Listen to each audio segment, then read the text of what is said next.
Hi, welcome back guys. This is your friend, Parallel Deku, back with another fanfiction. This is the series of, What if Deku was the son of Dr. Doofenshmirtz? Now before starting, please give this video a like, and subscribe to the channel if you want more videos like this. Now let's get into the fanfic.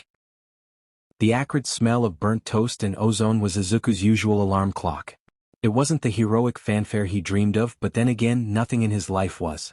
His name was Izuku Midoriya, but to the world, or at least to the tri-state area, he was Izuku Doofenshmirtz, the quirkless son of the infamous Dr. Heinz Doofen, who was known for his perpetually unsuccessful schemes. He pushed himself out of bed, the all-might duvet cover a stark contrast to the chaotic, invention-strewn room. Downstairs, the morning was already in full swing. His father was tinkering with something that hummed ominously, while Vanessa, his older sister, was at the kitchen table, scrolling through her phone, a look of perpetual exasperation on her face. Dr. Doofenshmirtz announced his latest invention with enthusiasm, holding up a device that resembled a toaster with a satellite dish. He claimed it emitted a frequency that made nearby platypuses spontaneously tap dance, insisting that Perry the platypus wouldn't know what hit him. Izuku offered a weak smile and grabbed a bowl of cereal, expressing concern about whether it would affect people. His father dismissed the worry, suggesting that only platypuses and perhaps small rodents would be impacted, and then mused about creating a device to make people tap dance instead. Vanessa interjected, cautioning their father not to blow up the apartment building before her calculus test. Life with the Doofenshmirtzes was never dull, but for Izuku, it was a constant internal battle. He wanted to be a hero, idolizing All Might and devouring every piece of hero news while filling notebooks with analysis of quirks. However, he was quirkless, and his family, particularly his father, was known for their villainous antics. After finishing his cereal, Izuku mumbled that he was heading out for a walk. His father called after him, reminding him to be careful as the tri-state area was full of villains, including himself. As Izuku walked through the bustling streets, his mind drifted to a villain attack he had seen on the news earlier, a giant, rampaging beast. He wished he could help, wished he had a quirk. Lost in thought, he didn't notice the sudden shift in the crowd until it was too late. A grotesque, slimy mass burst from a nearby sewer grate, its eyes and gaping mouth accompanied by a terrifying, gurgling laugh. The sludge villain had arrived, roaring about finding a medium-sized body to hide in. Panic seized Izuku as people screamed and scattered in every direction. He froze, rooted to the spot, his dreams of heroism overshadowed by fear. The sludge surged toward him, its tendrils wrapping around his legs and pulling him in. He struggled, but it was futile as the suffocating goo filled his nose and mouth. Just as darkness threatened to consume him, a powerful gust of wind erupted, and a booming voice cut through the chaos. All Might, the symbol of peace, stood before him, larger than life. With a single mighty punch, the hero dispersed the villain, sending the sludge splattering across the street. Izuku coughed and gasped for air, collapsing onto the pavement, overwhelmed by relief and awe. All Might had saved him. Later, after All Might had captured the villain and given him a stern lecture about reckless heroics, Izuku found himself walking home, still trembling and clutching the signed All Might autograph he had managed to get. The encounter had solidified his resolve he had to be a hero. Upon bursting through the door of Doofenshmirtz Evil Incorporated, Izuku was greeted by his father, who was excitedly asking if he had been affected by the villain attack. Vanessa, watching a news report about the incident, rolled her eyes and informed their father that Izuku had been involved and that All Might had shown up. Dr. Doofenshmirtz's eyes widened with interest, and he began brainstorming how to create an invention to combat the sludge villain. He expressed gratitude to Izuku for inspiring him with ideas for his next evil scheme. Izuku stared, dumbfounded, as his father waved off his near-death experience, focusing instead on the scientific breakthroughs. Dr. Doofenshmirtz proposed building a device that could give Izuku temporary superpowers or make him annoyingly effective against villains. Izuku's jaw dropped at the suggestion, insisting he didn't want a villainous invention to become a hero. His father quickly corrected himself, though his eyes gleamed with excitement. Vanessa sighed dramatically from the kitchen, warning Izuku that their father might try to turn him into a giant robot. Izuku looked between his well-meaning but misguided father and his cynical sister. Being the son of Dr. Doofenshmirtz was complicated, and being a quirkless hero in a family of villains seemed impossible. However, after witnessing All Might in action, Izuku knew one thing for sure. He wouldn't give up, even if it meant constantly dodging his father's helpful inventions. The sludge villain incident ignited a fierce determination within Izuku. He spent every spare moment after school poring over his hero analysis notebooks with renewed fervor. He started a rudimentary training regimen in the apartment's tiny living room, much to the confusion of his father and the exasperation of Vanessa. As he grunted through his push-ups, Dr. Doofenshmirtz walked past, excitedly showcasing his latest invention, which projected a holographic image of a stern villain to motivate Izuku through criticism. The holographic figure appeared next to Izuku, arms crossed, delivering harsh commentary on his form. Even a platypus could do better. Izuku collapsed, panting, feeling frustrated. His sister, Vanessa, who was trying to study for her advanced theoretical physics exam, slammed her book shut and asked if they could take their antics outside, as she was trying to calculate the probability of their dad accidentally turning himself into a sentient garden gnome again. Despite the constant chaos around him, Izuku persisted. He knew he was quirkless, but he refused to give up. He had seen All Might up close, and that image, that symbol of unwavering hope, burned brightly in his mind. A few days later, while walking home from school, Izuku tried to ignore the taunts of Katsuki Bakugo, who found his hero aspirations laughable now that he knew Izuku was the son of Dr. Doofenshmirtz. As he rounded a corner, a commotion erupted.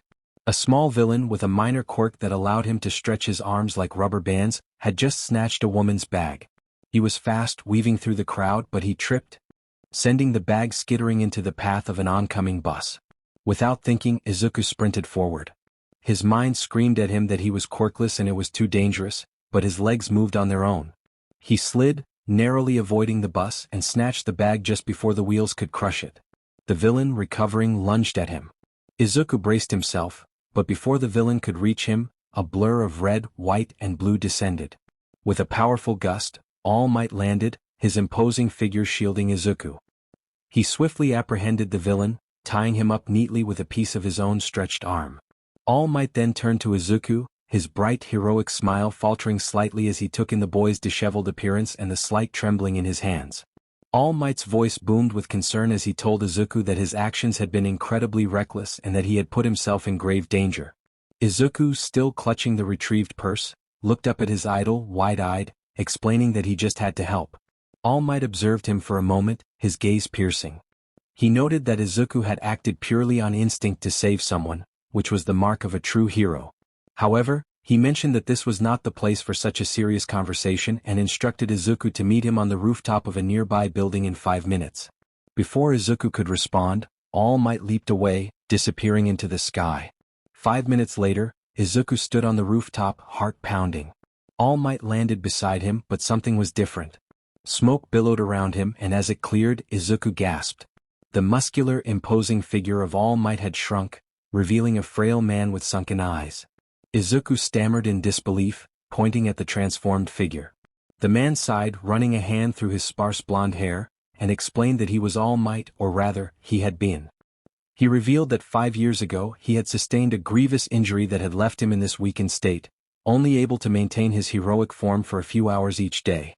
He lifted his shirt, revealing a scar that told a story of pain. Izuku stared, speechless. The symbol of peace, reduced to this frail form, was a shattering revelation. All Might continued, his voice softer now, noting that Izuku was the only one who had moved to help, despite being quirkless. Most heroes would have hesitated, but Izuku had acted on pure, selfless instinct. He looked Izuku directly in the eye and revealed that he had been searching for a successor, someone worthy of inheriting his power. Today he had found him. Izuku's breath hitched at the mention of being a successor.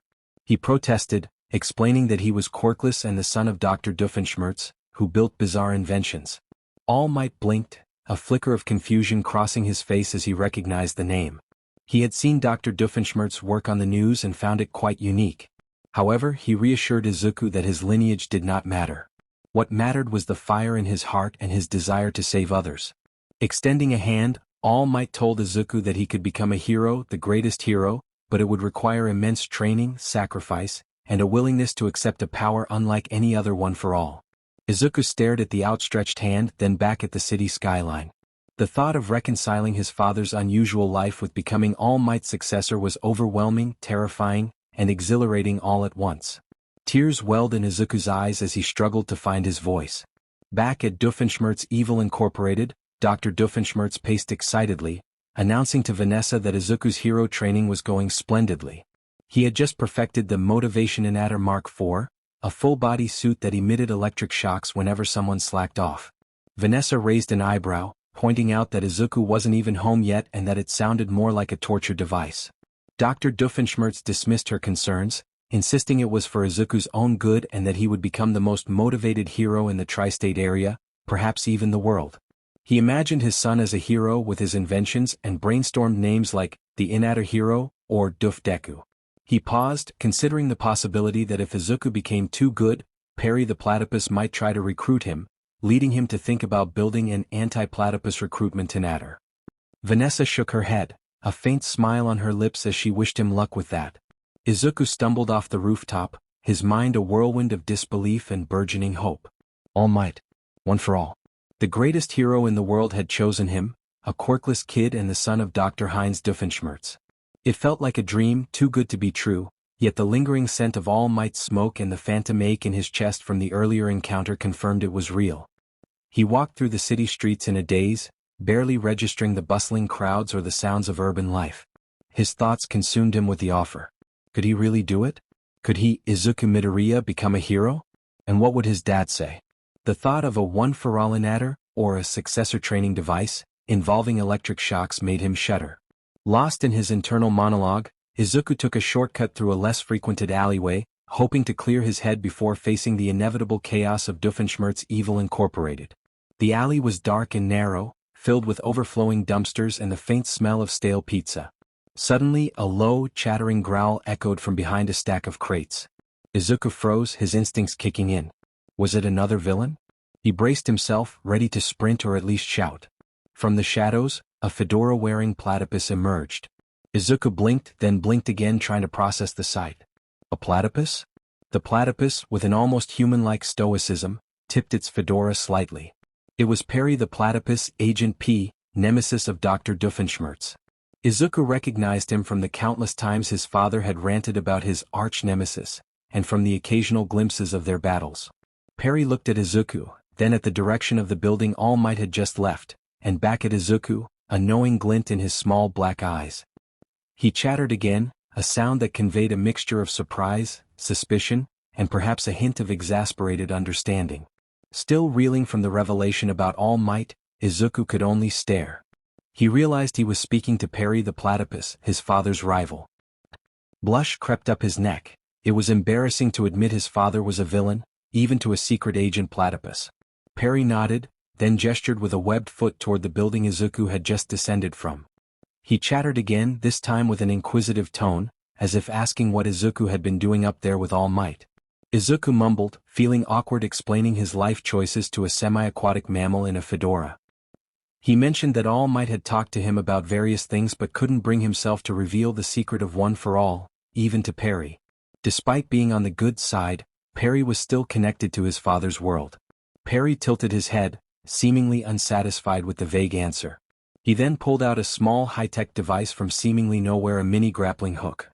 With a practiced flick of his wrist, he shot it toward a fire escape above and began to ascend with surprising agility. Izuku called out for him to wait, but Perry was already halfway up, disappearing into the maze of fire escapes and ventilation. Just as Izuku thought the strange encounter was over, a loud crash echoed from somewhere above, followed by a familiar, frustrated yell. That could only mean one thing. His father was probably trying out a new device nearby, and Perry was already on the case. His life was truly a bizarre intersection of superheroics and cartoon villainy. As he continued his walk home, the image of All Might's gaunt form and Perry the Platypus's knowing gaze swirled in his head. One for all. A secret agent platypus. His villainous father. His hero dreams. It was all so much. He knew one thing for sure. His life was about to get a whole lot more complicated. Back at Doofenshmirtz Evil Incorporated, Dr. Doofenshmirtz was picking himself up from a pile of smoking wires and singed blueprints. He complained to his daughter, who was casually scrolling on her phone, seemingly unfazed by the minor explosion. He lamented that Perry had almost thwarted him with the Demotivationinator, a device designed to make everyone in the tri-state area feel utterly unmotivated. He imagined the chaos it could have caused, but Perry had redirected the beam back at him. Vanessa looked up, questioning if he had essentially demotivated himself. He confirmed that for a moment he had almost lost the desire to build another device, but it had returned stronger than ever. He then mentioned needing to show Izuku the motivation in Adder Mark V, a helmet that forced the wearer to listen to inspirational speeches at maximum volume. Vanessa shook her head, a faint smile on her lips, suggesting Izuku was probably fine and just processing everything. Little did they know, Izuku was processing a lot more than they could ever imagine. The next 10 months were a blur of sweat, determination, and the occasional explosion from his father's latest training device. All Might's words, "You can become a hero," echoed in Izuku's mind, driving him through a grueling regimen that pushed his quirkless body to its absolute limits. He cleaned beaches, lifted weights, and ran until his legs screamed, all under the watchful eye of All Might, who would occasionally appear in his true form to offer encouragement or to ensure Izuku hadn't accidentally activated one of his father's more dangerous devices. During one particularly brutal session of hauling scrap metal, All Might reminded Izuku that a true hero's body must withstand the power of one for all and that it was good for the environment. Izuku, panting, could only nod, his muscles protesting. His father had taken to assisting his training with various devices, often malfunctioning in amusing ways. One sweltering afternoon, Izuku was attempting a new exercise recommended by All Might, agility drills through a local park. So focused on dodging imaginary villains, he didn't see the bright red frisbee hurtling toward him until it was too late. The frisbee hit him squarely in the face, sending him sprawling into a patch of petunias. A voice exclaimed with a mix of concern and exasperation, asking if he was okay. Izuku pushed himself up, rubbing his nose, and looked up to see a tall, red-haired girl standing over him, her hands on her hips. She had striking blue eyes and a slightly annoyed yet undeniably pretty expression. She apologized, explaining that her brothers were probably behind the incident, always building something ridiculous. She introduced herself as Candace Flynn and gestured toward a distant, suspiciously large structure rising above the trees. Flustered and covered in dirt, Izuku quickly brushed himself off and introduced himself as Izuku Doofenshmirtz, mentally kicking himself for the stutter. He mentioned that his dad built ridiculous things too, which was a family tradition. Candace's eyes widened slightly as she recognized the name Doofenshmirtz, the evil scientist with self-destruct buttons. Izuku nodded, feeling a blush creeping up his neck. Candace let out a small, disbelieving laugh, acknowledging their shared experience with their eccentric family members. She mentioned her brothers, Phineas and Ferb, who built roller coasters in the backyard. Izuku's eyes lit up at the mention of roller coasters, expressing his excitement. Candace sighed, knowing all too well the chaos that came with their inventive endeavors. It was often more frustrating than impressive when trying to catch her brothers in the act. Candace noticed Izuku's intense training and asked about his elaborate dodge and weave routine. After a moment of hesitation, Izuku decided to share his goal. He was preparing for the UA High School entrance exam because he aspired to be a hero. Candace's eyes widened in surprise. The idea of him wanting to be a hero was exciting, especially considering his father's reputation as a villain. Izuku clarified that his father was not very successful in his villainous endeavors, but he meant well, albeit in a peculiar way. From that day forward, their paths intertwined more frequently. Candace, often exasperated by her brother's latest inventions, found an unexpected confidant in Izuku, who understood the unique challenges of having an eccentric family. In return, Izuku was captivated by Candace's spirited nature, her relentless determination to catch her brothers in their antics, and her insightful views on life. They began meeting for waffles at a cozy diner near the park after Izuku's training sessions. He shared stories of All Might's cryptic advice and the challenges of his rigorous training, while she recounted her brother's latest contraptions, her attempts to gain their mother's attention, and her dreams of becoming a pop star. Izuku eagerly anticipated their waffle dates, enchanted by the spark in her eyes when she spoke of her aspirations and the dramatic eye rolls she gave when discussing her brother's mischief. He admired her resilience, humor, and the grace with which she navigated her chaotic family life. One evening as they walked home under the warm glow of the setting sun, Candace paused and looked up at him. She expressed her admiration for his ambition to become a hero, noting that many would have given up in his situation. Izuku felt a warmth in his chest, grateful for her encouragement. He wanted to express how much her support meant to him, but the words eluded him, leaving him feeling like the shy, awkward boy he often was. Candace smiled at him, a genuine and soft expression that made his heart race. She wished him luck with the exam, confident that he would excel. With a playful punch to his arm, she joked about avoiding any more frisbees, referencing a previous mishap. Izuku laughed, feeling lighter than he had in a long time. As he continued home, a new determination settled within him, not just for All Might or his own dreams, but also for Candace. He wanted to be a hero, not only to save others but to be someone worthy of her admiration, someone who could stand tall despite his family's villainous legacy. Upon arriving home, Izuku was greeted by his father, Dr. Doofenshmirtz, who excitedly announced his latest invention, the love potion in adder. This device was designed to create an irresistible aroma that would make anyone nearby fall in love with the first person they saw. He believed it would help Izuku with his romantic interests. Izuku's eyes widened in alarm as he realized the implications. He quickly dodged his father's attempts to spray him, feeling a cold sweat break out. He wanted Candace to like him for who he was, not because of some forced affection from a gadget. Deep down he hoped that she already did. The day of the UA High School entrance exam arrived, crisp and clear, but Izuku's stomach churned with nerves.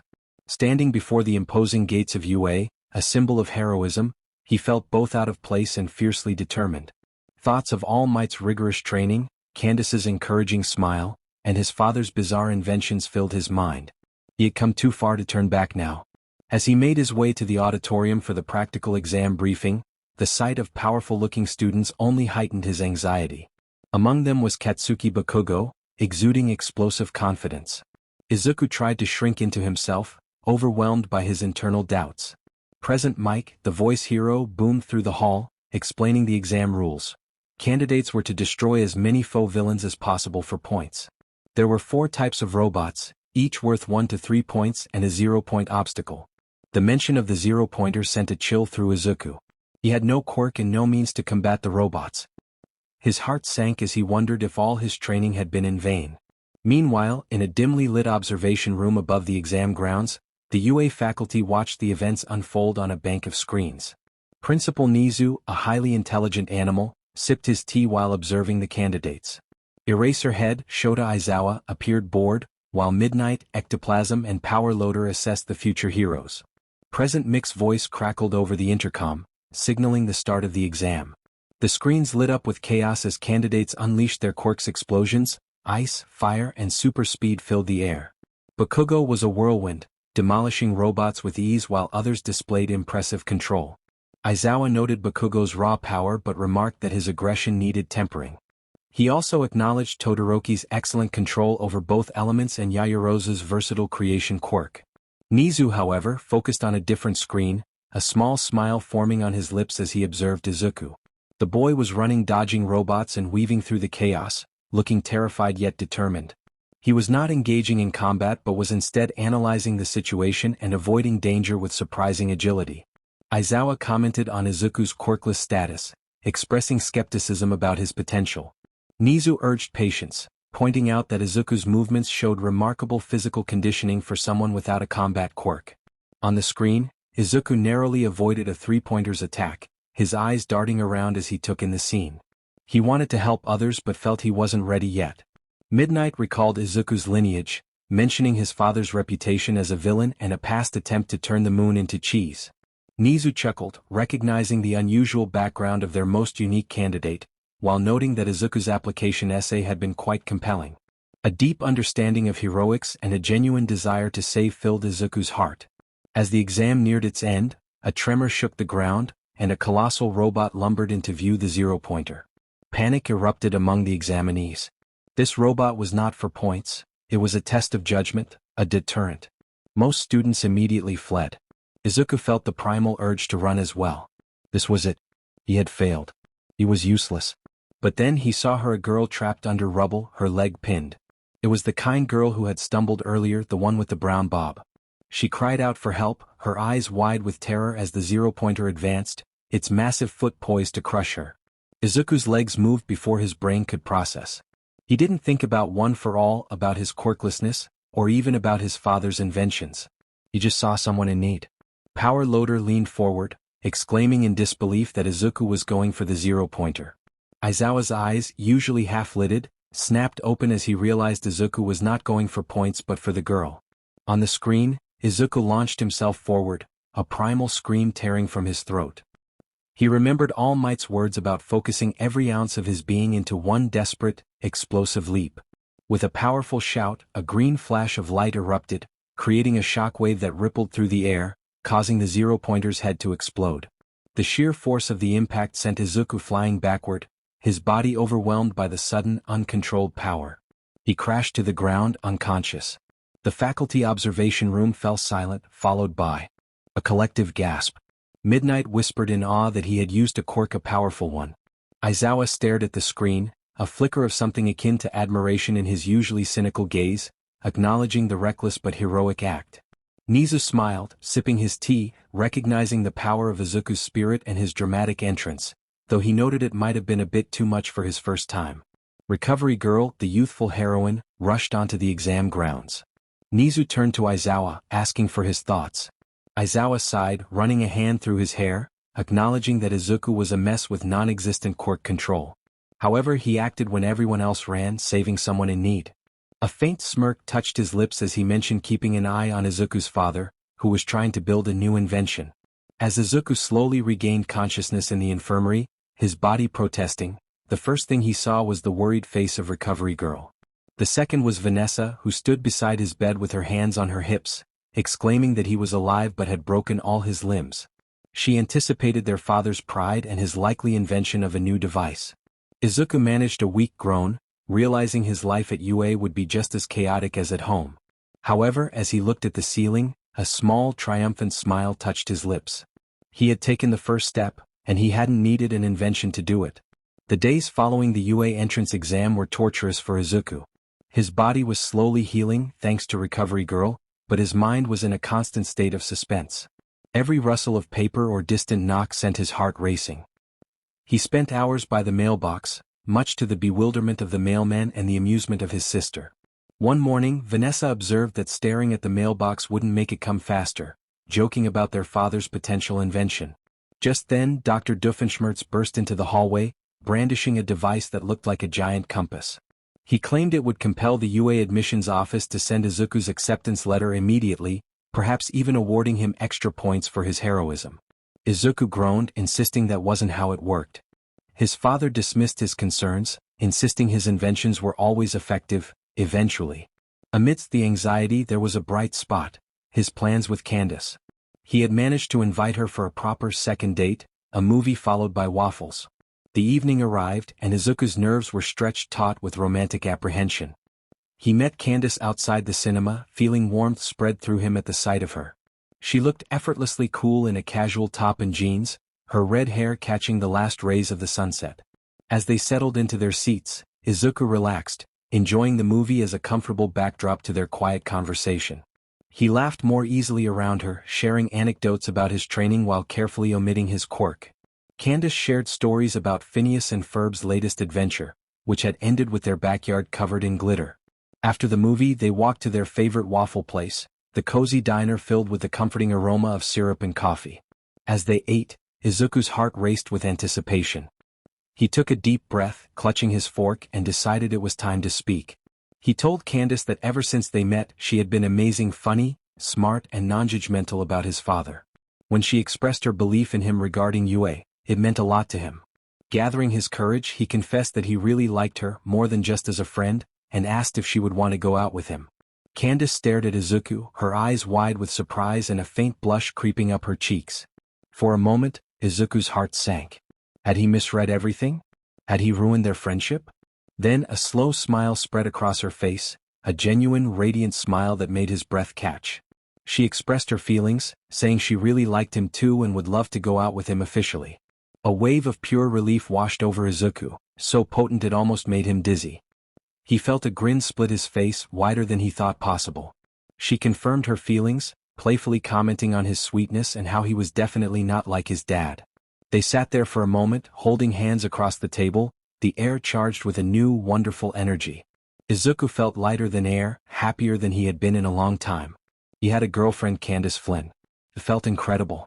Just as they were about to order another round of waffles to celebrate, a familiar high-pitched whirring sound filled the diner.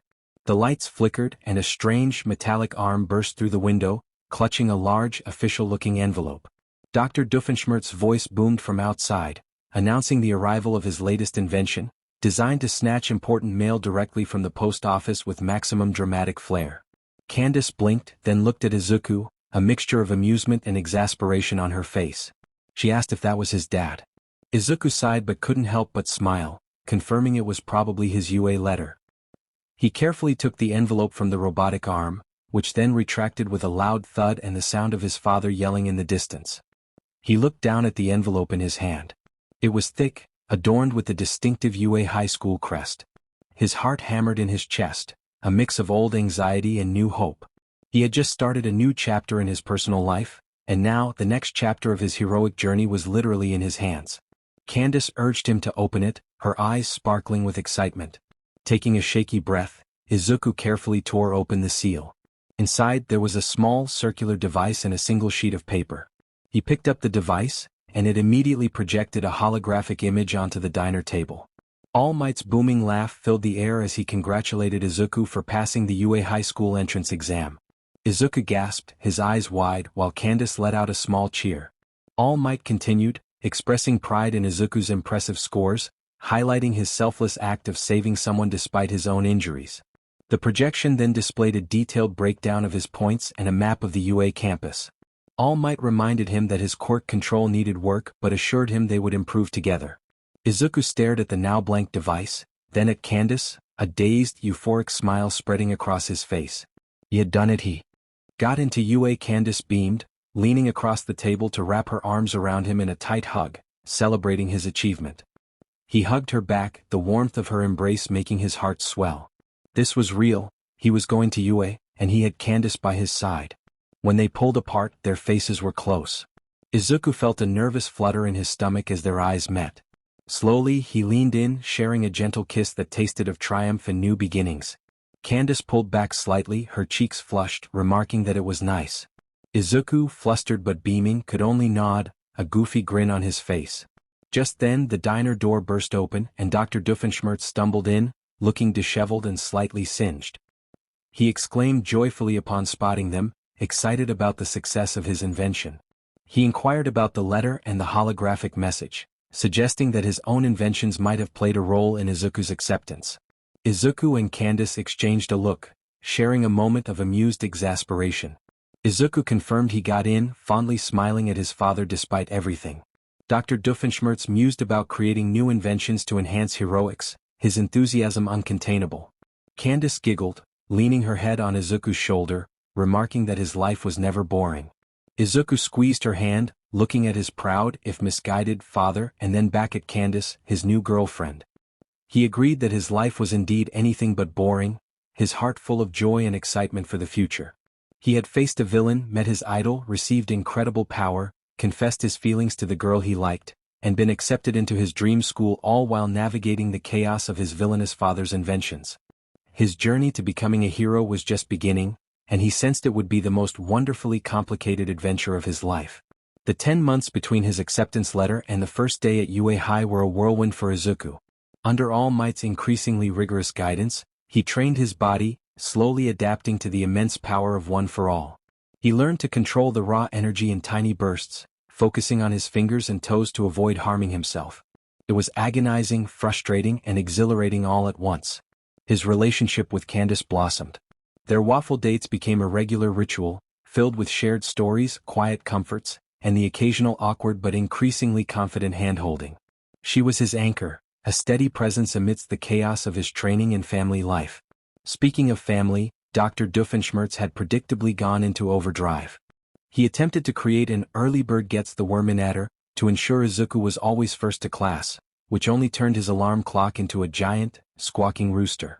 He also tried to build a hero suit enhancement to adder, which thankfully only made Izuku's school uniform glow in the dark for a few hours. Vanessa, ever the pragmatist, simply gave Izuku a knowing look and a packed lunch on the morning of his first day. The morning itself was a mixture of bright sunshine and Izuku's churning stomach.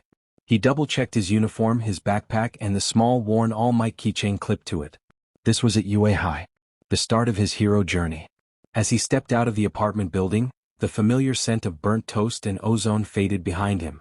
He took a deep breath, the city waking up around him with people heading to work and cars humming. He chose a route through a quieter residential area, hoping to avoid the main rush and give himself a moment to mentally prepare. He walked past neat rows of houses, each with its own small garden. Suddenly, a faint metallic clanging echoed from a backyard a few houses ahead. Izuku paused, his senses tingling. It sounded familiar, like something his dad would build, or more accurately, something his dad would fail to build properly. Curiosity got the better of him, and he peered over a low garden fence. In the middle of a perfectly manicured lawn stood a bizarre contraption. A giant, brightly colored, multi-limbed robot, flailing wildly as if trying to swat a fly. Perched precariously on its head was a familiar fedora-wearing platypus, furiously dismantling a control panel. Dr. Doofenshmirtz's voice shrieked from inside the robot's chest cavity, expressing his frustration over his neighborhood nuisance inatter, which was almost complete.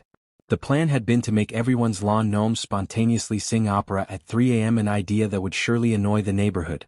Perry the platypus, Agent P, gave a triumphant chatter as sparks flew from the control panel, causing the giant robot to cease its flailing and collapse into a heap of brightly colored scrap metal.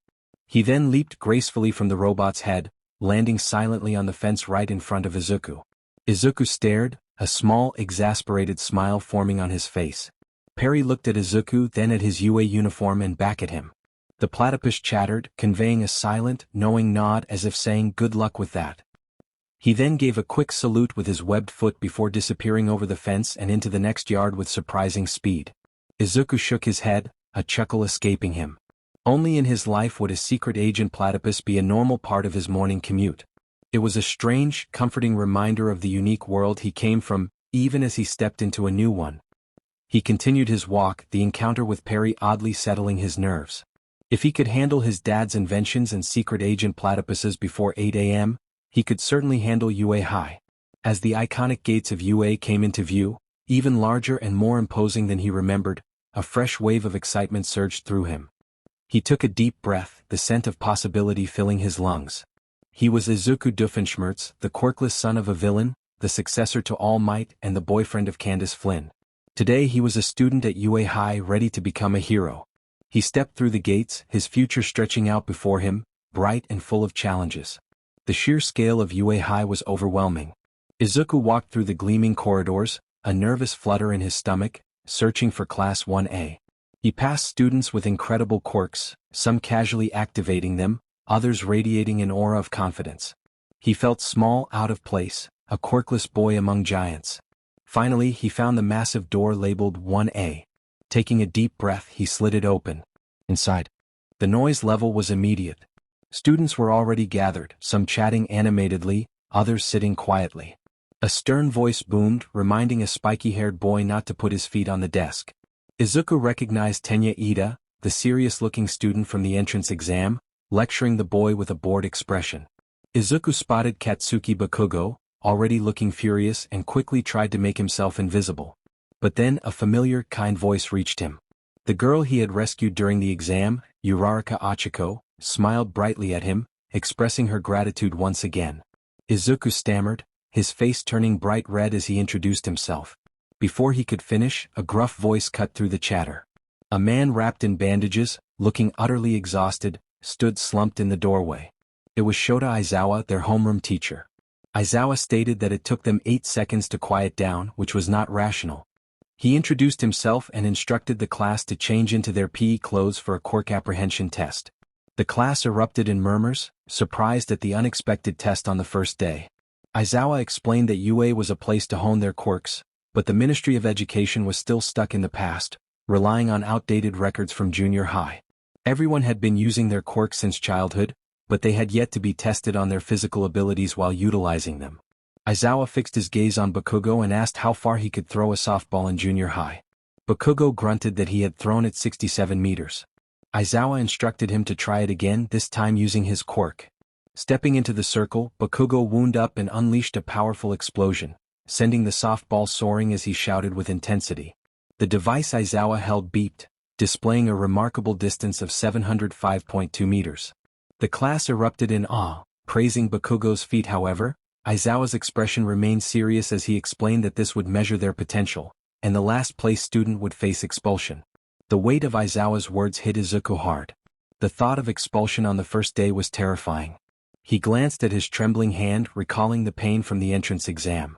Using one for all at full power could lead to injury, and he needed to be cautious.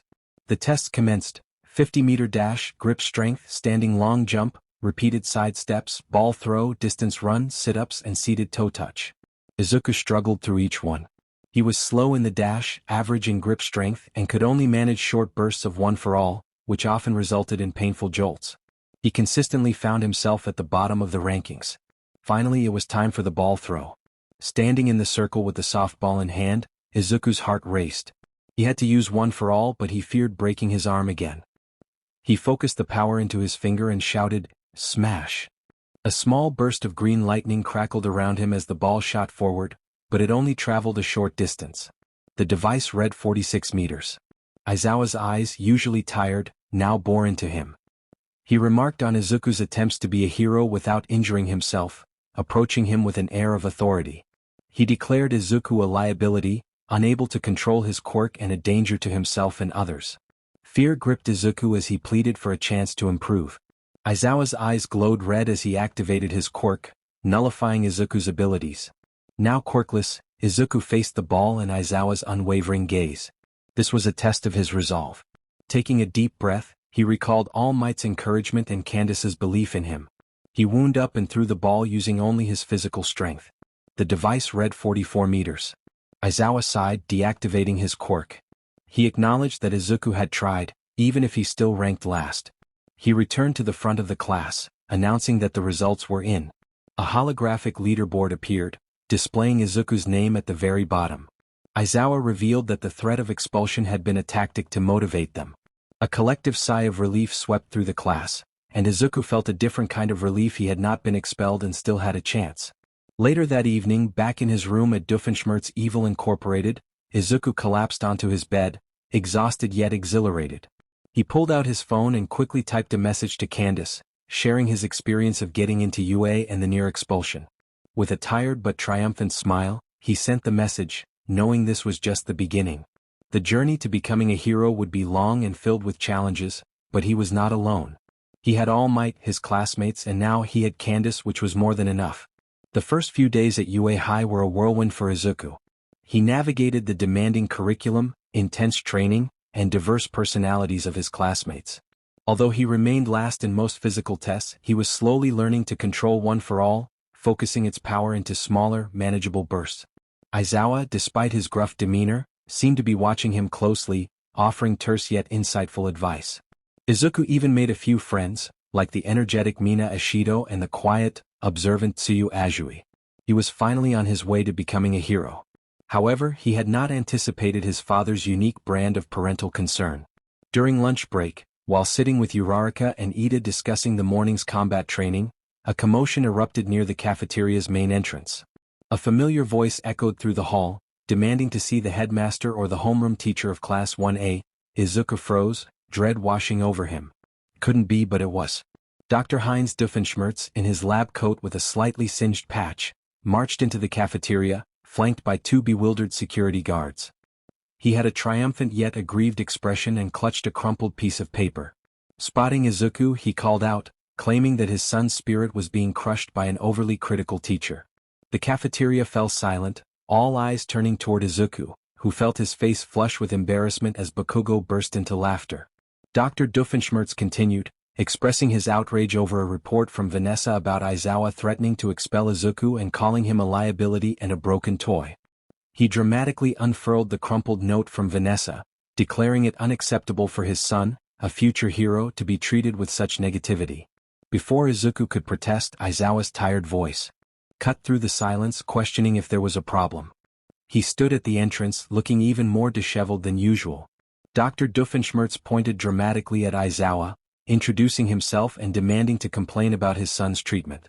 Aizawa simply stared, his expression unreadable, stating that Izuku was a student who needed to learn. Doofenshmirtz insisted that Izuku was learning to be discouraged, emphasizing his son's sensitive nature and the need for positive reinforcement, even mentioning his self-esteem boosting innatter.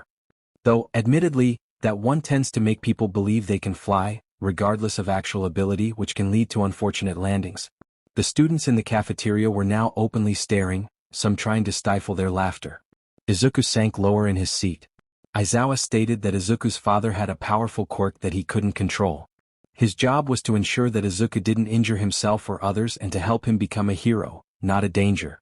Doofenshmirtz wailed about the threat of expulsion, claiming it was a cruel deception that could scar Izuku for life. He compared it to his own villainous schemes, insisting that his inventions were never intended to cause emotional trauma. Aizawa rubbed his temples and assured Doofenshmirtz that his methods were effective. He recognized Izuku's potential but noted that he had a long way to go. Doofenshmirtz puffed out his chest, proclaiming that his son had the Doofenshmirtz drive and needed a teacher who understood that.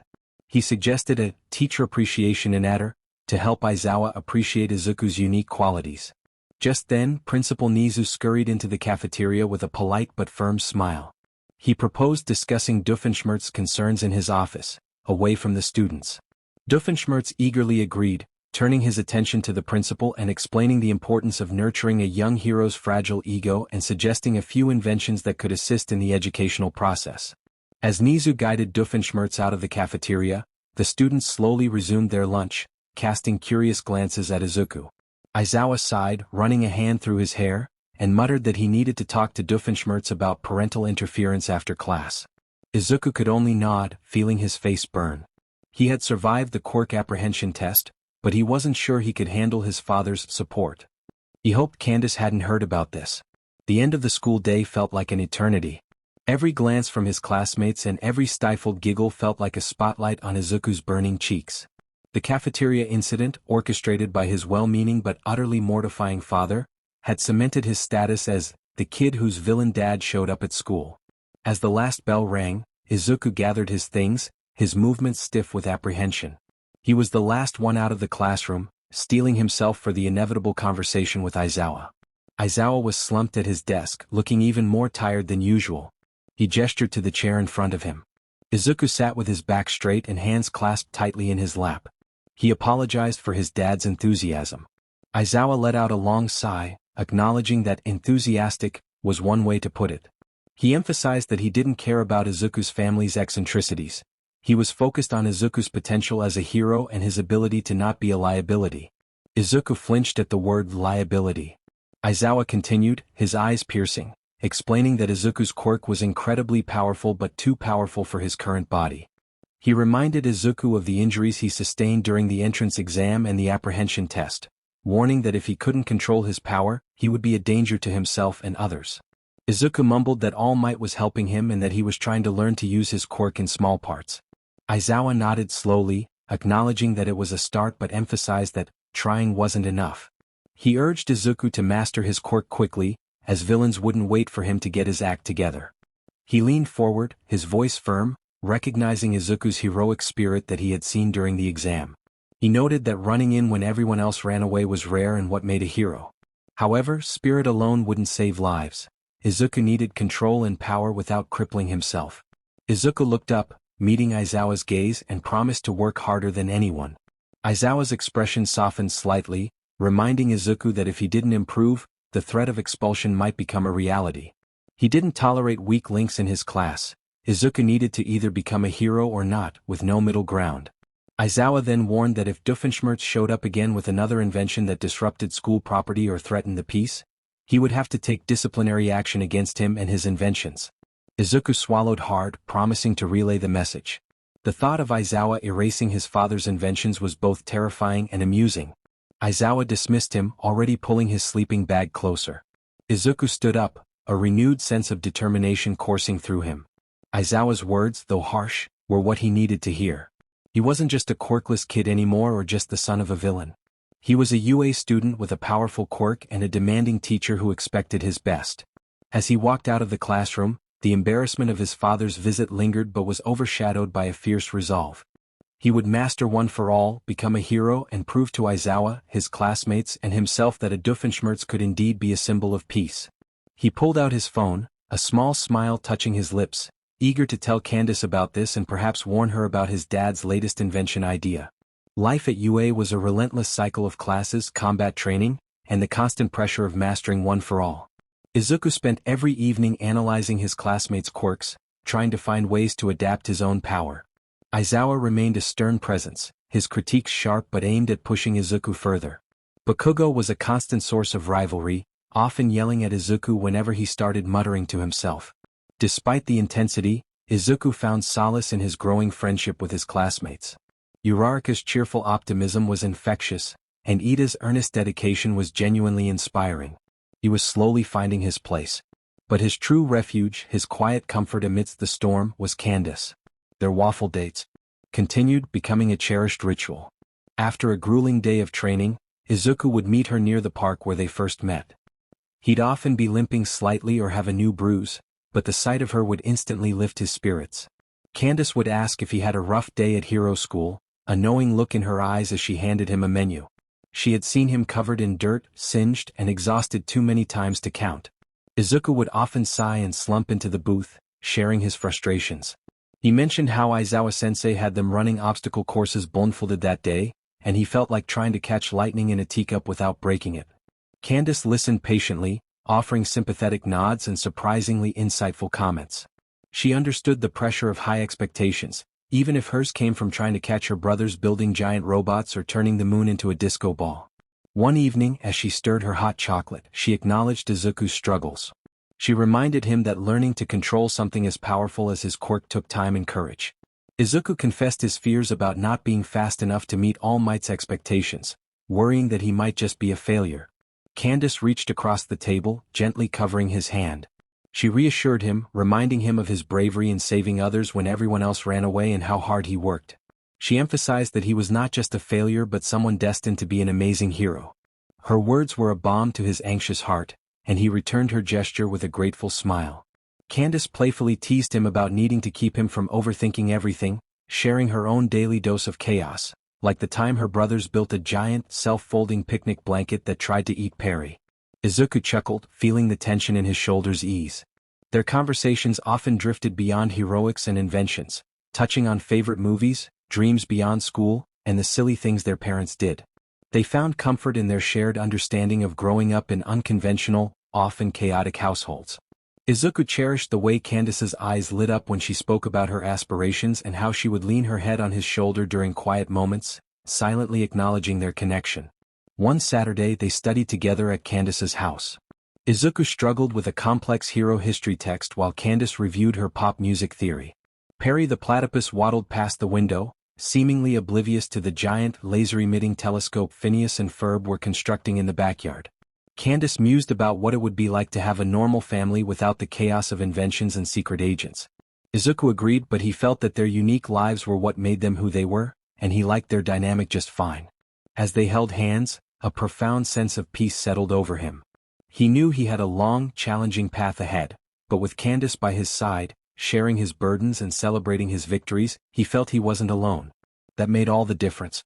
The invitation had come casually enough when Candace mentioned her parents were having a barbecue that Saturday. Izuku's stomach flipped at the thought of meeting her family. He had heard countless stories about her brother's incredible inventions and knew that Candace's main goal was to catch them in the act. He wondered how he, the son of a villain, would fit into this seemingly idyllic yet secretly chaotic suburban life. On Saturday, Izuku stood at the doorstep of the Flynn Fletcher house, a small box of fancy mochi clutched in his trembling hands. The house was bright and cheerful, a stark contrast to the imposing Doofenshmirtz Evil Incorporated building. When Candace opened the door, her smile eased some of his tension, and she welcomed him inside, assuring him that her family was a lot, but in a good way. As he stepped inside, the warmth and scent of grilling food enveloped him. The house buzzed with laughter and the distant whirring of machinery. Candace led him through the living room, which surprisingly seemed normal, devoid of any giant laser cannons or self-destruct buttons. Then they stepped into the backyard. Izuku's jaw dropped at the sight before him. It was not just a backyard, it was an event. A towering, multicolored structure resembling a giant pinball machine and a water park slide dominated the space. Lights flashed, gears whirred, and cheerful music played from hidden speakers. Kids laughed as they slid down various chutes, landing in a splash pool below. Phineas and Ferb stood proudly beside a control panel, introducing their creation, the Summer Funinator 5000. Phineas welcomed Izuku, completely unfazed by the scale of their invention, while Ferb offered a silent nod. Izuku managed to express his amazement at the elaborate contraption, noting that his father's inventions rarely achieved such joyful chaos. Phineas beamed, sharing that they had just finished it that morning and even included a built-in waffle maker. Before Izuku could fully process the excitement, Candace's mother approached them, warmly greeting Izuku and expressing her delight in finally meeting him. She thanked him for the mochi, which made his cheeks flush with embarrassment. Candace's father joined them, introducing himself and commenting on the lovely barbecue. The afternoon passed in a blur of cheerful chaos, filled with laughter and the thrill of unexpected adventures. Izuku found himself surprisingly comfortable amidst the friendly, if slightly eccentric, family. He watched, fascinated, as Phineas and Ferb effortlessly managed their invention, even as Candace periodically tried to get their mom to notice the illegal structure. At one point, Candace exclaimed, dragging her mother towards the Summer Funinator 5000, urging her to look at the giant creation in the backyard. Linda, with a pleasant smile, misinterpreted the structure as a new swing set, commenting on its colorful appearance before turning back to chat with a neighbor. Candace groaned in frustration, and Izuku couldn't help but chuckle, understanding her pain.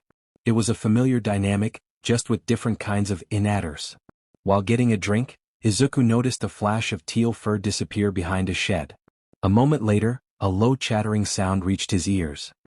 He subtly turned to see Perry the platypus, sans fedora, observing the scene with his usual stoic expression. Perry gave Izuku a quick, almost imperceptible nod, acknowledging their shared understanding of the world's hidden layers. As the sun began to set and the barbecue wound down, Izuku found himself sitting with Candace on a swing set, watching the last few kids slide down the Summer Funinator 5000. Candace playfully nudged him, asking for his thoughts on her family's wildness. Izuku smiled genuinely, expressing how amazing her family was and how her brothers were like super creative support heroes without even knowing it. Candace leaned her head on his shoulder, agreeing with his assessment and complimenting his ability to handle the chaos without any major mishaps. Izuku felt warmth spread through him as he looked at the vibrant, chaotic backyard and then at Candace, her hair glowing in the twilight.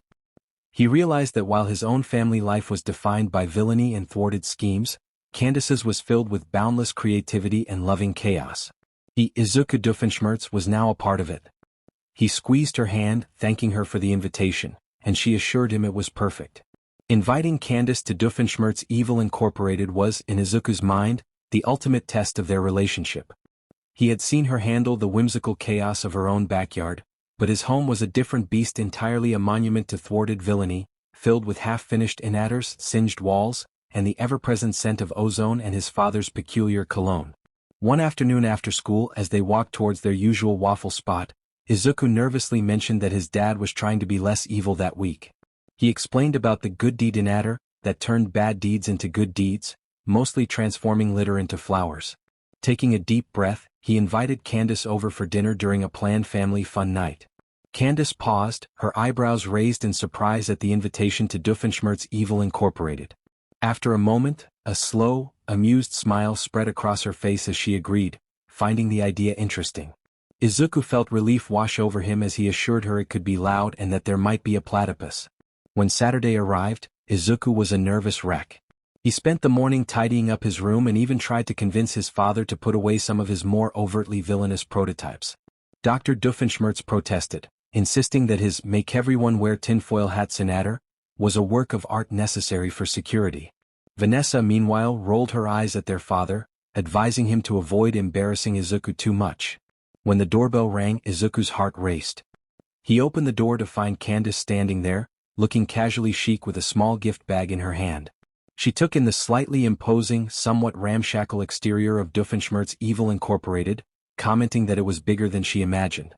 As they stepped inside, the unique atmosphere of the Doofenshmirtz residence enveloped them. The main living area was a bizarre blend of domesticity and mad science, with a comfortable, slightly worn sofa next to a workbench covered in wires and circuit boards. The air hummed with the faint thrum of dormant machinery. Dr. Doofenshmirtz boomed a welcome, emerging from behind a large, curtained-off area, wearing a surprisingly clean lab coat and a chef's hat that looked like a repurposed satellite dish. He enthusiastically introduced himself and suggested a collaboration on a sibling-busting inatter. Candace, amused, politely declined, preferring to handle her brothers herself. Dinner was an experience, with Dr. Doofenshmirtz regaling them with tales of his past, largely unsuccessful evil schemes, often punctuated by dramatic sound effects. He attempted to demonstrate a miniature shrink inatter on a pea, which instead turned it into a surprisingly bouncy rubber ball. Candace seemed genuinely entertained, laughing at his antics rather than being put off by them. At one point, Candace mentioned that Izuku was going to UA to be a hero, asking Dr. Doofenshmirtz if he was okay with that. He paused thoughtfully, expressing that while it wasn't ideal, he would support Izuku in his own way, even considering designing a hero costume enhancement tonator, 4 extra pockets for gadgets or a built-in snack dispenser. Izuku groaned internally, wishing his father would reconsider. Izuku was a hero who never went hungry in battle. Later, as he walked Candace to the door, the hum of the city contrasted sharply with the lingering scent of ozone from his father's latest experiment. Candace smiled, noting that the evening had been quite an experience. Izuku admitted he had been nervous about her coming over, but Candace reassured him that his dad was sweet in his own peculiar way. She gestured toward the building, acknowledging its uniqueness, which she found charming. Just as she turned to leave, a faint thwack echoed from above, followed by a distant, frustrated wail. Candace paused, smirking knowingly, and remarked that she had predicted there would be a platypus. With a playful wink, she wished him good night, leaving Izuku with a warm feeling. He had faced his fears, and Candace not only accepted his chaotic family but found a strange charm in them. His worlds of heroics and villainy were beginning to intertwine, and with Candace by his side, it felt less daunting. The evening at Doofenshmirtz Evil Incorporated had been memorable. Candace walked home, a faint smile on her face, the scent of slightly burnt schnitzel and ozone lingering on her clothes. Izuku's dad was certainly a character, loud, dramatic, and utterly convinced of his own genius. Yet he was surprisingly endearing, especially when talking about Izuku. She chuckled to herself, recalling Dr. Doofenshmirtz's earnest offer to build a sibling-busting inadder. It was tempting, especially after witnessing Phineas and Ferb's latest backyard creation, a giant, self-assembling robot that delivered ice cream, which had mysteriously vanished just before their mom arrived home. The night air was cool and quiet, a stark contrast to the boisterous dinner. Candace took a shortcut through a dimly lit alleyway, a route she often used to save time. As she rounded a corner, a shadow detached itself from a dumpster. Candace stopped, her eyes narrowing. It was a platypus wearing a fedora. Her eyes widened in recognition. This was the same platypus she had seen in Izuku's backyard, the one that seemed to appear whenever Dr. Doofenshmirtz was up to something. Perry the platypus, Agent P, stood there, his usual stoic expression unwavering.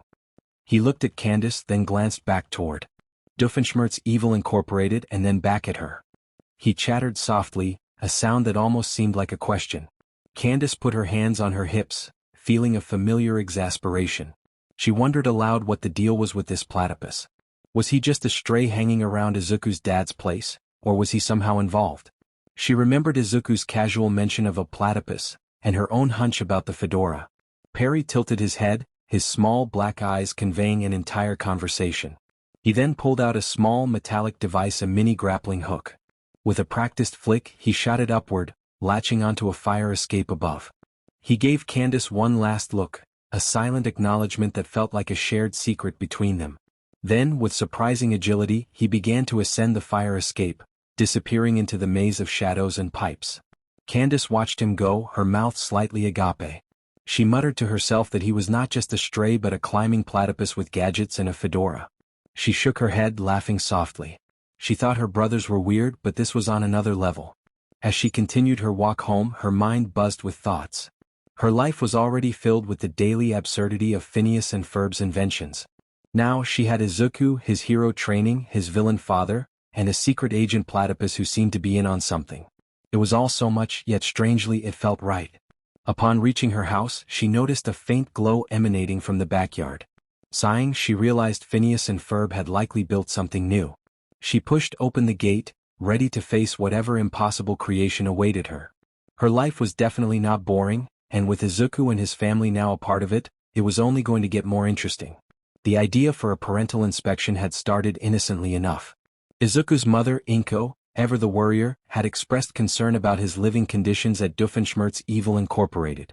She asked if he was getting enough vegetables, if his room was tidy, and if his father was still trying to turn the neighborhood into a giant hamster wheel. At the same time, Vanessa's mother, Charlene, had called to check on Vanessa's college applications but also to subtly inquire about Heinz's latest schemes.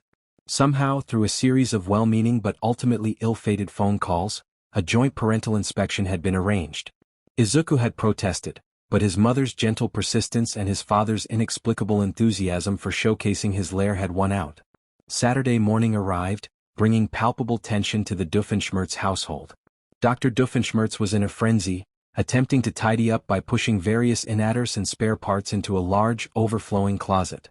He insisted they must make a good impression, especially on Charlene, who had previously commented that his lair lacked feng shui. Vanessa, meanwhile, pretended to be busy with a textbook, occasionally sighing dramatically.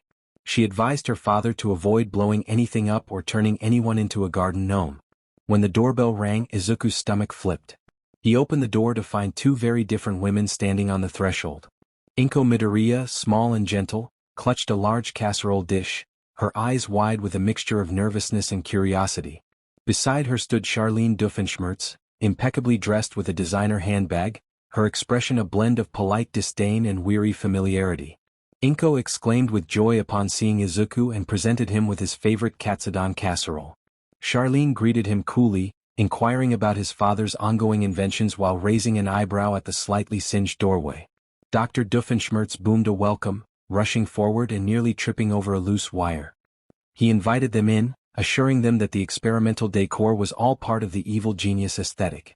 Inko offered a nervous smile, commenting on the uniqueness of the lair, while Charlene pointed out the fire hazards and questioned the presence of a suspicious device in the corner. Dr. Doofenshmirtz insisted that it was an odor-neutralizing device still in beta testing, quickly covering it with a tarp. Vanessa emerged, offering a strained smile as the parental inspection began. The tour of the lair was, as expected, a chaotic spectacle.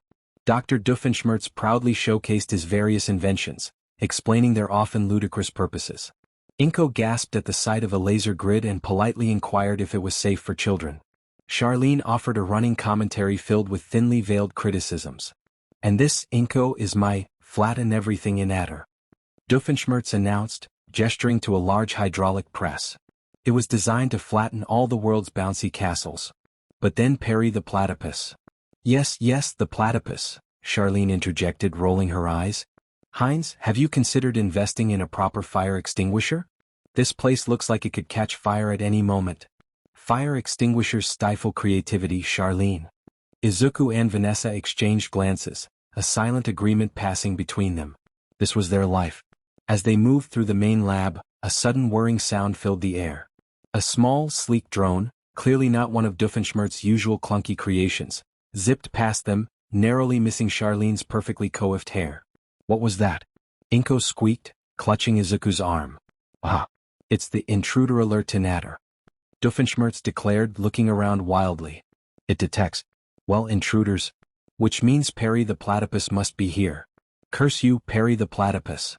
A faint thwack echoed from the ventilation system, followed by a muffled explosion from somewhere deep within the lair. A moment later, a small, teal blur zipped past a window, disappearing into the distance. Charlene sighed dramatically. "Honestly, Heinz, can't you even have a civilized family visit without the secret agent platypus showing up?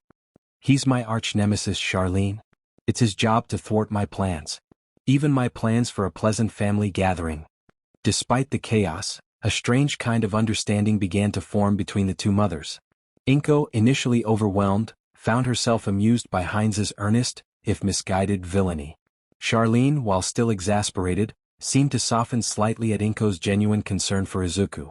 Later, as they sat down for Inko's katsudon casserole, which to Izuku's relief, was delicious and free from any inadder-related side effects, the conversation turned to Izuku's UA studies. "He's working so hard," Inko beamed, looking at her son. "And he's making such wonderful friends." "Yes, well, he needs to," Charlene stated, ever practical. "Being a hero is a serious profession. Not like some other professions." She shot a pointed look at Heinz, who was trying to discreetly attach a miniature grappling hook to a piece of schnitzel. "My profession is very serious, Charlene. Just misunderstood." As the evening wound down and the mothers prepared to leave, Inko gave Izuku another hug. "You take care, dear. And remember what I said about vegetables." Charlene, surprisingly, gave Izuku a rare, almost warm smile. "You're a good kid, Izuku. Try not to let your father's influence rub off on you too much." She then turned to Heinz. "And Heinz, for the love of all that is sane, please clean this place. It smells like burnt ambition." After they left, Izuku and Vanessa stood in the doorway, watching their mothers disappear down the street. "Well," Vanessa said, a wry grin on her face. "That was a success? No one was turned into a potted plant?" Izuku chuckled, shaking his head. "Yeah. I guess so. At least Mom got to see I'm okay. And Charlene. She didn't call for the police. Small victories, Izuku, Vanessa agreed. Small, Doofenshmirtzian victories. He knew his life was far from normal, a constant blend of heroics, villainy, and the bizarre. But seeing his two mothers, so different yet united in their concern and exasperation for him and his family, made him realize that even in the most chaotic of households, there was still a strange, undeniable love. Life at UA settled into a demanding rhythm. Izuku continued to push himself, slowly gaining more control over One for All. His days were filled with Aizawa-sensei's rigorous training, Bakugo's explosive taunts, and the constant, reassuring presence of Candace. Their relationship deepened, built on shared understanding and quiet support. One afternoon, during a particularly intense combat training session, Izuku found himself struggling to land a precise hit with a focused burst of One for All. He missed, sending a shockwave that nearly knocked over a training dummy. Aizawa-sensei, observing from the sidelines, simply sighed. "Doofenshmirtz," Aizawa called out, his voice flat. "Your quirk is a sledgehammer when you need a scalpel. You need to learn precision. Your father's inventions, for all their dramatic flair, at least have a specific, if often misguided, purpose. You need to find yours." Izuku flinched at the mention of his father, the memory of his dad's recent, mortifying visit to UA still fresh in his mind. Aizawa's words, however, sparked a different kind of thought, a realization about how his father's unique brand of villainy might actually have shaped him. Shortly after Dr. Doofenshmirtz's visit, Principal Nizu sat behind his large desk, calmly sipping tea. Across from him, Shota Aizawa slumped in his chair, looking even more exhausted than usual, a subtle twitch in his eye. "Well, Aizawa," Nizu chirped, a slight twinkle in his eye, "that was certainly an eventful lunch break. Dr. Doofenshmirtz is quite the character, isn't he?" Aizawa rubbed his temples. "He's a menace. And he thinks I'm crushing his son's delicate spirit. The kid's got a powerful quirk he can't control, and a father who thinks evil means making everyone wear polka-dotted tinfoil hats." Nizu chuckled. "Indeed. However, his visit, while disruptive, did offer some unique insights. I recall our previous discussion about Izuku Doofenshmirtz's application. His father's public record, as he so proudly calls it, is quite extensive.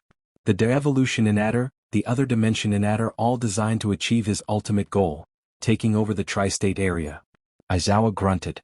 "And always thwarted by a platypus. It's almost comedic." "Precisely." Nizu beamed. "What I observe, Aizawa, is not true malice, but rather a profound, almost theatrical dedication to a role. His evil seems to be more about self-expression than genuine destruction. And his repeated failures, often due to his own convoluted plans or a certain semi-aquatic mammal, never deter him. He always bounces back, ready for the next scheme." Aizawa raised an eyebrow, a flicker of interest in his tired eyes. "So, you're saying his father's persistence is a positive trait?" "In a twisted way, yes," Nizu confirmed. "And his son, Izuku, despite growing up in this unique environment, has developed an unwavering desire to help others. A strong sense of justice. He possesses a resilience, a clarity of purpose that is highly desirable in a hero. He ran towards danger when others fled. He has the heart. He just needs the control." Aizawa sighed. "He's a mess. But he's got spirit. We'll help him gain control." A faint, almost imperceptible smirk touched his lips. "And perhaps his father's persistence will come in handy when he's facing real villains." Nizu smiled. "Perhaps. We believe Izuku Doofenshmirtz, despite his quirkless status and unusual upbringing, possesses the fundamental qualities we seek. We will, of course, be monitoring his progress closely." Izuku shook his head, pushing the memory of that conversation away. Aizawa was right. He needed precision, and he was about to receive a very hands-on lesson. At Candace's house, ostensibly for a study session, his hero senses had been tingling for the past hour. From the backyard, he could hear the distinct whirring and clanking that signaled a Phineas and Ferb project. Usually harmlessly elaborate, today there was an ominous undertone. A high-pitched whine, strange flickering lights in the house, and a faint, acrid smell reminiscent of his father's more unstable inventions filled the air. Candace dragged her mother to the back window, exclaiming about the giant, glowing contraption that was causing the toaster to spark. Linda, peering out, smiled pleasantly, mistaking it for a new bird bath. Candace groaned in frustration, insisting it was a giant, unstable energy vortex generator. Izuku, who had quietly slipped outside, confirmed that Phineas and Ferb had indeed built a massive ornate device humming loudly, with a swirling vortex of shimmering, unstable energy contained within a glass sphere at its center. Wires snaked across the lawn, connecting to various household appliances, which were now sparking erratically. The air around it crackled. Izuku called out to Phineas and Ferb, his voice sharper than usual, demanding to know what they were doing. Phineas beamed, explaining that it was their universal power distributor, designed to provide clean, free energy to the neighborhood. They were just trying to calibrate the output, having possibly tapped into the quantum foam. Ferb adjusted a dial, causing the vortex to pulse dangerously. Izuku's hero analysis instincts kicked into overdrive. This was genuinely dangerous. The energy fluctuations were erratic, threatening to overload the entire power grid or create a localized energy singularity. He recalled his father's failed attempts at similar energy harnessing inventions and the catastrophic results. Urgently, Izuku told Candace they needed to stop them. Candace's eyes widened, seeing the genuine concern on his face. He pointed to a flickering gauge on the side of the machine, indicating it was about to go critical. Candace ran back towards the house, calling for their parents, insisting it was going to blow up the neighborhood. Meanwhile, Phineas and Ferb remained oblivious, still tinkering. Izuku knew he couldn't use one for all at full power without drawing too much attention or causing more damage. He needed precision. Scanning the machine, he remembered his dad's schematics and his own analysis of energy flow. He spotted a small, exposed circuit board near the base, sparking intermittently. It looked like a failsafe or a critical junction. He instructed Candace to distract them. As she launched into a frantic monologue about the dangers of backyard quantum physics, Izuku took a deep breath.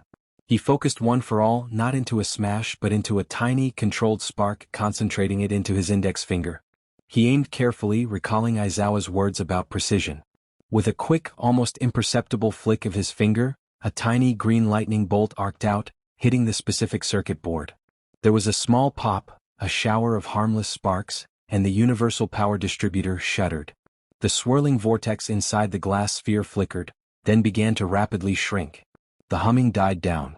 Just as Linda Flynn Fletcher stepped into the backyard, drawn by Candace's increasingly frantic cries, the entire contraption shimmered, folded in on itself and vanished, leaving behind only a perfectly manicured lawn and a faint scent of ozone. Linda blinked, unable to see anything amiss, and smiled sweetly, offering lemonade. Candace stared at the empty space, then at Izuku, her jaw slack. She insisted that it had just been there, seeking confirmation from him. Izuku gave her a subtle, knowing wink, affirming that it had indeed been there. He then nodded towards Phineas and Ferb, who were looking at the empty spot with mild confusion.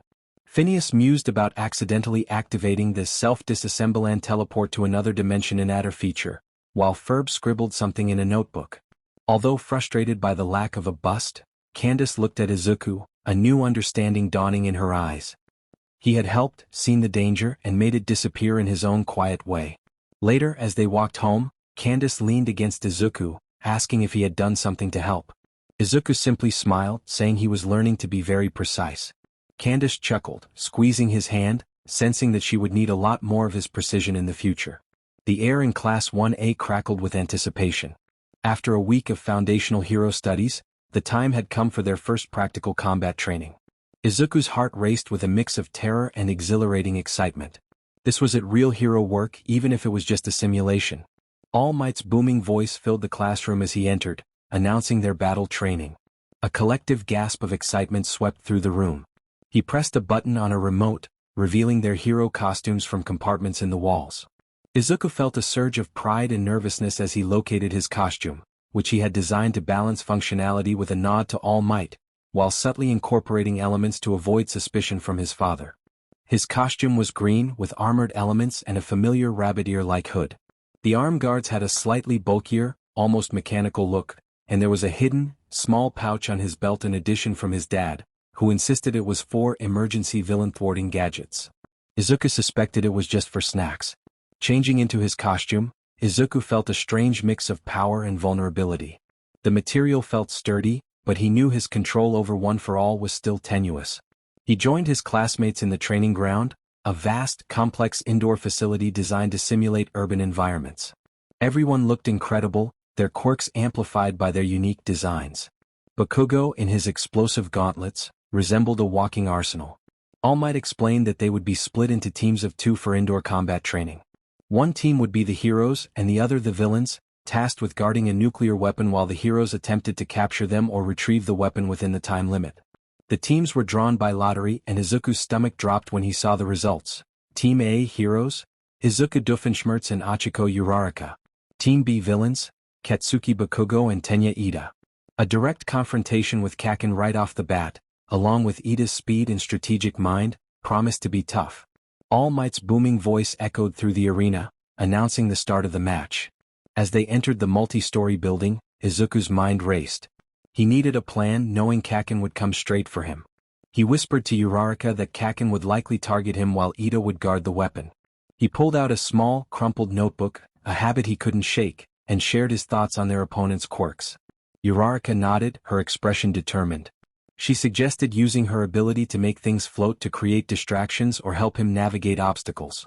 Feeling a surge of confidence, Izuku recalled his father's inventions, which often had unexpected side effects. He knew Kaken's tactics would be direct and explosive, so he needed to be smarter. They moved stealthily through the building with Izuku leading the way, his analytical mind processing every detail. Explosions echoed from above. Kaken was already on the move. Suddenly, Bakugo burst through a wall, his gauntlets smoking, and shouted his intent to take Izuku down. Izuku dodged just in time, the force of the blast shaking the floor. He urged Uraraka to go for the weapon while he distracted Kaken. Bakugo's taunts only fueled Izuku's determination. He couldn't risk using a full smash and breaking his arm again, so he focused one for all into his legs, using a controlled burst to propel himself forward and evade Bakugo's relentless attacks. He ducked behind pillars, forcing Bakugo to destroy parts of the building, creating more debris. Meanwhile, Uraraka was making her way toward the higher floors where the weapon was likely located.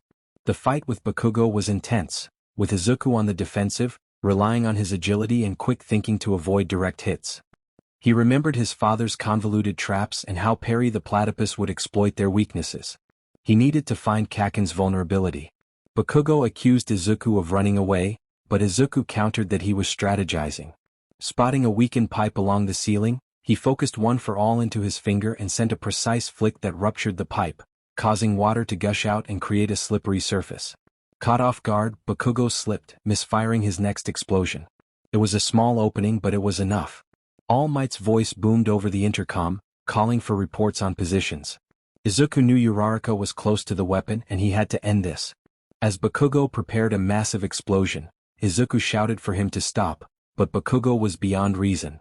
With no other choice, Izuku focused one for all into his arm, not for a direct attack, but to create a powerful air pressure blast. He unleashed a Delaware smash, and the air pressure collided with Bakugo's explosion, creating a blinding flash and a powerful shockwave that shook the building. When the dust settled, Izuku stood, his arm throbbing but intact, while Bakugo lay on the ground, stunned and with cracked gauntlets. All Might announced the victory for Team A, declaring that the nuclear weapon had been secured. Exhausted, Izuku collapsed, panting, feeling a mix of pain and pride. He had faced Kaken and emerged victorious. Later, in the observation room, All Might remarked to Aizawa about Izuku's growth, noting how he had used his mind and the environment to his advantage. Aizawa acknowledged Izuku's potential, recognizing his ability to exploit an opponent's weaknesses, likely influenced by years of observing his father's schemes. As Izuku limped back to the changing rooms, he felt a surge of pride. He had faced Kaken and had not broken. He was still the son of Dr. Doofenshmirtz, but he was also Izuku Doofenshmirtz, a hero in training, taking his first painful yet resolute steps. The aftermath of the battle training left Izuku with a throbbing arm and a renewed determination. He was slowly learning to wield one for all, but the path was fraught with challenges. That evening he spent time icing his arm and updating his hero analysis notebook with new observations about his classmates' quirks. His phone buzzed with a message from his father, who excitedly shared his plans for Izuku's training. He had arranged for supplemental training with OWCA, the organization without a cool acronym, believing it would help Izuku understand his villainous heritage. Izuku felt a wave of dread wash over him, knowing this could lead to chaos. The next morning, Izuku braced himself for the unexpected. Despite his attempts to explain the nature of OWCA to his father, Dr. Doofenshmirtz was convinced he had made a breakthrough. A sleek black van pulled up, and two stern-looking agents emerged, accompanied by a surprisingly agile monkey in a fedora and a large, stoic bear with a high-tech communicator. The agents were bewildered by the building as they inquired about the unusual request for heroic villain thwarting instruction for Izuku. Dr. Doofenshmirtz welcomed them enthusiastically, introducing Izuku as his son and expressing his hopes for Izuku's training. Izuku stammered a greeting, feeling the weight of the agent's scrutinizing gazes. The training began and he could only wonder what awaited him. It was a peculiar mix of genuine spy techniques and his father's chaotic interpretations. The human agents attempted to teach Izuku stealth and observation, guiding him through a makeshift laser grid crafted from repurposed Christmas lights while he avoided motion sensors, which were actually just his dad's old security cameras. The monkey agent demonstrated advanced lockpicking on one of Doofenshmirtz's secure safes, which Izuku knew his dad usually just forgot the combination to. Dr. Doofenshmirtz interrupted a lesson on tactical evasion, announcing the next drill, which involved disguising oneself as a potted plant. He insisted it was crucial for blending into villainous layers, prompting Izuku to step into a giant flower pot, a fake leaf sprouting from his head. The OWCA agents exchanged bewildered glances. Next came the exercise involving the escape the demotivation in adder. Doofenshmirtz declared that Izuku must resist the urge to simply sit down and do nothing. Suddenly, a familiar chattering sound echoed from the ventilation. Perry the platypus dropped from the ceiling, landing silently behind Dr. Doofenshmirtz. Wearing his fedora, he looked profoundly exasperated as he surveyed the scene. OWCA agents, a boy in a flower pot, and his nemesis trying to activate a demotivation device. Doofenshmirtz exclaimed that Perry had arrived at the perfect moment and could be their villain for the exercise, instructing him to demotivate Izuku. Perry simply chattered, then swiftly disarmed the demotivation device, replacing its power source with a small, harmless rubber duck. He glanced at Izuku still in the flower pot, and gave a subtle nod as if to say he was doing great. Izuku, still stuck, managed a small, grateful smile. The training session continued in this manner for another hour. He discovered that some of the OWCA techniques, like advanced observation skills and silent movement, were surprisingly applicable to hero work. He also realized that his father's understanding of spy training was mostly based on bad spy movies and his own villainous frustrations. The session culminated in Dr. Doofenshmirtz attempting to activate his hero spy-inator, which he claimed would imbue Izuku with the combined powers of a hero and a secret agent. It turned out to be a modified vacuum cleaner that simply sprayed Izuku with glitter. Doofenshmirtz shrieked in frustration as Perry, having subtly swapped a crucial component, made his escape through a hidden vent, declaring that Perry had ruined his invention. The OWCA agents, looking utterly exhausted and more confused than when they arrived, politely excused themselves, thanking Dr. Doofenshmirtz for the unique experience. Later that evening, Izuku recounted the bizarre day to Candace over their usual waffles. She giggled, wiping syrup from her chin, as she processed the absurdity of his father's attempts to turn him into a spy hero with a vacuum cleaner. Izuku sighed, a faint shimmer of glitter still clinging to his hair, and admitted that while it was a lot, some of the stealth techniques were actually useful. He learned that even OWCA agents could be confused by his dad. Candace squeezed his hand, assuring him that he would be the most well-rounded hero at UA, possessing All Might's power, Aizawa-sensei's DSPLN, and his father's unique brand of chaos, along with newfound secret agent skills. Izuku smiled, feeling grateful for her support. He understood that his path to becoming a hero was unlike anyone else's, a strange, unpredictable blend of the heroic, the villainous, and the utterly absurd. Yet it felt perfectly, uniquely, Izuku Doofenshmirtz. The OWCA training session, while utterly bizarre, had left Izuku with a new perspective. Although his father's hero spy-inator had been a glitter-spraying vacuum, the brief moments of actual stealth and observation taught by the human agents, along with the agility of the monkey agent, resonated with his analytical mind. He realized that heroics weren't just about powerful quirks and direct combat. Sometimes, it was about subtlety, strategy, and knowing when not to act recklessly. His struggles with One for All continued. He could manage small bursts, but the full power still threatened to overwhelm him. Aizawa-sensei's constant reminder of precision echoed in his ears. He needed more. He needed to learn to move without relying solely on brute force.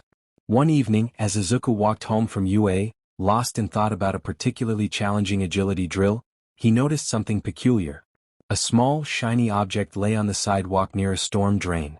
Bending down to pick it up, he discovered it was a tiny, intricately folded origami platypus. As he unfolded it, a faint, almost imperceptible glow emanated from within, revealing a tiny, blinking red light, a miniature high-tech beacon.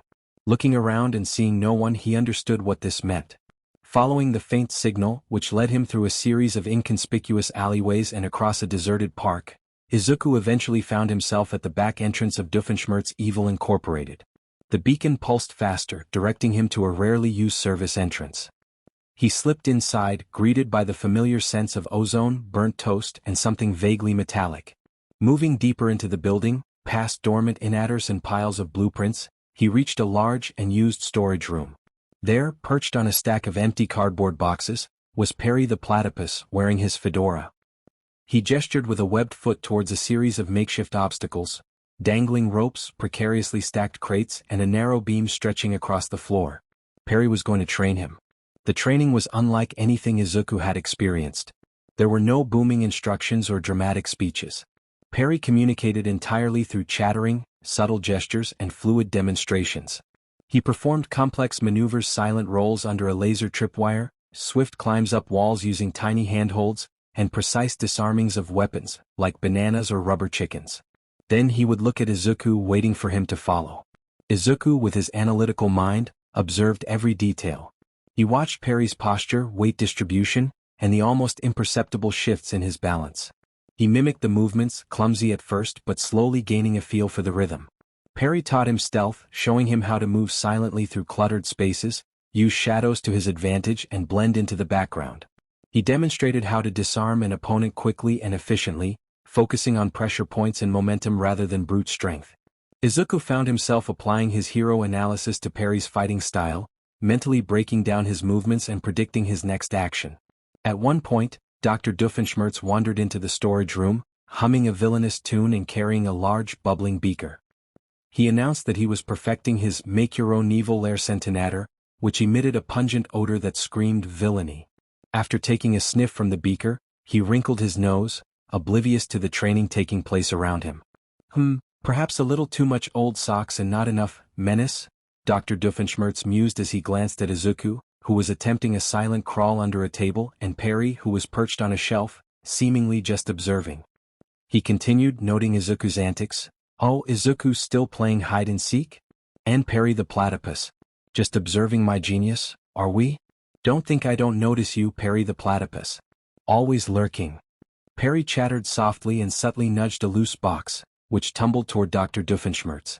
The doctor yelped, dropping his beaker, which fortunately only spilled a harmless, foul-smelling liquid. Curse you, Perry the Platypus.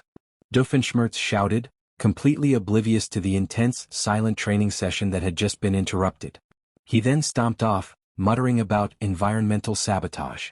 Izuku and Perry exchanged a look, a silent understanding passing between them, a shared exasperation and a hint of amusement. The training continued for several weeks, always in secret, with Perry as the silent, demanding instructor. Izuku found himself incorporating these new skills into his UA training. He was still working on One for All, but now he was also learning to dodge, evade, and analyze situations with a different kind of precision. He was becoming a hero who could fight but also one who could disappear, disarm, and outsmart. One evening, after successfully navigating a complex laser maze, real lasers this time, courtesy of Perry's gadgets without a single misstep, Perry gave a rare, almost approving nod. He then pulled out a small, encrypted device, typed something, and a holographic image of a UA high school blueprint appeared, highlighting a specific vulnerable point in one of the training grounds. Izuku's eyes widened. Perry was giving him tactical advice for UA training. After a final, almost imperceptible salute, Perry disappeared into a hidden vent. Izuku stood alone in the quiet storage room, a new sense of confidence settling over him.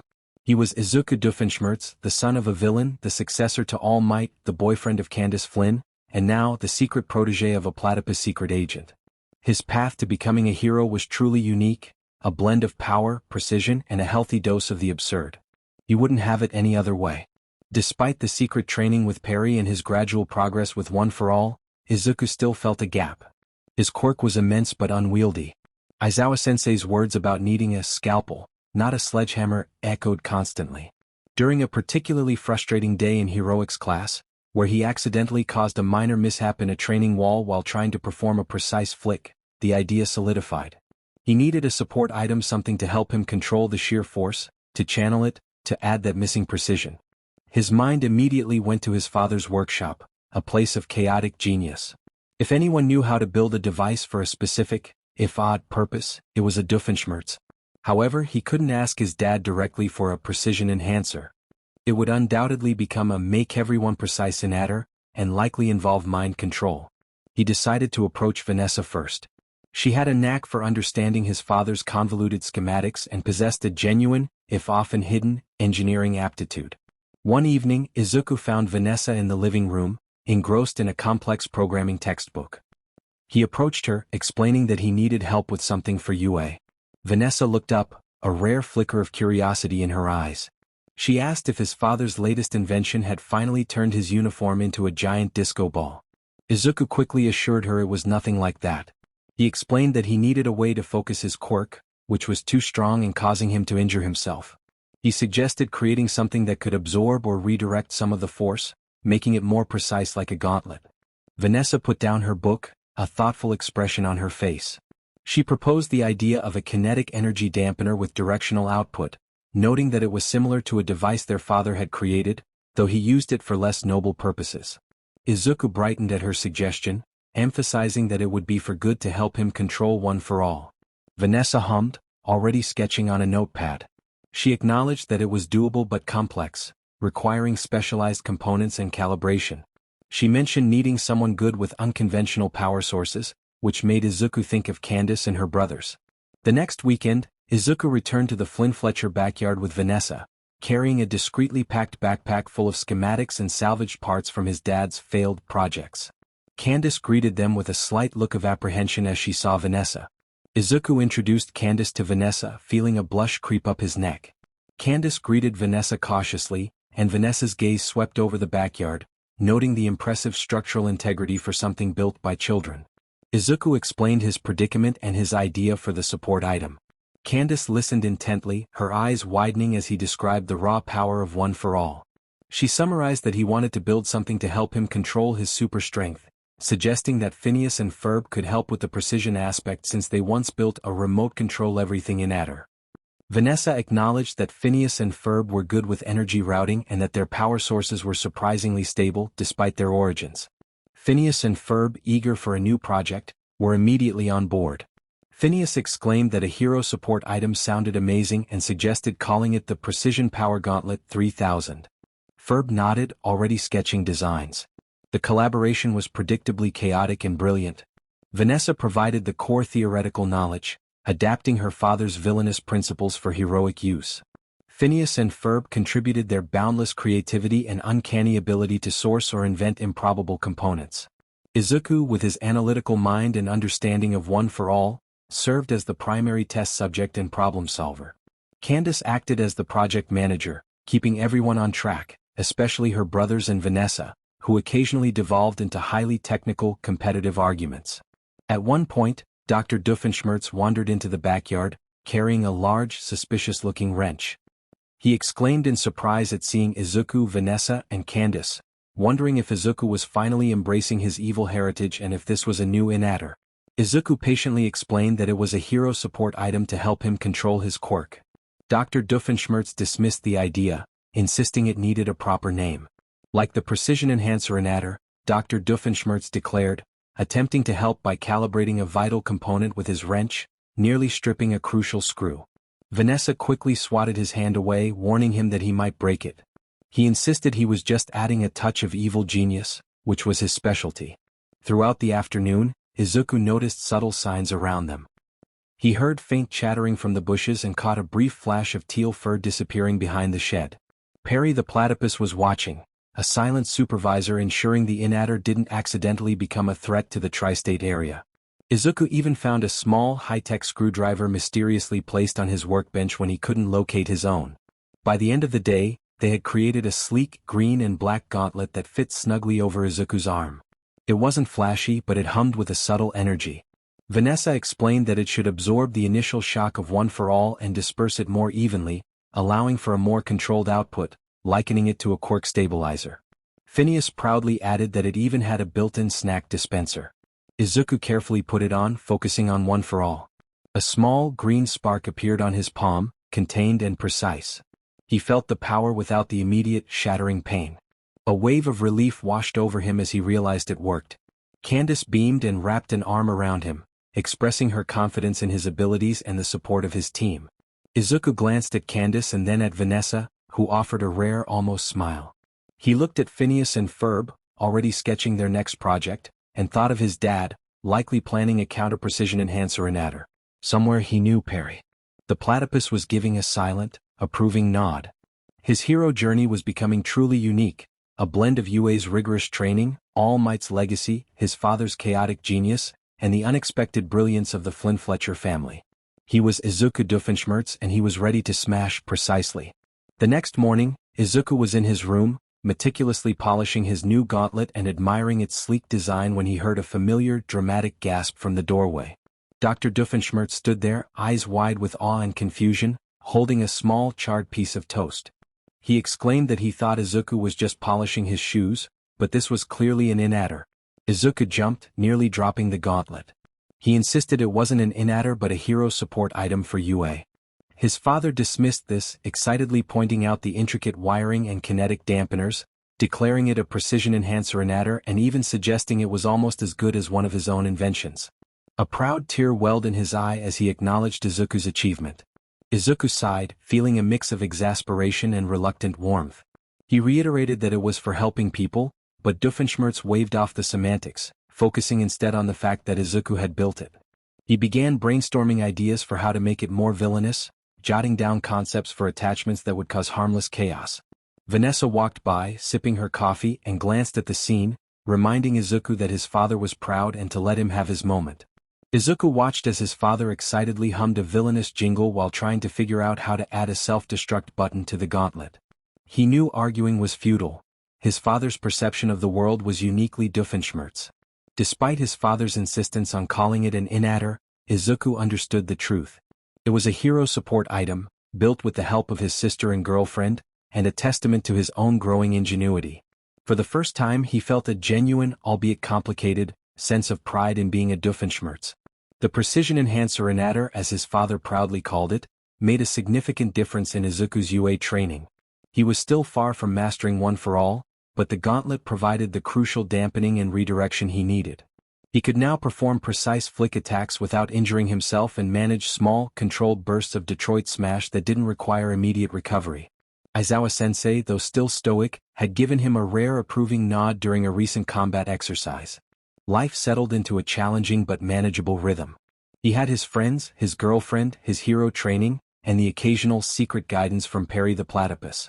He even thought he had a handle on his father's chaos. He was wrong. It started, as most things did, with a dramatic monologue. Izuku was trying to study in his room when he heard his father's voice, amplified by what sounded like a megaphone, echoing from the street below. Dr. Doofenshmirtz announced the unveiling of his latest masterpiece, the Make Everyone Wear SquarePants inadder. Izuku groaned and rushed to the window. His father stood proudly atop a clunky, oversized device resembling a giant sewing machine, its beams sweeping across the street. People below, going about their morning, suddenly found their trousers constricting and reshaping into rigid, perfectly square and utterly uncomfortable pants. Chaos erupted.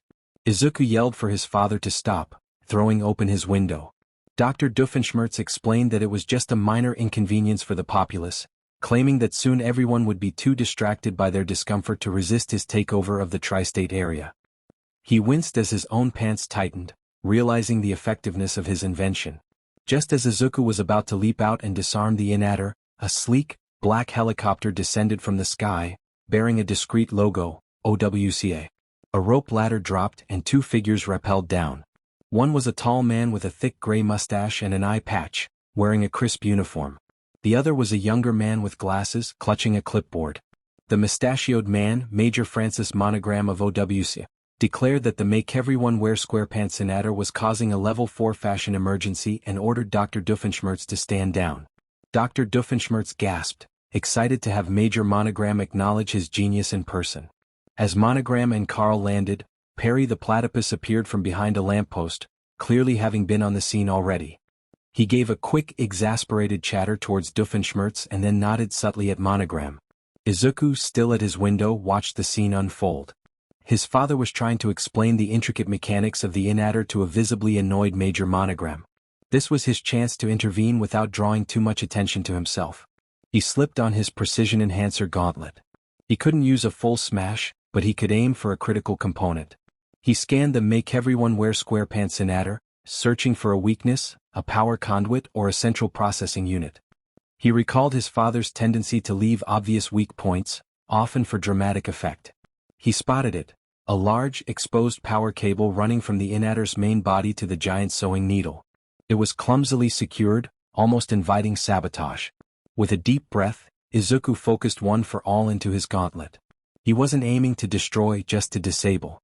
He fired a precise, controlled flick. A tiny green spark arced from his gauntlet, hitting the power cable. The Make Everyone Wear SquarePants inadder sputtered, its lights flickered, and the giant sewing needle jammed before retracting. The beam dissipated, and the people on the street suddenly found their pants returning to normal, albeit a little wrinkled. Dr. Doofenshmirtz wailed dramatically, lamenting his foiled plan. Major Monogram, who had been mid-lecture to Doofenshmirtz, paused. He looked at the now inert inadder, then his gaze swept up to Izuku's window. Izuku quickly pulled back, but not before Monogram's sharp eye caught a glimpse of his green hero costume and the distinctive gauntlet. Monogram's eyes narrowed slightly, then he gave a subtle nod towards Perry the platypus, who had just given Doofenshmirtz a final, exasperated pat on the head before disappearing into a sewer grate. Monogram turned back to Doofenshmirtz, noting that the inadder had spontaneously decommissioned and that Agent P had done his job once again.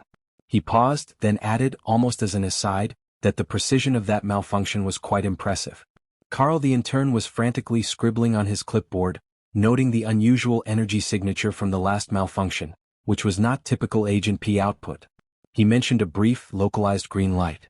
Monogram cut him off, a knowing look in his eye, stating that some things were best left unanalyzed for now. He then turned to Doofenshmirtz, instructing him to clean up the mess and indicating that they would have a long talk about international sartorial law. Izuku watched from his window as his father was led away, still complaining about Perry. He then looked at his gauntlet, a small smile playing on his lips. He had used it. He had helped. And he had done it without breaking himself. He knew Major Monogram had seen him.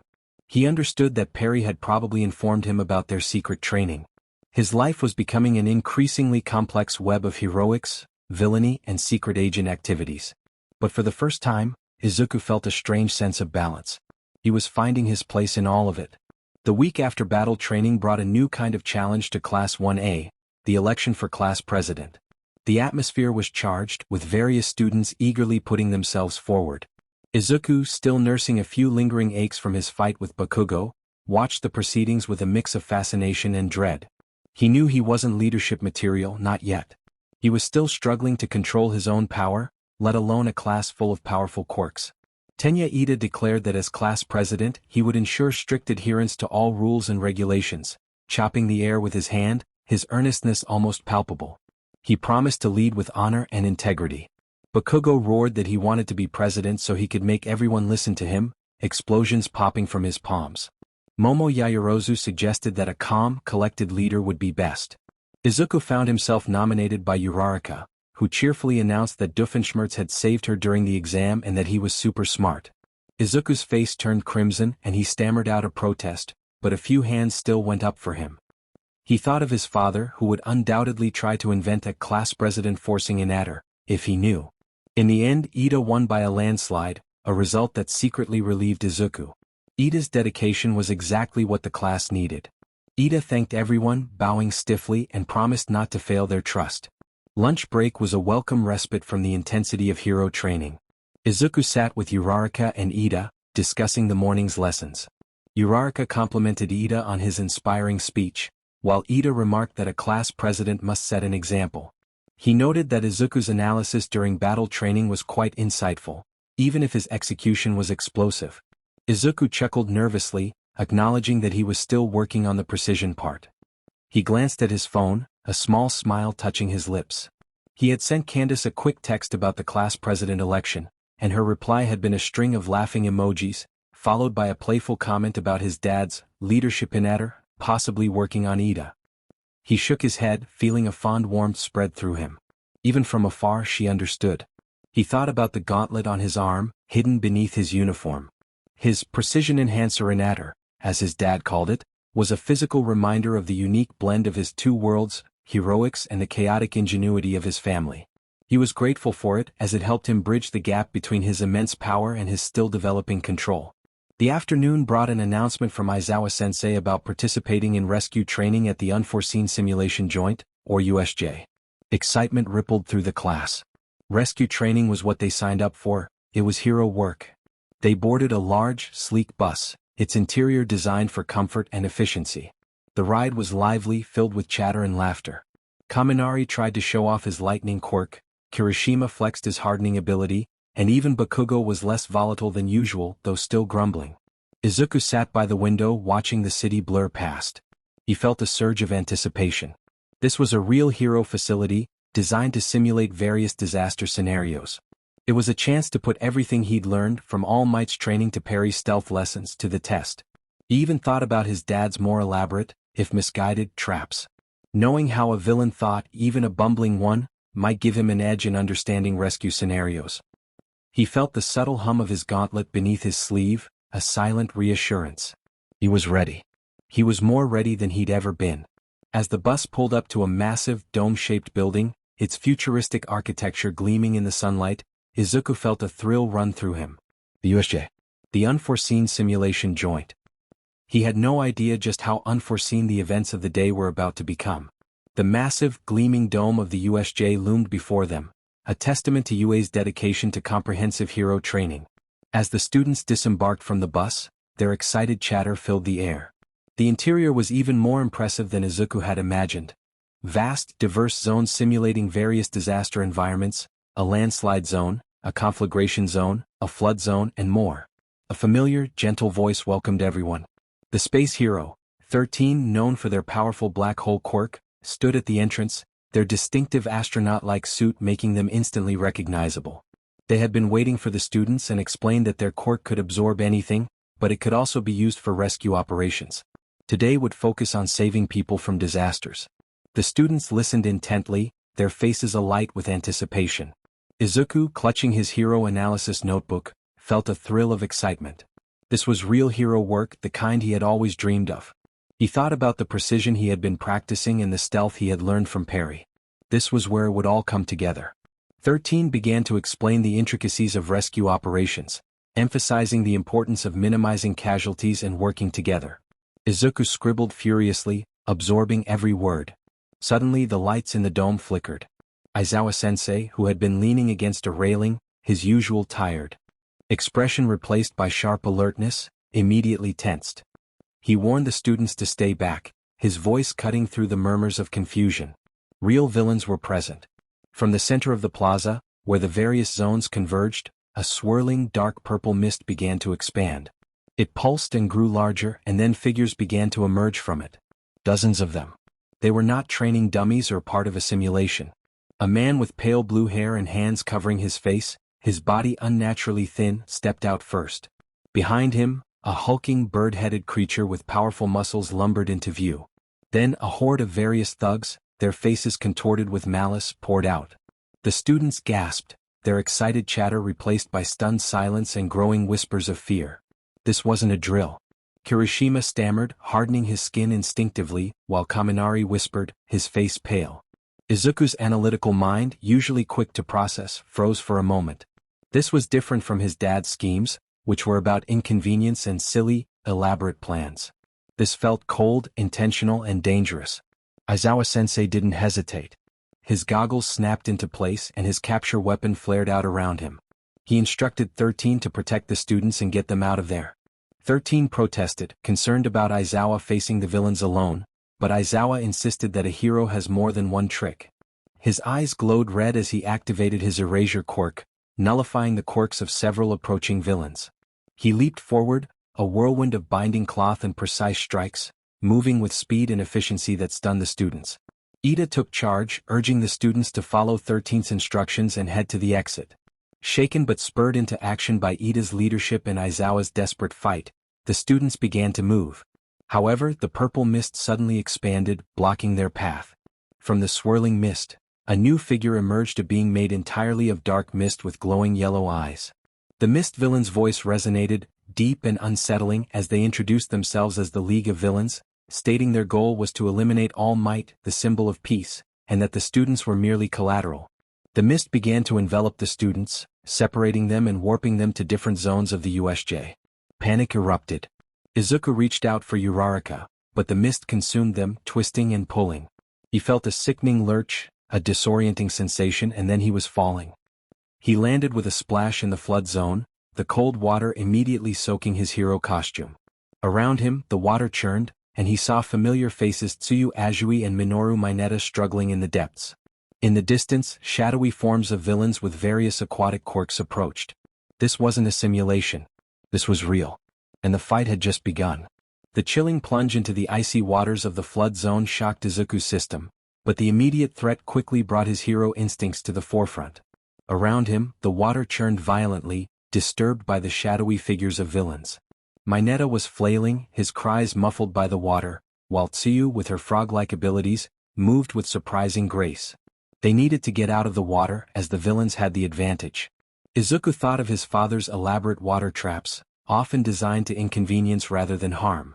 These villains, however, were clearly aiming to defeat them. Izuku pushed himself to the surface and saw villains with fish-like fins and gills closing in. They needed to get to higher ground.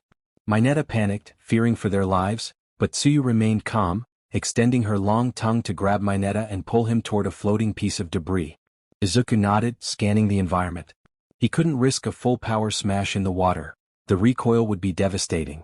Remembering Perry's lessons in stealth and evasion, he focused one for all into his legs for a powerful kick, creating a sudden current that disrupted the water around them, momentarily disorienting the approaching villains. He urged them to move toward a partially submerged building structure, suggesting they outmaneuver the villains. Tsuyu quickly followed, pulling Mineta along as they scrambled onto a narrow, slippery ledge, panting. Below them, the water villains snarled in frustration. Mineta whimpered as a villain with sharp claws began to climb. Izuku asked Tsuyu if she could use her tongue to grab something heavy and throw it. She flicked her tongue out, wrapping it around a loose piece of concrete debris. With a powerful heave, she flung it at the climbing villain, knocking him back into the water. Izuku praised her effort and turned to Mineta, encouraging him to use his pop-off quirk to create a barrier or stick the villains to something. Mineta nervously pulled a sticky ball from his head and threw it, sticking a villain to a nearby wall. Izuku's eyes lit up with excitement at their teamwork. Mineta, feeling a surprising surge of confidence, began launching his sticky ball at the villains, sticking them to walls, each other, and even the ceiling. Izuku recalled his father's elaborate, albeit often ridiculous, traps. Heinz Doofenshmirtz had a predictable pattern, relying on his invention's primary functions. The villains, too, seemed to depend heavily on their water quirks, becoming less effective when out of their element. Izuku realized they were not expecting a strategic counterattack. They thought they were just helpless kids. He focused one for all into his right arm, channeling it through his gauntlet. Instead of aiming at a villain, he targeted a weak point in the building structure above the water. A controlled burst of green lightning erupted from his finger, striking the concrete. A section of the ceiling crumbled, sending debris and a cascade of water down onto the villains below, further disorienting them. With urgency, Izuku called for his classmates to move. They scrambled deeper into the building, using the chaos they had created. As they navigated the dark, waterlogged corridors, Izuku's mind raced, trying to figure out where the warp gate had sent the others. He knew All Might wasn't there and Aizawa-sensei was fighting alone. This was no simulation, it was a real villain attack. Izuku, the quirkless son of a villain, was fighting for his life and the lives of his classmates. He had to be a hero. Meanwhile, at Doofenshmirtz Evil Incorporated, the afternoon unfolded with its usual guest. Dr. Doofenshmirtz was in his lab, excitedly working on his latest invention, the Make Everyone Think I Am a Hero adder. He claimed it would emit a frequency that made people believe he was a benevolent, crime-fighting figure, allowing him to take over the tri-state area without resistance. He enthusiastically declared his plan to his daughter, Vanessa, who was attempting to study for a calculus exam in the living room, her oversized noise-canceling headphones clamped over her ears. The hum of the invention was surprisingly loud, even through her headphones. Suddenly, a shrill alarm blared throughout the building. This was not one of Doofenshmirtz's usual melodramatic alarms.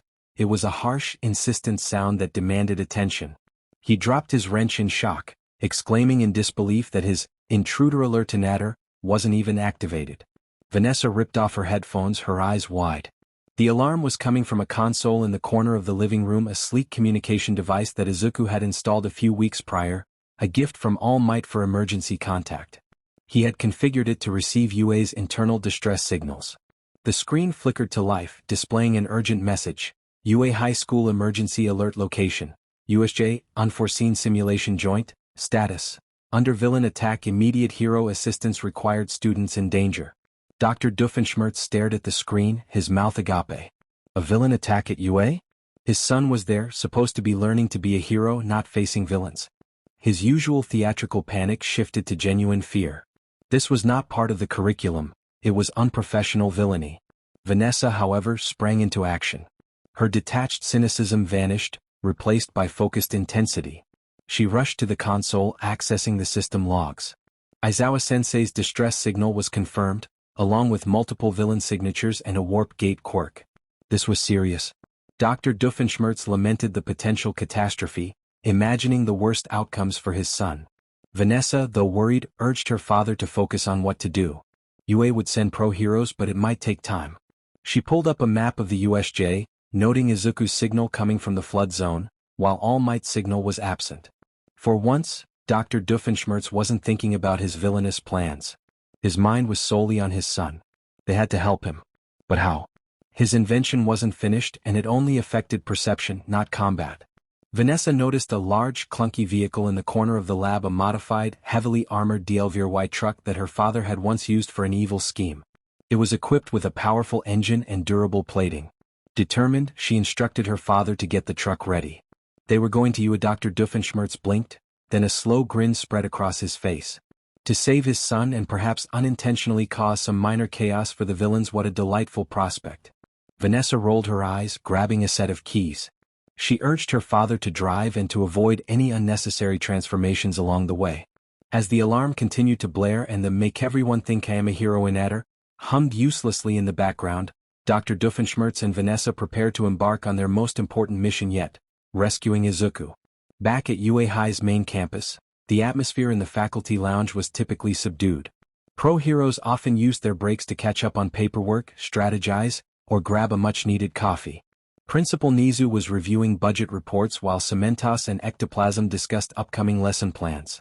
Cementos remarked that Aizawa should be wrapping up the initial briefing at the USJ about now. 13's quirk was excellent for rescue training, but Aizawa was known for getting students into practicals quickly. Ectoplasm agreed, adjusting his mask. Though he imagined that Izuku was already exhausted from the bus ride with Class 1A, a sharp, insistent beep echoed from the main communication console in the corner of the room. It was the direct line to the USJ. Nizu turned his attention to the console, noting the efficiency of Aizawa. The screen flickered to life, showing a live feed from inside the USJ dome. Aizawa-sensei was visible, his posture tense, his capture weapon already deployed. 13 stood protectively near the students. The urgency in Aizawa's movements was clear. Aizawa's voice came through the speakers, strained but firm. He reported a confirmed villain incursion with multiple targets and a warp gate quirk. Students were being dispersed and All Might was not present. A collective gasp went through the faculty lounge as Nizu's cheerful demeanor vanished, replaced by grave concern. Cementos and Ectoplasm stiffened, their attention riveted to the screen. Cementos expressed disbelief at the villain incursion, questioning who would dare. Ectoplasm muttered about the absence of All Might, his worry evident beneath his mask. Nizu demanded a status report from Aizawa, his voice sharp and devoid of cheer, asking about the nature of the threat and the safety of the students. Before Aizawa could respond, the feed crackled violently, the image distorting and dissolving into static. The communication line went dead, and the console emitted a flat, ominous tone. Silence descended upon the faculty lounge, heavier than any concrete.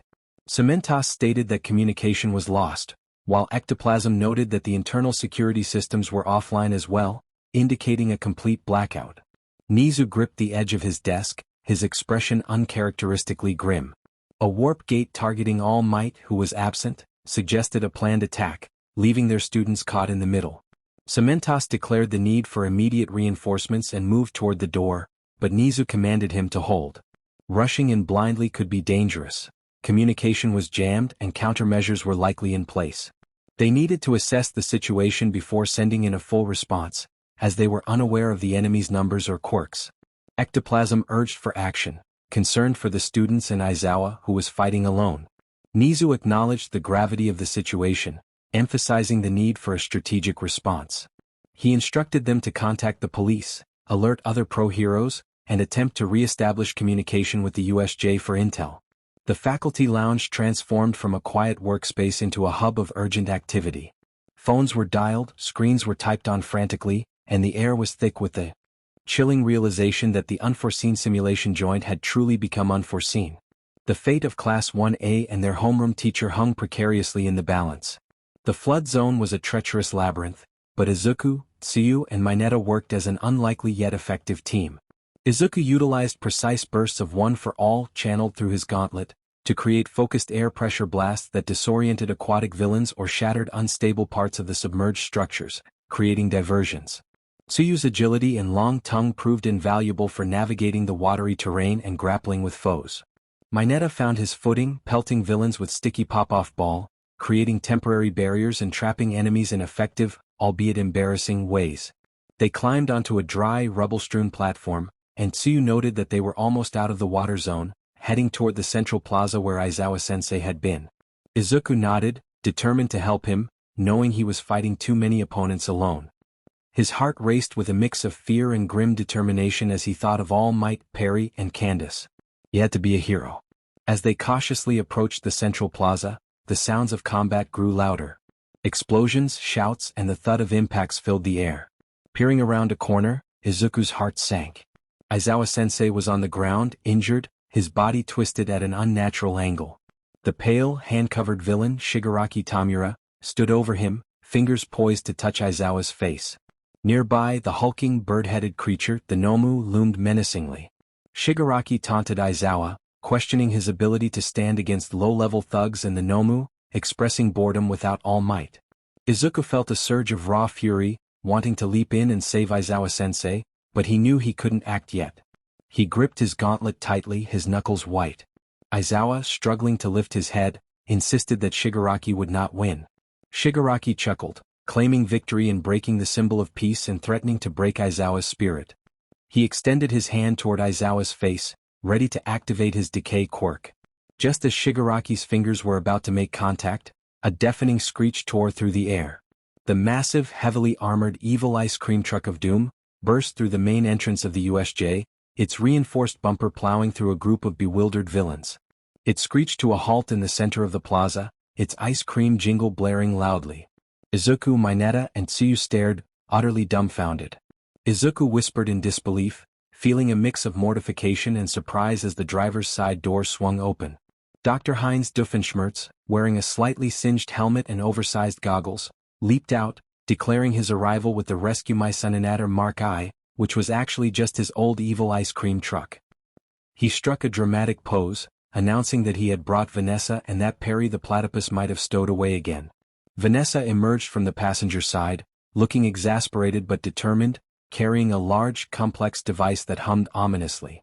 She urged her father to focus, emphasizing that Izuku was in trouble.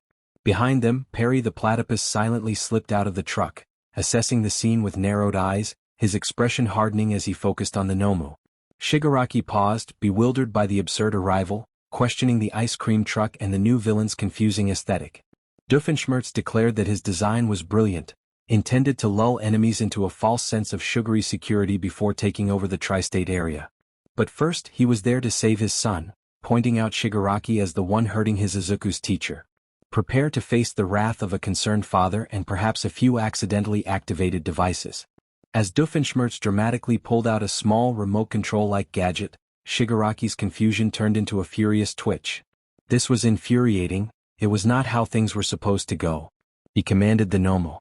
The hulking Nomu let out a guttural roar, its exposed brain twitching as it lunged toward Aizawa, its massive fist raised. But before it could strike, Perry the platypus moved. With surprising speed, he launched himself at the Nomu, aiming for its exposed brain, a tiny high-tech gadget already in his webbed hand. Simultaneously, Vanessa aimed her device, a modified, anti-villain distraction, in at her, and a focused beam of light shot out, hitting Shigaraki and causing him to stumble back, momentarily blinded. Vanessa called out to Izuku, urging him to get Aizawa-sensei out of danger while they handled the distraction. Izuku, still processing the surreal scene, snapped into action. His father, sister, and Perry were here to help him. He activated One for All, focusing it into his legs, and burst forward, a green flash of lightning. The USJ, designed for simulations, had transformed into the most chaotic and uniquely heroic battlefield Izuku had ever known. The central plaza of the USJ erupted into a maelstrom of chaos. While Izuku, fueled by a desperate surge of One for All, rushed to pull Aizawa-sensei to safety, the unlikely trio of Dr. Doofenshmirtz, Vanessa, and Perry the Platypus faced down the monstrous Nomu. Shigaraki, his eyes burning with fury, commanded the Nomu to deal with the interlopers. The Nomu, a creature of pure destruction, let out another guttural roar and lunged, its massive fist aimed directly at Doofenshmirtz. Undeterred, Doofenshmirtz declared that the creature faced the might of the Nomu neutralizing inator, which he had just invented to neutralize Nomus. He pulled out a large, brightly colored ray gun that resembled a repurposed leaf blower and fired. A stream of confetti and glitter harmlessly splattered against the Nomu's muscular chest. The Nomu blinked, then roared again, completely unfazed, and swung its arm. Vanessa yelled at her father, pointing out that he had used the party pooper inator instead. As a piece of concrete flew past her head, she aimed her own device and fired a focused beam of sonic energy at the Nomu. The creature staggered, momentarily disoriented by the high-pitched whine, its exposed brain twitching. This was Perry's opening. With incredible speed, he launched himself at the Nomu's face, his fedora a blur. He landed on its shoulder, deploying his tiny high-tech grappling hook to latch onto the Nomu's exposed brain. He began to tamper with the brain circuitry, causing sparks to fly. Doofenshmirtz, witnessing his nemesis in action, expressed his frustration at Perry always thwarting his plans, even his accidental plans to neutralize a Nomu with confetti. He quickly fiddled with his leaf blower device, recalling that it was the make-everything-sticky inator. A thick, gooey substance shot out, coating the Nomu's legs. The Nomu roared, its movements hampered by the sudden stickiness. It tried to swat Perry, but the platypus was too fast, leaping and rolling while continuing to tamper with the Nomu's brain, causing it to twitch and spasm. Vanessa praised her father's accidental effectiveness and continued blasting the Nomu with sonic waves to keep it off balance. Doofenshmirtz lamented that the inator had a limited goo supply and smelled vaguely of grape jelly. Meanwhile, Shigaraki grew increasingly agitated, demanding the Nomu crush them and questioning what these ridiculous things were. He attempted to rush forward, but Izuku, having safely moved Aizawa-sensei behind some rubble, returned to the fight, using his gauntlet to fire precise air flicks at the ground around Shigaraki, kicking up dust and forcing him to retreat. Despite Perry's relentless tampering and Vanessa's sonic blasts, the Nomu remained a terrifying force, designed to withstand One for All, with a regeneration quirk that quickly undid any damage. It managed to swat Perry off its head with a powerful backhand, sending the platypus skidding across the ground. He quickly recovered, shaking his head. Doofenshmirtz cried out in concern for Perry, momentarily forgetting his villainous intent. The Nomu, now free of Perry's direct interference, turned its attention back to Doofenshmirtz and lunged, its massive hand reaching for him. In response, Doofenshmirtz pulled out a small, spherical device, throwing it to the ground. Instead of exploding, it emitted a high-pitched squeal, and a giant inflatable rubber duck rapidly inflated, pushing Doofenshmirtz out of the Nomu's path. The Nomu's fist collided with the inflatable duck, which absorbed the blow with a comical bounce. Doofenshmirtz proudly explained that it was his distraction decanator, designed to distract Perry from his evil schemes, but it worked on Nomus too. Vanessa, though initially skeptical, admitted that it was actually useful and took advantage of the Nomu's momentary distraction to fire another powerful sonic blast, pushing it back further. Perry seized the opportunity to swing onto the Nomu's back, aiming for the exposed brain again. He resumed tampering, causing the Nomu to writhe and roar in frustration. The chaotic battle continued, a bizarre symphony of Doofenshmirtz's malfunctioning devices, Vanessa's precise support, and Perry's silent efficiency. They weren't defeating the Nomu, but they were keeping it off balance, preventing it from reaching Aizawa and buying precious time. Izuku, watching from a distance as he protected Aizawa-sensei, felt a strange surge of pride. His family, in their own unique way, was fighting for good, and they were surprisingly effective. The central plaza of the USJ was a whirlwind of bizarre combat. Dr. Doofenshmirtz, now armed with his make-everything-slippery inator, was frantically trying to trip the Nomu with banana peels. Vanessa continued firing focused sonic blasts with her device, while Perry, a blur of teal fur and fedora, relentlessly assaulted the Nomu's exposed brain, causing the creature to thrash wildly. Doofenshmirtz narrowly dodged a swipe from the Nomu's massive hand, slipping on his own banana peel in the process. He proclaimed that his villainous ingenuity knew no bounds, even when it accidentally helped. Meanwhile, Shigaraki grew increasingly frustrated, demanding that the Nomu ignore them and get Eraserhead. Izuku, having dragged Aizawa-sensei behind a sturdy piece of rubble, watched the chaotic scene unfold. His father, sister, and Perry were surprisingly effective at keeping the Nomu off balance, buying crucial time. He saw the fury in Shigaraki's movements and the desperate attempts to regain control. Izuku knew he had to act, but he was still cautious about overextending one for all. Just as Shigaraki began to advance towards Aizawa-sensei again, a sudden, deafening crash reverberated through the USJ. The main entrance, previously breached by the evil ice cream truck, now exploded inward with a force that shook the entire dome. A blinding flash of light filled the plaza.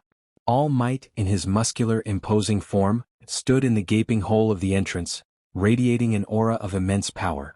His eyes, usually bright with a heroic smile, were grim, filled with a cold fury. He had arrived. Behind him, a phalanx of UA faculty streamed in. Principal Nizu, his small frame belying his sharp intellect. Cementos, his body a formidable block of concrete. Ectoplasm, his clones already materializing. Midnight, her whip ready. Power Loader, his armored suit gleaming. And many more pro-heroes, their expressions grim and determined. The villains, caught off guard by the sudden arrival of so many pro-heroes, faltered. Shigaraki's eyes widened in disbelief and rage. He hissed, trembling with a mix of excitement and frustration, as he commanded the Nomu to attack All Might. The Nomu, momentarily distracted from its bizarre dance with Doofenshmirtz and Perry, turned its attention to the new, more powerful threat, roaring and charging at All Might. Dr. Doofenshmirtz, still trying to spray banana peels at the Nomu, exclaimed that the principal had arrived just in time to witness his accidental heroics and see his son in action. Nizu, upon seeing the chaos, the injured Aizawa, the scattered students, and Doofenshmirtz fighting a monstrous creature with an ice cream truck and a leaf blower, blinked, his usually composed demeanor wavering for a moment. Aizawa, from his position behind the rubble, managed a weak chuckle, explaining the situation to Nizu. However, All Might had no time for explanations.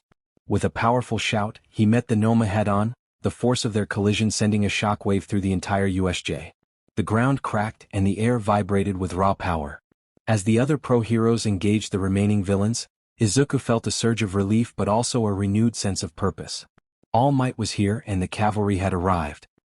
He looked at his father, who was excitedly trying to explain the mechanics of his slippery adder to a bewildered Cementos. He glanced at Vanessa, who was expertly using her device to create sonic barriers, protecting the injured students. Then he saw Perry, who had joined the fray, silently assisting All Might against the Nomu. Izuku gripped his gauntlet, ready to put into practice everything he had learned from All Might, Aizawa, Perry, and his family's unique brand of chaos. He was Izuku Doofenshmirtz and he was ready to fight. The arrival of the UA faculty turned the tide of the USJ invasion. All Might unleashed a barrage of powerful attacks on the Nomu, pushing the creature to its absolute limits. Meanwhile, Perry continued his relentless, silent assault, causing the Nomu to lose focus and giving All Might crucial openings. With a final devastating attack, All Might sent the Nomu flying through the dome's ceiling, leaving it incapacitated.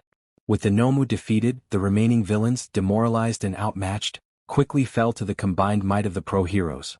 Cementos created massive walls to trap them, Ectoplasm's clones overwhelmed them, and Midnight's quirk put many to sleep. Shigaraki, his face contorted in rage and frustration, ordered a retreat, vowing that this was not over. Silence descended upon the dome, broken only by the groans of the apprehended villains and the panting of the victorious heroes. The invasion was over. Izuku, still clutching his gauntlet, felt a wave of exhaustion wash over him. His body ached, but his heart swelled with relief. He looked around at his classmates who, though shaken and some injured, were safe. Aizawa-sensei, though severely wounded, was being attended to by Cementos. Then a familiar high-pitched wail cut through the air. Dr. Doofenshmirtz came barreling towards Izuku, having abandoned his slippery adder. His lab coat was singed, his goggles askew, and his face streaked with dirt and what looked suspiciously like glitter. Izuku braced himself as his father enveloped him in a tight hug, expressing his worry and relief that Izuku was alive. He squeezed Izuku so tightly that it was hard to breathe. Vanessa arrived, looking exhausted but relieved, and pulled their father off Izuku, reminding him to let his son breathe after the battle. Izuku managed a weak smile, grateful for his family's support. He acknowledged their efforts, recognizing how they had helped him during the fight. Dr. Doofenshmirtz proudly declared that a father always protects his son, even if it meant accidentally creating distractions. Just then, Recovery Girl arrived, distributing her healing kisses to the more seriously injured students. She assessed Aizawa-sensei and Izuku's trembling arm, immediately going to work. Principal Nizu approached the Doofenshmirtz family, a curious expression on his face as he observed Perry, who had discreetly made his way to the evil ice cream truck, giving a small nod to Izuku before vanishing into a hidden compartment. The intervention was certainly unexpected and remarkably effective in its own unique way. Principal Nizu acknowledged this with a nod, while Doofenshmirtz beamed with pride, proclaiming that his genius knew no bounds, even when applied to heroics, though he still preferred villainy for its dramatic flair. Vanessa sighed, shaking her head, clarifying that he had been worried sick. Izuku glanced around at his father, then at Vanessa, the recovering Aizawa-sensei, and finally at the shattered dome of the USJ. He had faced real villains, fought alongside his classmates, and been rescued by the most unlikely heroes: his villain father, his cynical sister, and his secret agent Platypus. His life was a constant, unpredictable blend of the heroic and the absurd. In that moment, surrounded by the aftermath of battle and the unwavering love of his family, he wouldn't have it any other way. The aftermath of the USJ invasion was a blur of medical attention, police reports, and overwhelming relief that everyone was, against all odds, alive. After receiving Recovery Girl's healing kisses for his strained muscles and minor injuries, Izuku found himself back at Doofenshmirtz Evil Incorporated. His father buzzed with a mix of fear, pride, and newfound enthusiasm for heroic inatters, while Vanessa quietly and efficiently cleaned up the remnants of the Make Everyone Wear Squarepants inatter from the lab. However, Izuku couldn't settle. His mind replayed the terrifying moments in the flood zone, the sight of Aizawa-sensei injured, and the monstrous Nomu.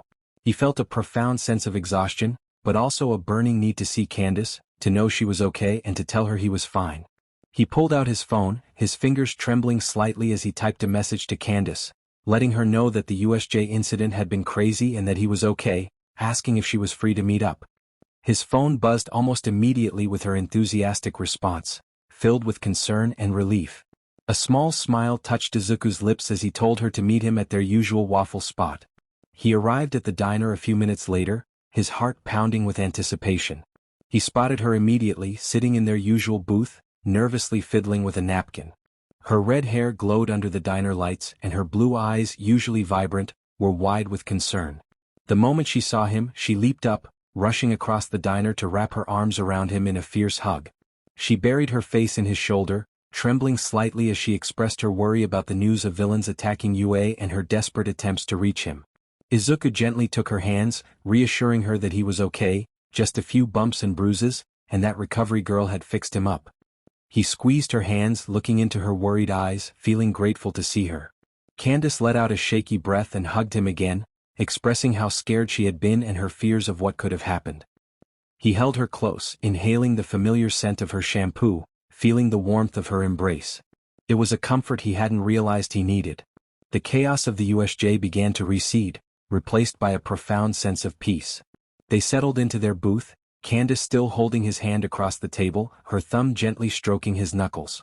Izuku recounted the events of the USJ, carefully omitting the details of One for All, but focusing on the villains, Aizawa-sensei's bravery, and the terrifying power of the Nomu.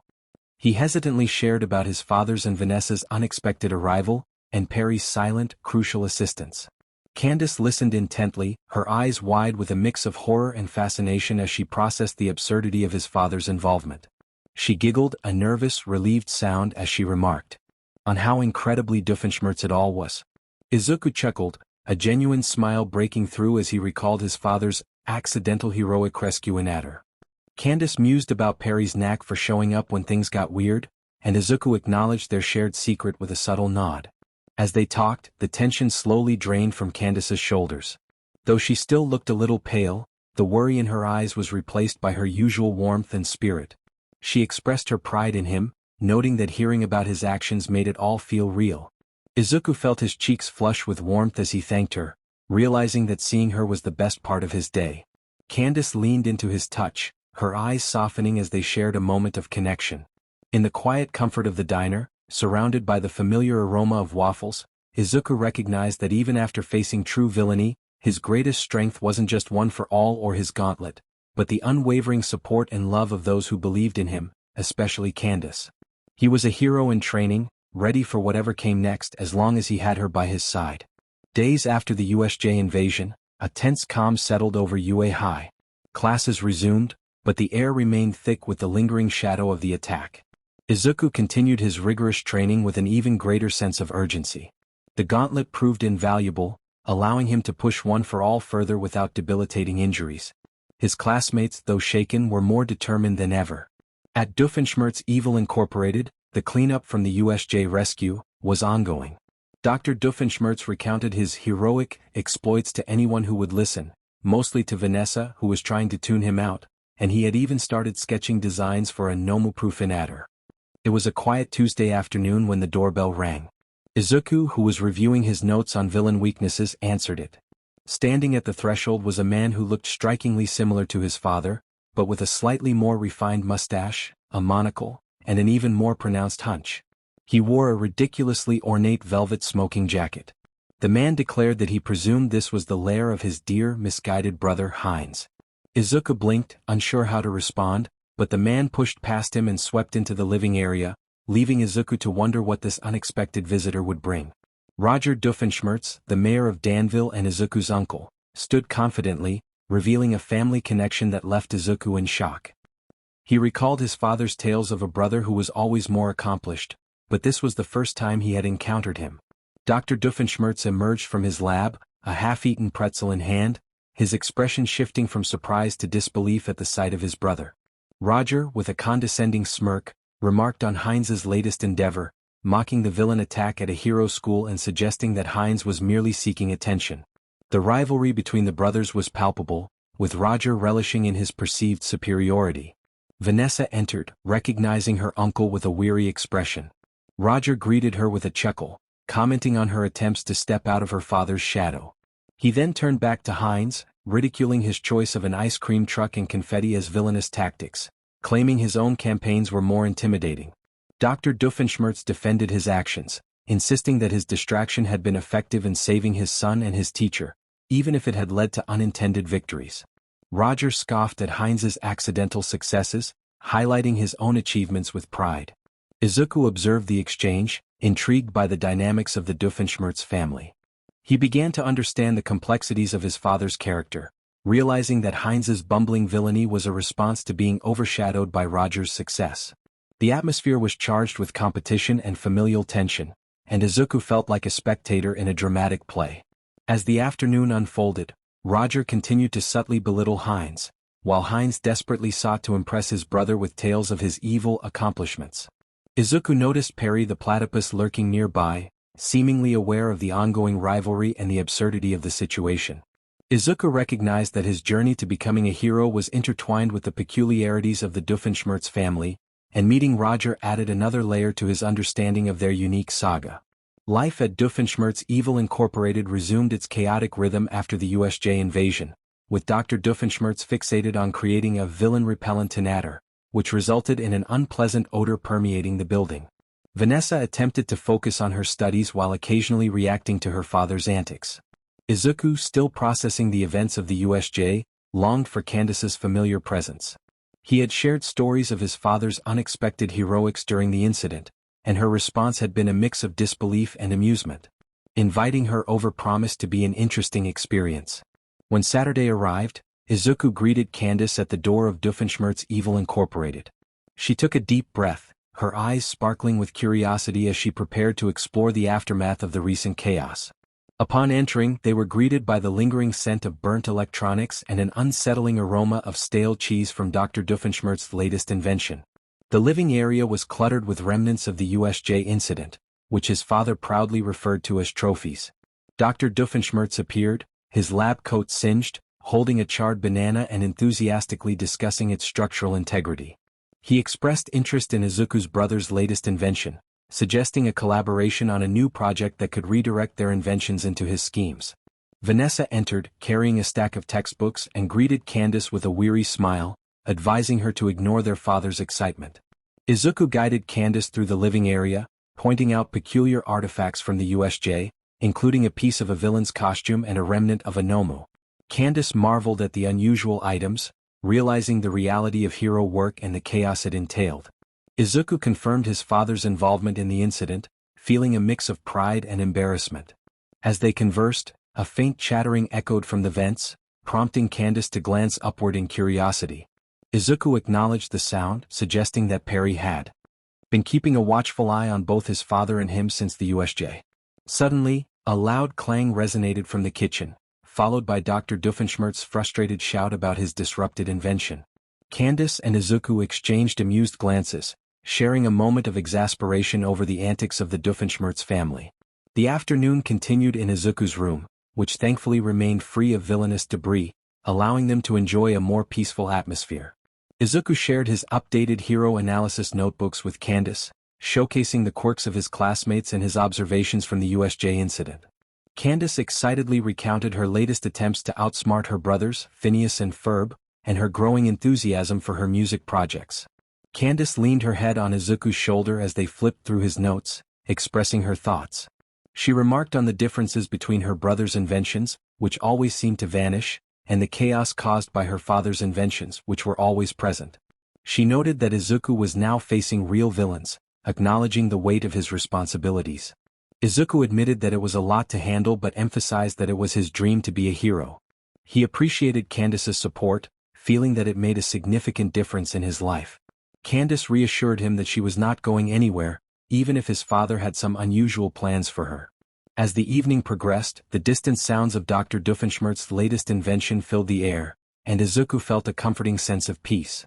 His life was a blend of heroics, family chaos, and secret agent antics, but with Candace by his side he felt ready to face any challenge. Noticing that Candace seemed a bit off, Izuku inquired about her well-being. She hesitated but eventually brushed it off.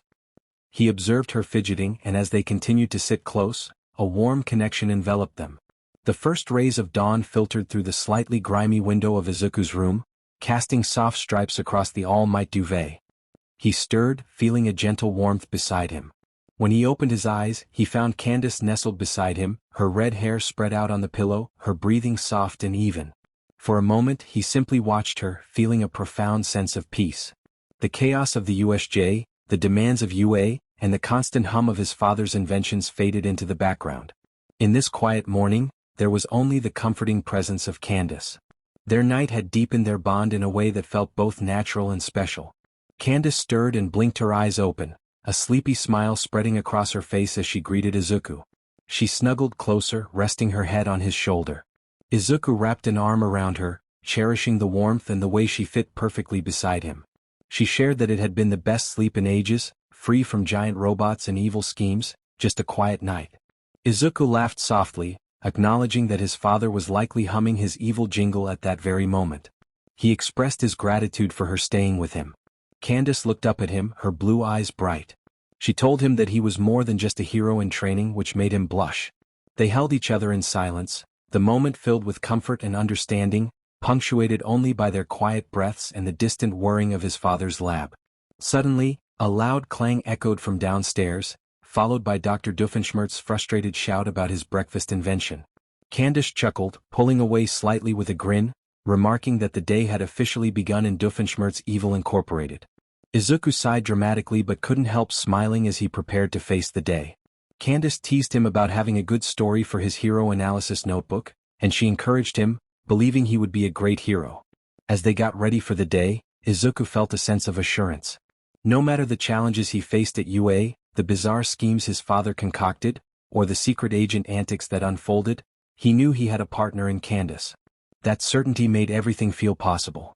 Returning to UA High after the USJ invasion felt different. The air was charged with lingering tension from the attack, but it was also filled with a new, hardened resolve among the students. They had faced true danger, and while it had been terrifying, it had forged a stronger bond within Class 1A. Izuku in particular felt a subtle shift within himself. The fear lingered, but it was now tempered by a quiet confidence, fueled by the knowledge that he had faced overwhelming odds and, with help, survived. His morning began with a peaceful farewell to Candace. The memory of their night together and her unwavering support was a warm ember in his chest, a stark contrast to the usual chaotic departures from Doofenshmirtz Evil Incorporated. Even his father's latest, thankfully non-explosive, "Good morning Inatter," which made his toast sing opera, couldn't dampen his spirits. As he walked through the UA gates, Izuku felt the familiar hum of his precision enhancer gauntlet beneath his uniform.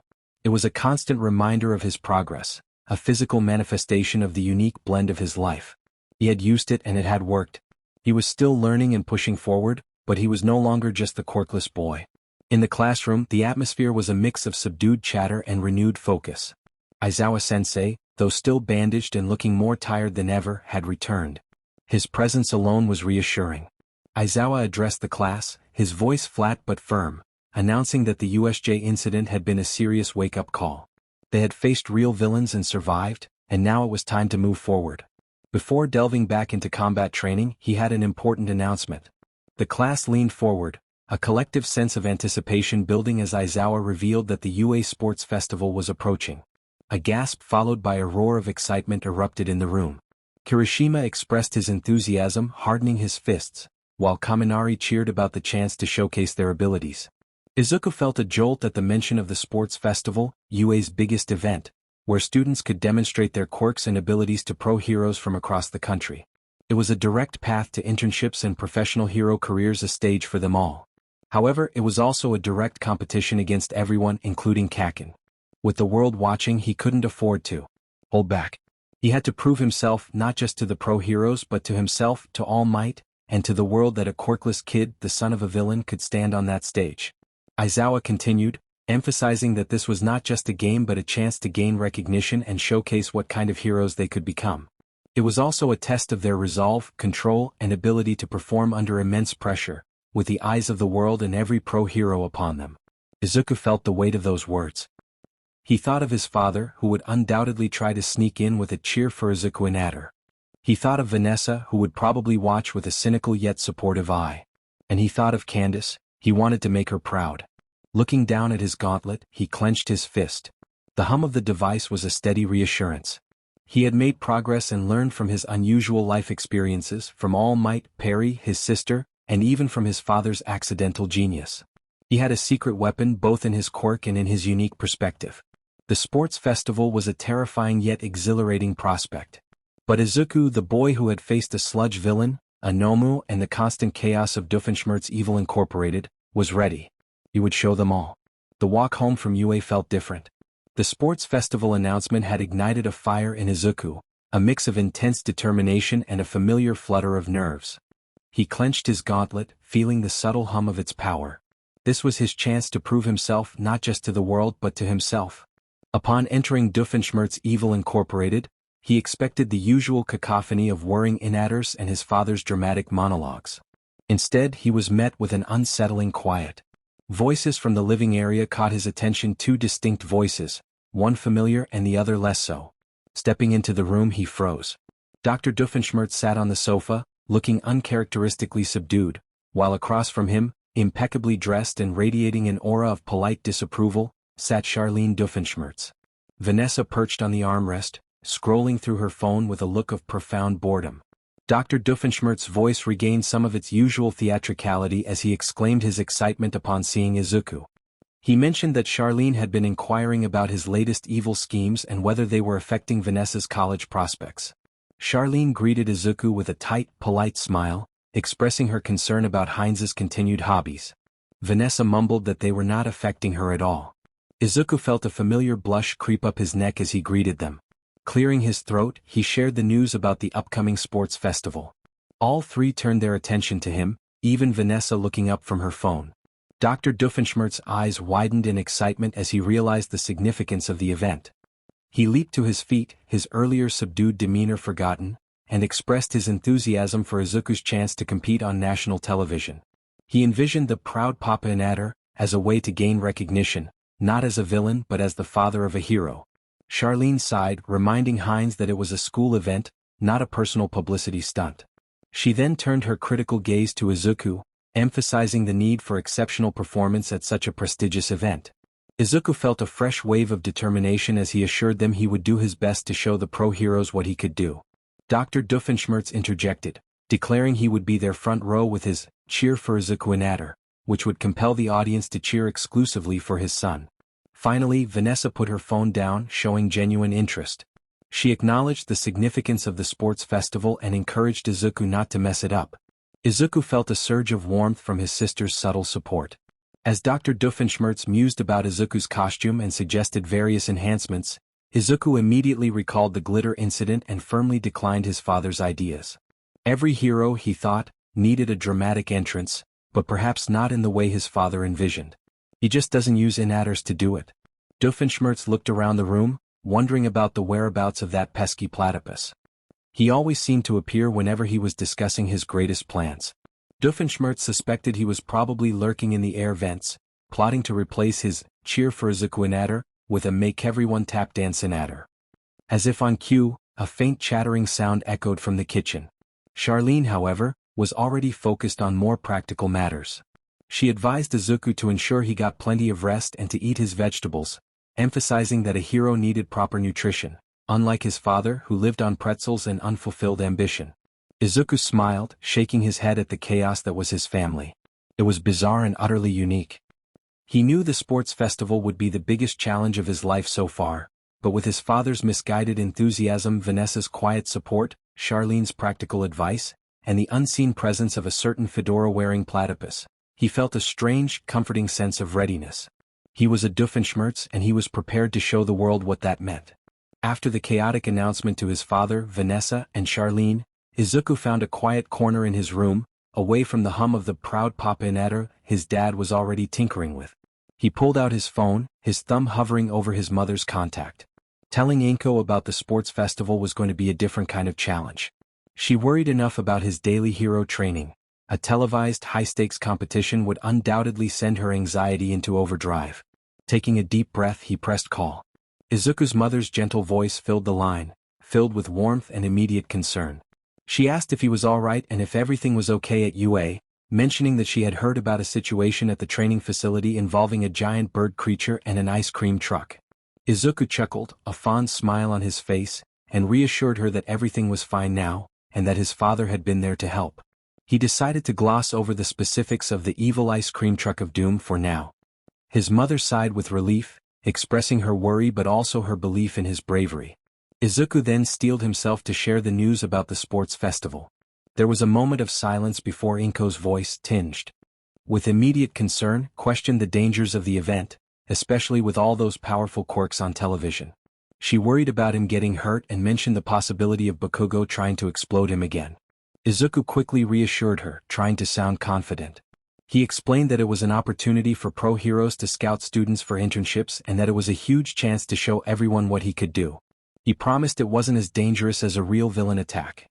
His mother fretted about his bones, recalling his recent injuries from the entrance exam and expressing her doubts about his father's inventions. Izuku explained that it was a support item that helped with his quirk and reassured her that he had been training hard with All Might's guidance. He could almost hear her taking a shaky breath on the other end. Her voice softened, pride slowly replacing her worry as she acknowledged his hard work and his long-held dreams. Izuku admitted that he wanted this more than anything, and his mother declared she would be there to cheer him on, promising to bring extra tissues and his favorite katsudon for after the event, win or lose. He thanked her, feeling a genuine smile spread across his face, and she reminded him to be careful and to eat all his vegetables. Just then, a loud whiz-bang came from downstairs, followed by his father's triumphant cry about the completion of the audience manipulation Inatter. Inko sighed, asking if that was Heinz, and Izuku confirmed it, rolling his eyes fondly. She advised him to keep his father from turning the entire stadium purple and reiterated how proud she was of him. As Izuku hung up, warmth spread through him. His mother's worry was constant, but her pride and unwavering support were his true anchors. He was going to the sports festival, determined to make her and everyone else who believed in him proud, even if it meant navigating his father's latest Inatter-induced chaos. The day of the UA Sports Festival dawned with a brilliant, cloudless sky, mirroring the electric energy that crackled through Mizudafu. The colossal UA Stadium, usually reserved for professional hero events, pulsed with the roar of tens of thousands of spectators. Television cameras whirred, broadcasting the event live to millions across the country. This was at the biggest stage Izuku had ever imagined. He stood in the tunnel leading to the arena, surrounded by his classmates. Katsuki Bakugo radiated raw, explosive confidence, while Shoto Todoroki maintained his icy composure. Izuku felt the familiar tremor in his hands, but beneath the nervousness, a fierce determination burned. He thought of All Might, of Perry's silent lessons, of Candace's unwavering belief, and of his family, his mom Vanessa, and even his dad, who was likely already trying to activate some ridiculous audience manipulation in the stands. Uraraka whispered to him, giving a reassuring smile and asking if he was ready. Izuku took a deep breath, adjusting the precision enhancer gauntlet hidden beneath his costume sleeve, his secret weapon bridging raw power and control. Present Mick's booming voice announced the beginning of the UA Sports Festival, and the crowd roared in excitement. As the tunnel opened, Izuku stepped out into the blinding light of the stadium. The roar of the crowd hit him like a physical wave, a deafening symphony of cheers and anticipation. He scanned the stands, imagining his mom clutching a tissue, Candace cheering loudly, and his dad likely wearing a ridiculous hat. The first event was announced: the obstacle race, a challenging test designed to evaluate their quirks and adaptability. Izuku's mind immediately shifted to strategy, recalling Perry's lessons on navigating difficult terrain and finding hidden advantages. As the race began, the students surged forward, their quirks blazing. Todoroki froze the ground, trapping many competitors, while Bakugo blasted through the pack. Izuku, however, started slowly, conserving his energy. He utilized precise, controlled bursts of one for all in his legs, propelling himself forward, dodging obstacles, and weaving through the chaotic mass of students. His analytical skills came into play as he observed the most efficient paths and anticipated traps. He navigated the zero-pointer robots from the entrance exam not by smashing them, but by using his agility and a well-placed flick of one for all from his gauntlet to exploit a structural weakness, creating a temporary opening for himself. He climbed the sheer cliff face of the next obstacle with calculated leaps and careful hand placements, skills honed during his secret training. Present Mike exclaimed that Izuku was not relying on brute force but rather on strategy, and that his peculiar green gauntlet seemed to aid him in making incredibly precise movements. Izuku pushed himself, his body aching, but his determination remained unwavering. He spotted Kaken and Todoroki ahead, battling for the lead. He knew he couldn't outmatch them with raw power yet, but he could rely on his intellect. He finished the obstacle race in a respectable position, not first but far from last. Exhausted, a thrill coursed through him. He had held his own. The next event was the cavalry battle, where students formed teams with one rider and multiple horses, aiming to steal headbands from other teams. Izuku found himself teamed with Uraraka, Mineta, and Tokoyami. As the rider, his strategic mind was put to the ultimate test. He urged his team to devise a plan, knowing Kaken would target him and Todoroki's ice posed a significant threat. They needed to be unpredictable. He explained his strategy, combining Uraraka's zero gravity, Mineta's sticky pop-off ball, and Tokoyami's dark shadow for both defense and offense. He used his gauntlet to create small, precise gusts of wind to deflect attacks and enhance his own agility. The cavalry battle unfolded as a whirlwind of chaos and calculated risks. They dodged, weaved, and defended.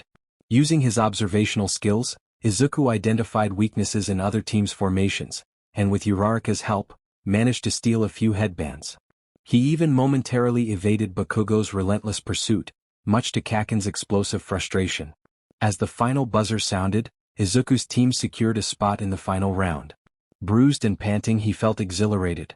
He had led a team, utilized his quirk effectively, and fought valiantly. Looking up at the stands, he imagined the faces of his loved ones, hoping they were proud and saw not just a boy with a powerful quirk, but a hero in the making. The sports festival was far from over, but Izuku Doofenshmirtz had made his debut, and he was just getting started. The atmosphere of the sports festival intensified as the 1v1 battles were announced. The stadium buzzed with a different kind of energy, raw, individual ambition. Izuku felt the weight of expectation not just from All Might but from himself. This was his moment to prove his worth. High in the stands, in a section surprisingly close to the arena, sat Izuku's unique cheering squad. Dr. Doofenshmirtz was causing a minor commotion, attempting to activate his audience manipulation inhibitor, which emitted a series of high-pitched squeaks, making a few nearby spectators clap out of rhythm. He whispered loudly that it was almost ready, hoping everyone would soon chant for Izuku and his genius father.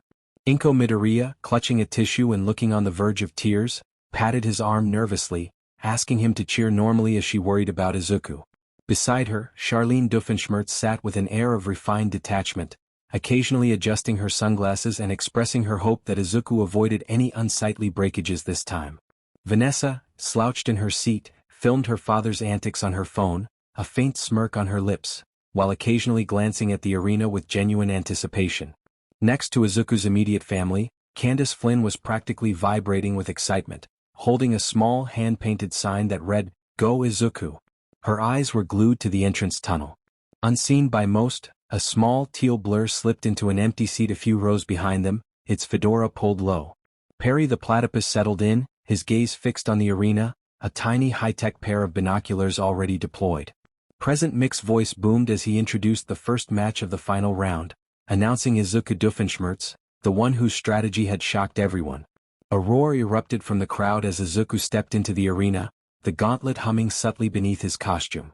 He looked up, trying to spot his family, a nervous smile on his face. His opponent was Hito Shinso, a student with perpetually tired eyes and wild, purple hair. Though Shinso looked unassuming, Izuku remembered his quirk from the preliminary rounds. Brainwashing. It was a dangerous quirk that could instantly end a fight. Candace whispered encouragement, while Charlene expressed concern about Shinso's insidious ability. Doofenshmirtz declared his son a genius, though he winced as his inadder emitted another high-pitched squeak.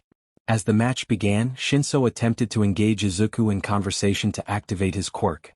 Remembering Aizawa-sensei's warnings and Perry's lessons on avoiding direct confrontation, Izuku kept his mouth shut, circling Shinso, his eyes darting for an opening. Shinso taunted him, questioning his silence and making a jab about his father. The comment ignited a flicker of anger in Izuku's eyes, but he caught himself, reminding himself not to respond. He focused one for all into his legs, sending him darting forward not to hit Shinso directly, but to create a distraction and force a reaction. He enhanced his agility with the gauntlet, weaving and feinting as he moved. Inko gasped, proud of her brave boy, while Charlene acknowledged his agility. Doofenshmirtz cheered for his son to use his inadder, completely missing the point. Frustrated by Izuku's silence, Shinso began to move, trying to get a better angle. This was Izuku's chance. He remembered Perry's lesson on exploiting an opponent's predictable movements. Shinso's movements were subtle, but they revealed his intent to get Izuku to speak. Izuku feigned a direct attack, then at the last second, pivoted, using a precise flick of one for all from his gauntlet to kick up a cloud of dust from the arena floor, momentarily obscuring Shinso's vision. He thought to himself that he couldn't risk a full smash, he needed to get Shinso out of bounds. He burst forward, not with a punch, but with a powerful, controlled shove aimed at Shinso's shoulder. The impact was clean and precise. Shinso stumbled, his eyes wide with surprise, and then with a final push he was out of bounds. Present Mike announced that Izuku Doofenshmirtz had won. The crowd erupted. Izuku stood in the center of the arena, panting, his arm aching but a triumphant smile on his face. He had won by using his brain, his training, and his quirk with control. In the stands, Inko was openly weeping and cheering. Charlene had a small, almost imperceptible smile, while Vanessa clapped, a genuine proud look on her face. Dr. Doofenshmirtz jumped up and down, his inadder still emitting strange squeaks, exclaiming that his son had won without needing his "make your opponent suddenly need a bathroom break" inadder. Candace was on her feet, cheering louder than anyone, her sign waving wildly. Her eyes met Izuku's across the stadium, and she gave him a thumbs up, a radiant smile on her face. Perry the platypus, from his discreet vantage point, gave a silent, approving nod, acknowledging that Izuku was learning and proving that a Doofenshmirtz could indeed be a hero. The victory against Shinso, though narrow, filled Izuku with a surge of confidence. He had proven to himself and to the world that he could win without resorting to self-destructive power. He had used his mind, agility, and the precision his gauntlet offered. As he made his way back through the bustling corridors of the stadium, heading toward the waiting room for the next round, a towering figure blocked his path. The air around him shimmered with heat, and a fierce, unyielding gaze met Izuku's. It was Endeavor, the number 2 hero, his flame quirk radiating intensely. Endeavor addressed Izuku, acknowledging him as the Doofenshmirtz. He pointed out that Izuku's quirk was similar to All Might's but criticized his control, calling him a liability. Izuku's jaw tightened at the familiar sting of such words. Endeavor continued, boasting about his son Shoto's potential to surpass All Might, emphasizing that Shoto possessed both fire and ice, a perfect quirk. He dismissed Izuku as a clumsy imitation and a weak link. Izuku managed to respond that he was training and learning to control his quirk. Endeavor scoffed, insisting that learning wasn't enough and that Izuku needed to master his quirk immediately if he wished to stand on the same stage as his son. With that, Endeavor turned and walked away, leaving behind a lingering heat and a chilling sense of inadequacy. Izuku stood there, shaken. Endeavor's sharp and dismissive words dug at his insecurities. He thought of his father, always trying to prove himself but often falling short. He refused to accept that fate for himself. Clenching his gauntlet, he found comfort in its hum. He would prove Endeavor wrong. The second round of 1v1 battles began, and Izuku's opponent was Shoto Todoroki, the powerful student with both ice and fire quirks. Todoroki was formidable, a top contender, and Izuku knew this would be his toughest challenge yet. Present Mike announced the match, and the crowd cheered for Todoroki. Izuku stepped into the arena, his gaze fixed on Todoroki, who stood with an unsettling calm. Izuku knew Todoroki's ice was devastating, and his fire, though rarely used, was equally potent. He had to find a way to counter both. In the stands, the Doofenshmirtz Flynn contingent was ready. Dr. Doofenshmirtz encouraged Izuku to show the power of a Doofenshmirtz, while Charlene advised him to avoid Todoroki's ice, which was too powerful for a direct hit. Inko wrung her hands, worried for her son, and Candace gripped her sign, urging Izuku to remember his training. Perry the platypus adjusted his binoculars, his gaze unwavering. The match began, and Todoroki immediately unleashed a massive wave of ice, covering half the arena in a jagged, frozen landscape. Izuku dodged, using his gauntlet to propel himself with precise bursts of one for all, leaping over the ice spikes and weaving through the treacherous terrain. He couldn't afford to get trapped. Present Mike exclaimed that Izuku was using his agility to evade Todoroki's devastating ice attack. Izuku noticed that while Todoroki's ice was powerful, it created obstacles that could also be used to his advantage. He remembered Perry's lessons on using the environment and his father's tendency to create inadders that, while powerful, often had predictable patterns. Todoroki relied heavily on his ice. Izuku feigned a direct attack to draw Todoroki's attention. Then, with a sudden burst of one for all, he launched himself onto one of the ice formations, using it as a springboard to get above Todoroki and force him to look up. Surprised by the aerial maneuver, Todoroki instinctively created more ice spikes to block Izuku's path, creating a momentary opening. Izuku, using the Precision Enhancer Gauntlet, focused one for all into a precise, targeted flick. The force created a sudden tremor, disrupting Todoroki's balance. Todoroki stumbled, and the ice around him momentarily fractured. Izuku seized the opportunity, bursting forward not to attack, but to push Todoroki toward the edge of the arena, using his body as a shield against any retaliatory ice attacks.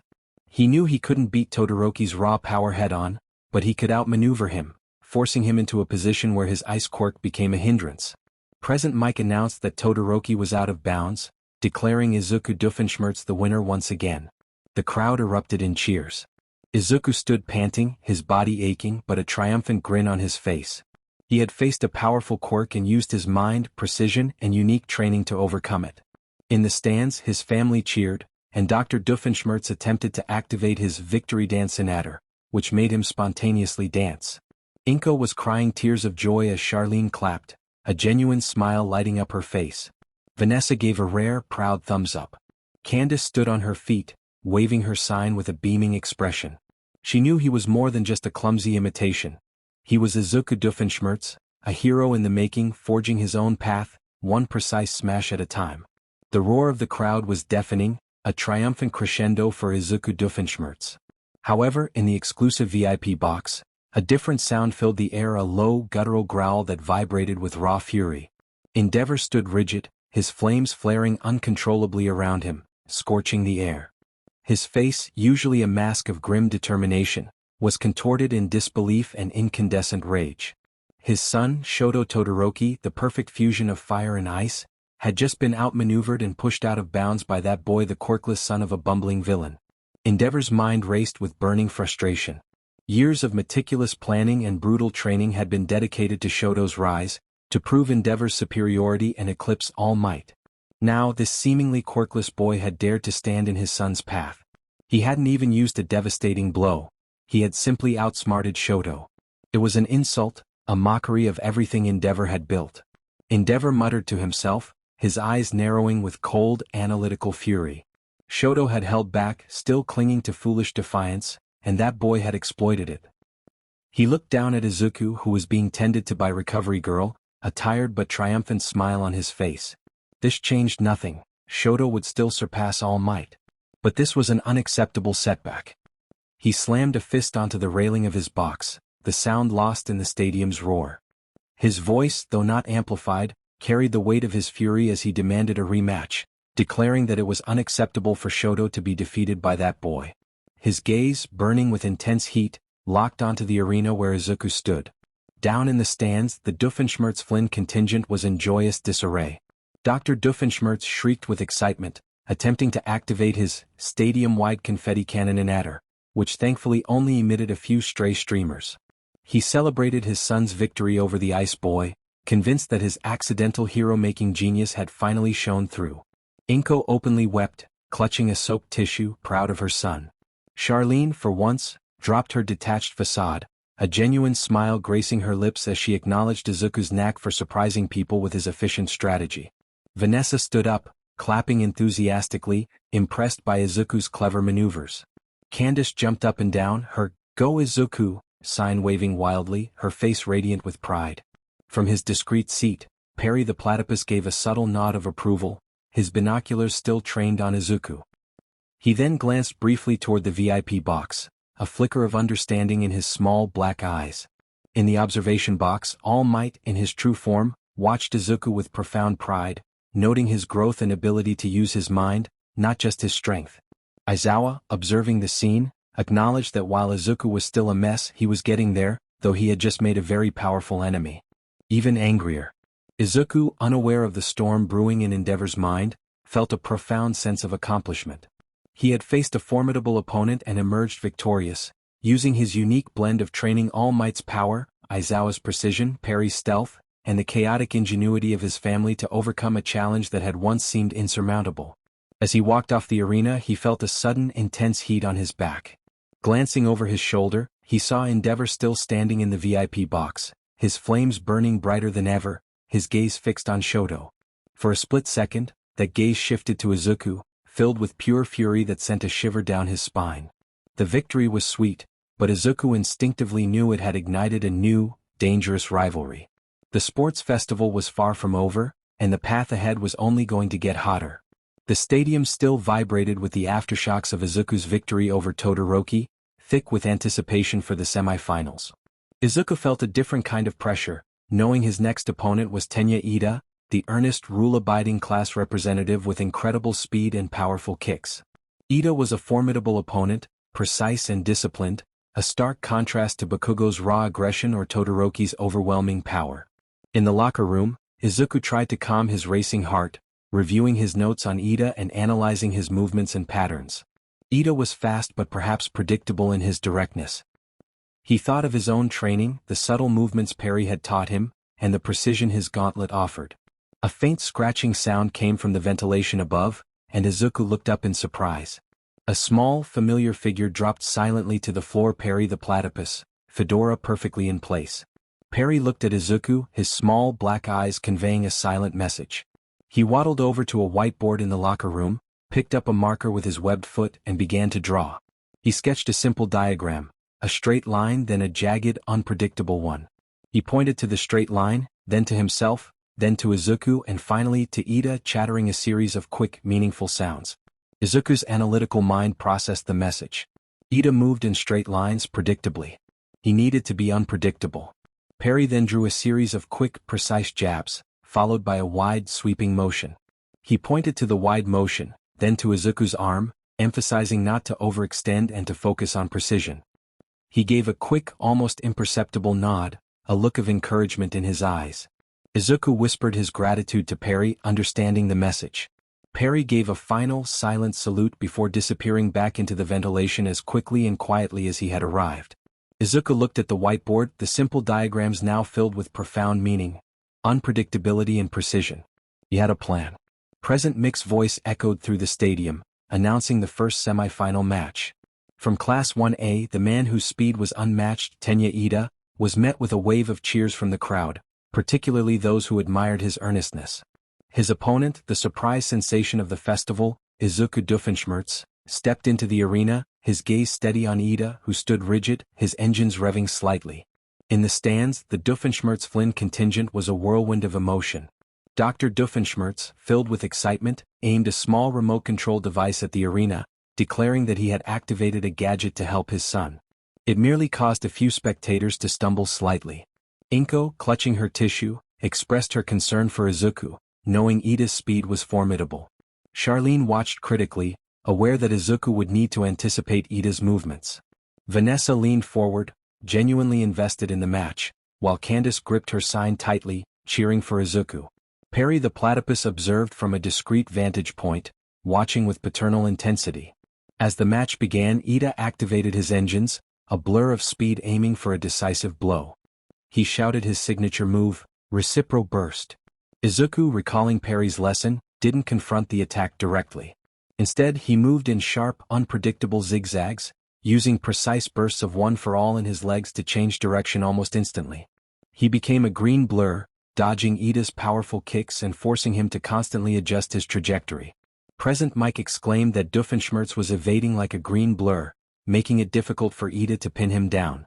Frustrated, Ida tried to anticipate Izuku's movements, creating patterns, but Izuku kept breaking those patterns.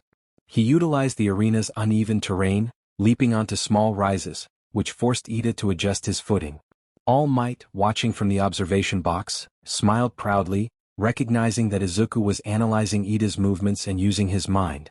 Aizawa noted that while Izuku was learning, Ida's speed remained a challenge. Izuku knew he couldn't keep dodging forever. He needed an opening. He thought of his father's gadgets, which often had limited range or cooldown PRDS. Ida's Recipro Burst was powerful but couldn't last indefinitely. He let Ida get close, then, at the last moment, used a precise flick of one for all from his gauntlet to create a localized shockwave against the ground. The sudden tremor caused Ida to briefly lose his footing, his engine sputtering for a fraction of a second. Now was his chance. Izuku burst forward, not with a smash, but with a series of rapid, precise jabs targeting Ida's engine exhausts to disrupt their airflow. He followed with a swift, controlled shove, channeling one for all through his gauntlet to push Ida toward the boundary. Caught off guard by the unexpected combination of precision and strategy, Ida struggled to regain control. His engines roared, but he was already too close to the edge. Present Mick's voice boomed that Ida was out of bounds, declaring Izuku Doofenshmirtz the winner. The stadium erupted in a thunderous roar. Izuku stood panting, his body aching but a triumphant grin on his face. He had faced DSPLN with unpredictability and speed with precision. In the stands, Dr. Doofenshmirtz attempted to launch a giant banner proclaiming his son's heroism, which promptly got stuck on the stadium lights. Inko wept openly, beaming with pride. Charlene clapped, a rare smile on her face while Vanessa grinned proudly. Candace cheered louder than anyone, her sign waving wildly. Her eyes met Izuku's across the stadium and she gave him a thumbs up, her smile radiant. Perry the platypus, from his hidden vantage point, gave a silent, approving nod, recognizing that Izuku was learning and proving that a Doofenshmirtz could indeed be a hero. In the VIP box, Endeavor's face was a mask of incandescent fury. He had watched as his son was defeated by Izuku, and now another strong contender had fallen to him as well. The flames around him intensified, reflecting the burning rage within. This was an insult, a direct challenge, and it would not stand. The air in the UA Sports Festival Stadium was thick with anticipation, a palpable hum vibrating through Izuku's very bones. He had won against Ida, a victory of strategy and precision over raw speed. Now, only one opponent stood between him and the top. Present Mick's voice boomed again, announcing the grand finale of the UA Sports Festival first-year stage. From Class 1A, the explosive, unstoppable force, Katsuki Bakugo, entered the arena, a furious snarl etched on his face, explosions popping menacingly from his palms. His eyes, burning with intensity, locked onto Izuku. Izuku stepped out, the roar of the crowd a distant hum in his ears. This match was the culmination of years of rivalry, of bullying, of a childhood dream that had seemed impossible. He adjusted the precision enhancer gauntlet, its subtle hum a comforting presence. He was ready. In the stands, the Doofenshmirtz family mirrored the stadium's tension. Dr. Doofenshmirtz aimed a small vibrating device at the arena, claiming he had activated another gadget to help his son, which merely caused a few spectators to scratch their heads in confusion. Inko was a bundle of nerves, clutching her tissue box tightly, urging Izuku to be careful. Charlene watched with anticipation, aware that this would be a true test of his control against Bakugo's immense raw power. Vanessa leaned forward protectively, while Candace waved her "Go Izuku" sign vigorously, her face a mask of support. Perry the platypus remained still, his binoculars trained on the arena, missing nothing. The match began and Bakugo exploded forward, a literal human missile, his gauntlets charged. He declared his intent to obliterate Izuku. Izuku didn't flinch, he anticipated Kaken's opening move. Using a precise burst of one for all in his legs, he dodged the initial explosive lunge. He then utilized the precision enhancer, creating a sudden localized air pressure burst behind Bakugo, throwing him off balance for a split second. Present Mike announced that Doofenshmirtz was dodging and counter-maneuvering, using his quirk for tactical advantage. Bakugo roared, redirecting his explosions and forcing Izuku to constantly move. The arena became a blur of green lightning and fiery blasts. Izuku recalled Perry's lessons on predicting an opponent's next move and his father's tendency to rely on brute force when frustrated. Kaken was powerful, but his rage made him predictable. Izuku allowed Bakugo to push him toward the edge of the arena, feigning desperation. He let Kaken believe he had him cornered, drawing him in for a decisive blow. Bakugo let out a triumphant shout, winding up for a massive explosion. Just as Bakugo unleashed his most powerful attack, Izuku activated one for all throughout his body, channeling the kinetic energy through his gauntlet but only at a fraction of its power. Instead of meeting the explosion head-on, he made a sudden, precise leap, using the force of Bakugo's blast to propel himself over him, landing behind. Bakugo spun around, disoriented by the unexpected maneuver. Izuku seized the opening. He focused one for all into his arm, using the gauntlet to channel the force into a powerful controlled shove against Bakugo's back, pushing him forward with all his might. Bakugo stumbled, his momentum carrying him toward the boundary. He attempted to ignite his explosions to stop himself, but the sudden push combined with his overextension was too much. The announcer's voice echoed through the stadium, declaring Izuku the winner of the sports festival. The crowd erupted into a deafening roar, a mixture of shock and thunderous applause. Izuku stood panting, his body exhausted, but a triumphant, tearful smile graced his face. He had won not by breaking himself, but by using everything he had learned. In the VIP box, Endeavor's face twisted in fury. His flames flared, casting an ominous glow. His son, the prodigy, had been defeated not just by a strong opponent, but by that boy, the quirkless one, the son of Doofenshmirtz.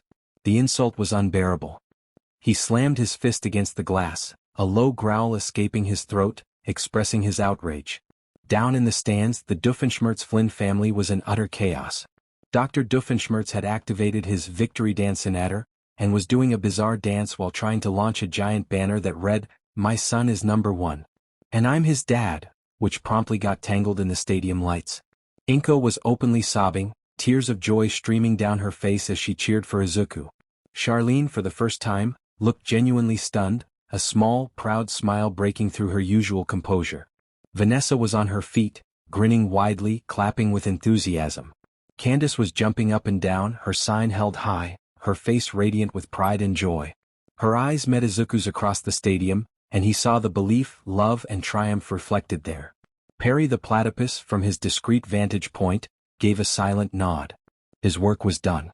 Izuku Doofenshmirtz had won the sports festival, and a new kind of hero had truly arrived. The stadium was a cacophony of cheers, celebrating Izuku Doofenshmirtz, the unexpected victor of the UA Sports Festival. He stood in the center of the arena, panting, bruised but exhilarated. He had done it. Suddenly, the security barriers around the arena parted as a small, determined group surged onto the field. Dr. Doofenshmirtz shouted with joy, his voice cutting through the cheers. He was still wearing his slightly charred lab coat, and his victory dancinator made him shuffle as he ran, propelled by a mix of pride and enthusiasm. Inko followed closely behind, openly weeping tears of joy, her arms outstretched. Vanessa, looking mortified yet smiling, jogged after them, trying to guide her father away from a stray camera crew.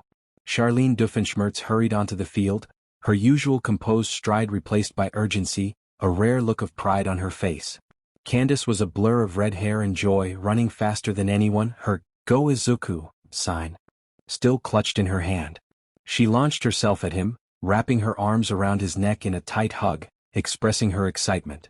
Izuku hugged her back, feeling the warmth and relief of her embrace. Then his mother enveloped him in a tearful hug, followed by his father, who nearly squeezed the air out of him. He proclaimed Izuku the champion, crediting his invention for the victory. Vanessa gave him a proud pat on the shoulder, and even Charlene offered a rare hug, acknowledging his impressive achievement. Surrounded by his family, Izuku felt a whirlwind of love, chaos, and overwhelming pride. This was everything he had fought for. But then a searing heat engulfed the arena. A roar filled with rage silenced the crowd. Izuku looked up, his heart racing. Endeavor stood at the edge of the arena, flames burning brighter than ever, his face twisted in fury. His eyes were fixed on Izuku, filled with contempt. Endeavor shouted, expressing his outrage at Izuku for defeating his son. Before anyone could react, he lunged, a pillar of fire erupting from his fist, aimed directly at Izuku. His rage was consuming, disregarding all protocol in his attack. Inko gasped in horror, and Vanessa cried out, trying to pull her father back. Candace instinctively pushed Izuku behind her, though she was no match for Endeavor's power. But before Endeavor's fiery fist could connect, a blur of yellow and red intervened. All Might appeared in front of Izuku, catching Endeavor's flaming punch with a powerful impact. The force sent a shockwave through the arena, cracking the ground. All Might's voice boomed, commanding Endeavor to stand down. His heroic presence radiated immense power, pushing back against Endeavor's flames, declaring that he would not harm a student. The faculty members, led by Aizawa-sensei, quickly wrapped Endeavor's legs with his capture weapon and rushed forward, surrounding him with their quirks at the ready. Nizu's voice, though small, carried immense authority as he declared that such behavior would not be tolerated. Endeavor snarled, struggling against All Might's grip and Aizawa's binding, expressing his disdain for Izuku, whom he deemed a disgrace unworthy of victory. Izuku, shielded by All Might, watched the scene unfold, his heart pounding. The raw, terrifying hatred in Endeavor's eyes was unlike anything he had ever seen, even from the villains at the USJ. This was personal, a new and dangerous kind of enemy. Dr. Doofenshmirtz, having recovered from his initial shock, pointed a trembling finger at Endeavor, exclaiming that he was trying to hurt his son. He mentioned that his device was not fully charged but could still deploy a distraction. Vanessa quickly snatched the remote from him, urging him not to make the situation worse. Candace, still clinging to Izuku, looked at the furious Endeavor and then back at Izuku, her eyes wide with a mixture of fear and fierce protectiveness. The sports festival had ended, but a new, more personal battle had just begun. Izuku Doofenshmirtz, the champion, now stood at the crossroads of his heroic journey, facing not just villains but the burning resentment of a top hero. The arena was plunged into stunned silence, broken only by the crackle of Endeavor's dying flames and the low growl of his rage. All Might stood firm, shielding Izuku, his expression a mixture of disappointment and grim resolve. Aizawa-sensei and the other UA faculty had Endeavor contained, their quirks ready, but the sheer audacity of his public attack on a student left everyone reeling. Endeavor continued to struggle against Aizawa's capture weapon, insisting that Izuku was a fraud who did not deserve to stand on that stage.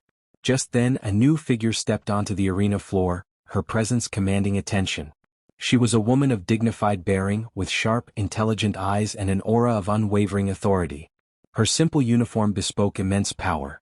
The president of the Hero Public Safety Commission calmly addressed Endeavor, stating that his actions were an unforgivable breach of hero protocol, a blatant disregard for the safety of a student, and a profound disservice to the trust placed in all pro-heroes. Her voice grew colder with each word as she condemned his behavior on live national television. Endeavor scoffed, claiming that Izuku was a cheat and that his son was meant to succeed. The president silenced him with a commanding tone, asserting that his personal agenda did not supersede the law or the safety of the public they were sworn to protect. She turned to a group of stern-faced police officers who had just arrived, instructing them to revoke Endeavor's hero license effective immediately and to take him into custody for assault and endangering a minor, with a full investigation to follow. A collective gasp swept through the stadium as Endeavor's eyes widened, his flames flickering and then dying completely, leaving him looking strangely vulnerable. The president stated that he was no longer Endeavor, the number 2 hero, but simply Enji Todoroki, a civilian who had committed a crime. The police officers moved swiftly to apprehend him, and despite his initial struggle, he seemed to deflate, a look of stunned disbelief on his face as he was led away, his once blazing presence now extinguished. Izuku watched him go, a shiver running down his spine. The power, the rage, the sheer entitlement, it was all gone, replaced by the stark reality of justice. He looked at All Might and then at the HPSC president, a profound sense of awe and relief washing over him. In the stands, the Doofenshmirtz Flynn family had witnessed the dramatic scene unfold. Inko whispered in disbelief, her eyes wide, while Dr. Doofenshmirtz was left speechless, staring at the retreating figure of Endeavor. Charlene expressed satisfaction at the outcome, while Vanessa, who had been filming the exchange, lowered her phone, surprised by the intensity of the moment. Candace, still holding on to Izuku, looked from the departing Endeavor to Izuku's face, squeezing his hand and checking if he was okay. Izuku nodded, a little shaken but firm, grateful for All Might and everyone who had supported him. He looked at his family and then at the still stunned crowd.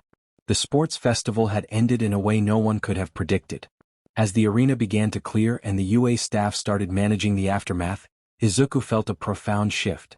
The victory was no longer just about him, it was about justice, the principles of heroism, and the unwavering commitment of those who truly upheld them. He was Izuku Doofenshmirtz, the sports festival champion, and he had just witnessed firsthand the consequences of unchecked power and rage. The stadium, still reeling from Endeavor's dramatic arrest, slowly began to refocus on the reason they were all there, the sports festival award ceremony. The air, though no longer thick with tension, now hummed with a different kind of anticipation. The crowd, having witnessed an unprecedented display of both heroism and disgrace, was eager to see the new champion crowned. Izuku stood on the victor's podium, the highest step, his body aching but his heart soaring. Beside him, on the second step, was Katsuki Bakugo, currently restrained in a full-body straitjacket, his face a mask of pure fury, muffled explosions occasionally popping from his palms. On the third step stood a stoic Shoto Todoroki, his gaze distant and his expression unreadable. Present Mick's voice boomed as he announced the award ceremony, trying to inject enthusiasm back into the proceedings. Our very own symbol of peace, All Might, will be presenting the medals. All Might, in his muscular form, leaped onto the stage with a beaming smile, though Izuku noticed a subtle strain in his eyes. He carried a tray laden with 3 gleaming gold medals. Young students, you have all shown the world the mettle of UA High. All Might's voice resonated with pride. But only one can stand at the top today. He first approached Todoroki. He praised Todoroki for his immense power and skill, reminding him that a hero must always give their all, even in the face of personal struggle. He placed the bronze medal around Todoroki's neck, who accepted it with a quiet nod. Next, All Might moved to Bakugo, commending his incredible drive and power. He emphasized that true victory comes not just from strength but from respect for opponents and control over emotions. All Might struggled slightly to place the silver medal around Bakugo's neck, who merely snarled in response. Finally, All Might turned to Izuku, standing before him with a wide smile and shining eyes filled with profound pride. "Young Izuku Doofenshmirtz," he exclaimed, his voice filled with emotion. He celebrated Izuku's journey from nothing, facing every obstacle with unwavering determination and using both mind and heart to overcome impossible odds. "You are a true example of what it means to be a hero. You are a symbol of hope, even in the face of adversity." He placed the gleaming gold medal around Izuku's neck, which felt heavy yet wonderful. All Might then pulled Izuku into a powerful hug, expressing his belief in him. Izuku, with tears stinging his eyes, hugged his mentor back, feeling overwhelmed with gratitude. In the stands, the Doofenshmirtz Flynn family erupted in joyous celebration. Dr. Doofenshmirtz, tears streaming down his face, proclaimed his pride in his son, having managed to deploy a giant banner that read, "My son is #1. And I'm his dad." Inko Midoriya was a joyful mess, sobbing into her tissue, completely overcome with pride for her son. Charlene Doofenshmirtz clapped vigorously, openly beaming with pride. "He truly is something, isn't he? A Doofenshmirtz, a champion. Who would have thought?" Vanessa cheered with a wide, genuine smile, while Candace jumped up and down, her sign crumpled but her voice loud. "Izuku, you did it. You're the best." She blew him a kiss, her face radiant. From his discreet vantage point, Perry the platypus allowed himself a rare, almost imperceptible smile, his small eyes reflecting satisfaction. All Might stepped back, placing a hand on Izuku's shoulder. Now for the final words of the UA Sports Festival. As a symbol of peace I say to you all. Plus ultra. The crowd roared the phrase back, a unified sound that vibrated through the stadium. Izuku stood there, the gold medal heavy around his neck, the cheers of the crowd washing over him.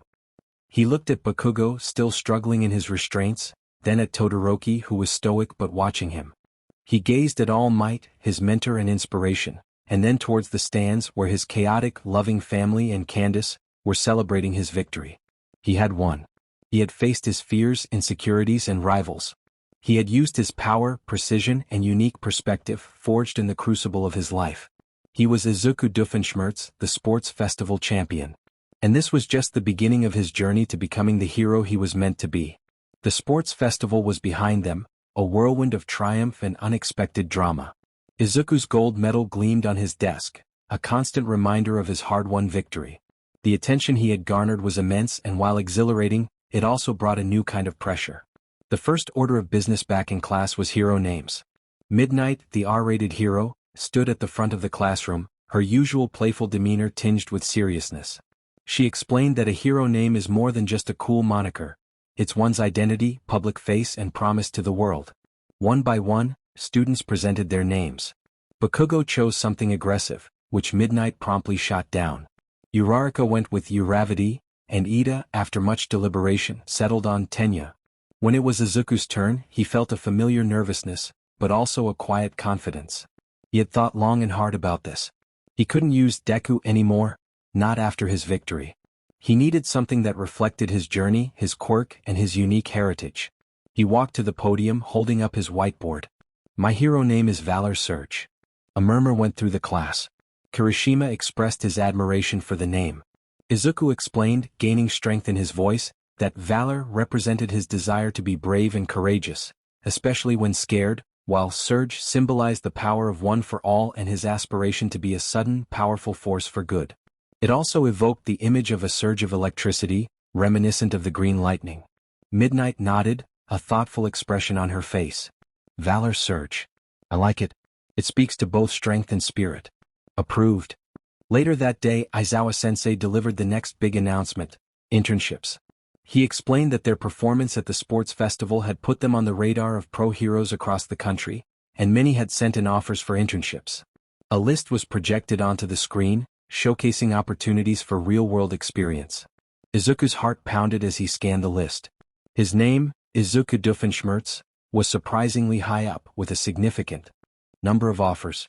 He saw offers from lesser-known heroes, but also a few from more prominent ones, including one from a hero agency specializing in rescue operations, which intrigued him.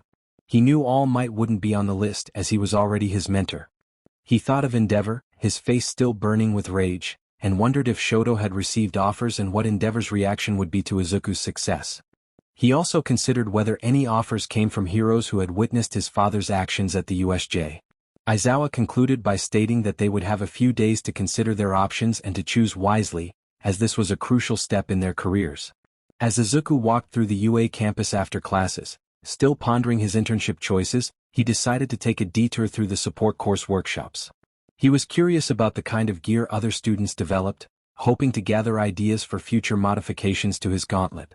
The workshop was a chaotic wonderland of whirring machines, sparking wires, and the faint scent of solder. As he peered into one of the bays, a flash of pink hair and gleaming goggles suddenly appeared in front of him. A hyper-energetic girl with wild, pink dreadlocks and large, round goggles perched on her head exclaimed that he was the sports festival champion, Izuku Doofenshmirtz. Startled, Izuku jumped back. She introduced herself as Mei Hatsum and mentioned that she had seen his performance, particularly admiring his gauntlet. Without hesitation, she lunged forward, grabbing his arm and eagerly probing the hidden device. Her eyes gleamed with intense curiosity as she asked about its features, wondering if he had built it himself and what kind of power source it used. Izuku, feeling overwhelmed by her rapid-fire questions, explained that his sister and some friends had helped him create it, and that it assisted him in controlling his quirk.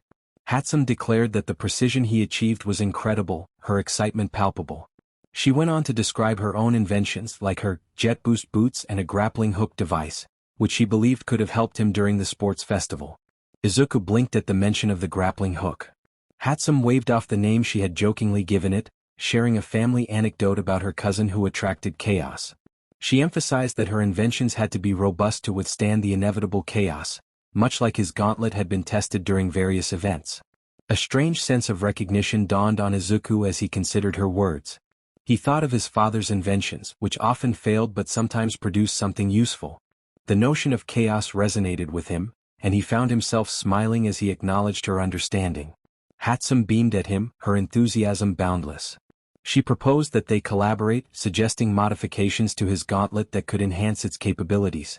Izuku, though slightly overwhelmed, felt a surge of excitement. Mei Hatsum's chaotic energy and passion for invention struck a chord with him, and he realized that this unexpected encounter might be exactly what he needed. The afterglow of the sports festival still lingered, but a new challenge loomed: internships. As Izuku walked home from UA, he clutched a thick stack of hero agency offers in his hand. The sheer volume was overwhelming, a testament to his unexpected victory. He knew this was a crucial step, a chance to learn from pro heroes and refine his burgeoning control over One for All. Upon entering Doofenshmirtz Evil Incorporated, he was greeted by the familiar hum of his father's latest invention. He found Dr. Doofenshmirtz in the living area, meticulously polishing a giant, oversized wrench, while Vanessa attempted to read a vibrating textbook on the sofa. His father exclaimed with delight upon seeing him, dropping the wrench with a clang. He was excited to share that he had been perfecting his self-polishing wrenchinator, designed to keep his tools ready for any scheme or accidental heroic rescue. Izuku greeted them both, feeling a mix of affection and the impending chaos that often accompanied his family. He held up the stack of papers, announcing that he had something important to share. Their attention immediately focused on him. He explained that UA had announced internships based on the sports festival, and he had received numerous offers. Laying the stack on the coffee table, he watched as Dr. Doofenshmirtz's eyes widened with delight at the prospect of his son learning from pro heroes, comparing it to his own past schemes. As his father excitedly scanned the offers, Vanessa took the stack from him, her practical focus evident as she noted the serious nature of the offers. She advised Izuku to choose wisely, as this could define his hero career. Feeling a wave of relief at their engagement, Izuku admitted that he needed help sorting through the offers, especially since he was unsure which one would be best for controlling One for All. He then pulled out a slightly different-looking envelope from the bottom of the pile and handed it to his father. The envelope was plain, but the paper inside bore a discreet logo. Dr. Doofenshmirtz squinted at it, recognizing the name of a secret organization. He expressed excitement at the idea that they had acknowledged Izuku's potential, imagining that they might want to learn his thwarting techniques or even have him design something for their agents. Vanessa raised her eyebrows at the mention of the organization, questioning why they would send Izuku an internship offer. She glanced at him knowingly, suggesting that perhaps he had been involved in activities they approved of. Izuku felt a blush creep up his neck as he thought of his secret training sessions. He couldn't reveal Perry's identity, but he knew this offer was linked to his silent mentor. He speculated that they must have seen his performance at the sports festival and his strategy against the villains. His father's excitement grew as he declared that Izuku's accidental heroism had paved the way for a potential secret agent career. He envisioned Izuku as a hero and a secret agent, coining the term hero agentinator in his enthusiasm. Vanessa warned her father not to scare off Izuku, then turned back to him, affirming that Hatsum's inventions were usually solid, even if they were a bit over the top. She might actually be able to help with the gauntlet, but an OWCA internship was a whole different matter. Dr. Doofenshmirtz interjected, still pacing, claiming that his plans were always productive eventually. As the family debated the merits of various hero agencies, with Dr. Doofenshmirtz occasionally suggesting ideas for internship-enhancing inators, and Vanessa offering practical, albeit critical, advice, Izuku felt a strange sense of contentment. His life was far from normal, a constant blend of heroics, villainy, and the absurd. However, having his family in all their chaotic glory genuinely invested in his future felt surprisingly good. He glanced toward the kitchen, where a faint chattering sound echoed from the ventilation system. Perry the platypus was undoubtedly listening in, perhaps already analyzing the potential threats and opportunities posed by Mei Hatsum's future collaborations with Dr. Doofenshmirtz, as well as the implications of Izuku's potential OWCA internship. Izuku smiled, realizing that his hero journey was truly unique, and it was only just beginning. The days following the sports festival were a whirlwind of interviews, media attention, and the constant hum of excitement from his classmates. Now officially Valor Surge, Izuku spent hours poring over his internship offers. The prestigious agencies were tempting, but one offer kept drawing his eye: the plain, unmarked envelope from OWCA. He thought of Perry, his silent mentor, and the unique, practical training he had received. He remembered the USJ incident, where the OWCA agents, including Perry, had been present. This internship wasn't just about learning to fight villains. It was about understanding the unseen forces, the subtle strategies, and the world beyond flashy heroics. It was about precision, stealth, and navigating chaos. It felt right. He found All Might in the faculty lounge, looking through a stack of internship requests. Izuku held out his chosen form, ready to share his decision. All Might looked up, his smile softening as he acknowledged the young hero's choice. As he read the agency name, All Might's eyes widened slightly. He chuckled, recognizing the unconventional choice. OWCA was known for its unique approach to problem-solving, and their agents were exceptionally well-trained in discrete operations. He had a feeling Izuku would learn a great deal there and advised him to avoid getting involved in too many interdimensional incidents. Izuku smiled, feeling a sense of calm settle over him. He knew this was the path he needed to take. Meanwhile, across town, Dr. Heinz Doofenshmirtz was embarking on a mission of a different kind: grocery shopping. Vanessa had insisted, citing the dwindling supply of pretzels and his alarming tendency to try and inatter the refrigerator into producing more. As he pushed a cart through the bustling aisles of the supermarket, he grumbled into his phone, expressing his disdain for such mundane tasks. He was determined to finish his automatic grocery getter inatter, which just needed a few more sentient shopping cart components. Vanessa urged him to just get the milk and avoid causing a scene. Doofenshmirtz insisted that his evil was subtle and nuanced, but as he bumped into a boy with bright orange hair, who was holding a bag of lemons, chaos ensued. The lemons burst, rolling across the floor. The boy, Milo Murphy, greeted Dr. Doofenshmirtz with a resigned sigh, already aware of the impending chaos. Dr. Doofenshmirtz's eyes gleamed with excitement at the unintentional chaos. He expressed his admiration for Milo's ability to attract disaster and proposed a collaboration on a chaos amplification inatter. Milo, however, preferred to avoid making things worse. Suddenly, a loud crash echoed from the dairy aisle as a display of milk cartons collapsed, sending a wave of milk across the floor. Perry the platypus, in his fedora, had been discreetly observing the chaos. He gave a weary glance at Doofenshmirtz and Milo before disappearing into the ventilation system, likely alerting OWCA to the new source of chaos. Doofenshmirtz lamented the disruption of his observation and the mess on his shoes, but quickly turned his attention back to Milo, excitedly discussing another chaotic idea. Milo sighed and grabbed a mop from a nearby janitor's cart, resigned to the day's events. Back at Doofenshmirtz Evil Incorporated, Izuku placed his OWCA internship request on the outgoing mail pile, feeling that his internship would be anything but ordinary, especially with his father's unique brand of evil, and the newly discovered living embodiment of Murphy's Law now potentially in his orbit. The world was truly a strange, wonderful, and chaotic place, and he, Valor Surge, was ready for it. The day for internships finally arrived, bringing a mix of excitement and nervous anticipation. Izuku stood in the main hall of Doofenshmirtz Evil Incorporated, his hero costume neatly packed in a duffel bag, and his precision enhancer gauntlet secured safely within. He had chosen OWC, a decision that still felt both thrillingly right and utterly absurd. Dr. Doofenshmirtz was predictably in a heightened emotional state, wearing an oversized trench coat and clutching a small remote control-like device. He expressed his pride and nostalgia as he prepared to send Izuku off for his first internship, reminiscing about his earlier plans to turn him into an evil sidekick. Vanessa, looking composed, stood beside him with a subtle smile. She reassured Izuku that he would be fine and reminded him to pack everything he needed to avoid any mishaps.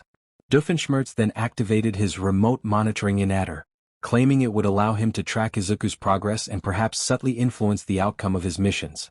All for your benefit, of course. He pressed a button and a small whirring drone shaped like a miniature platypus zipped erratically around the living room. Vanessa sighed, recognizing the drone.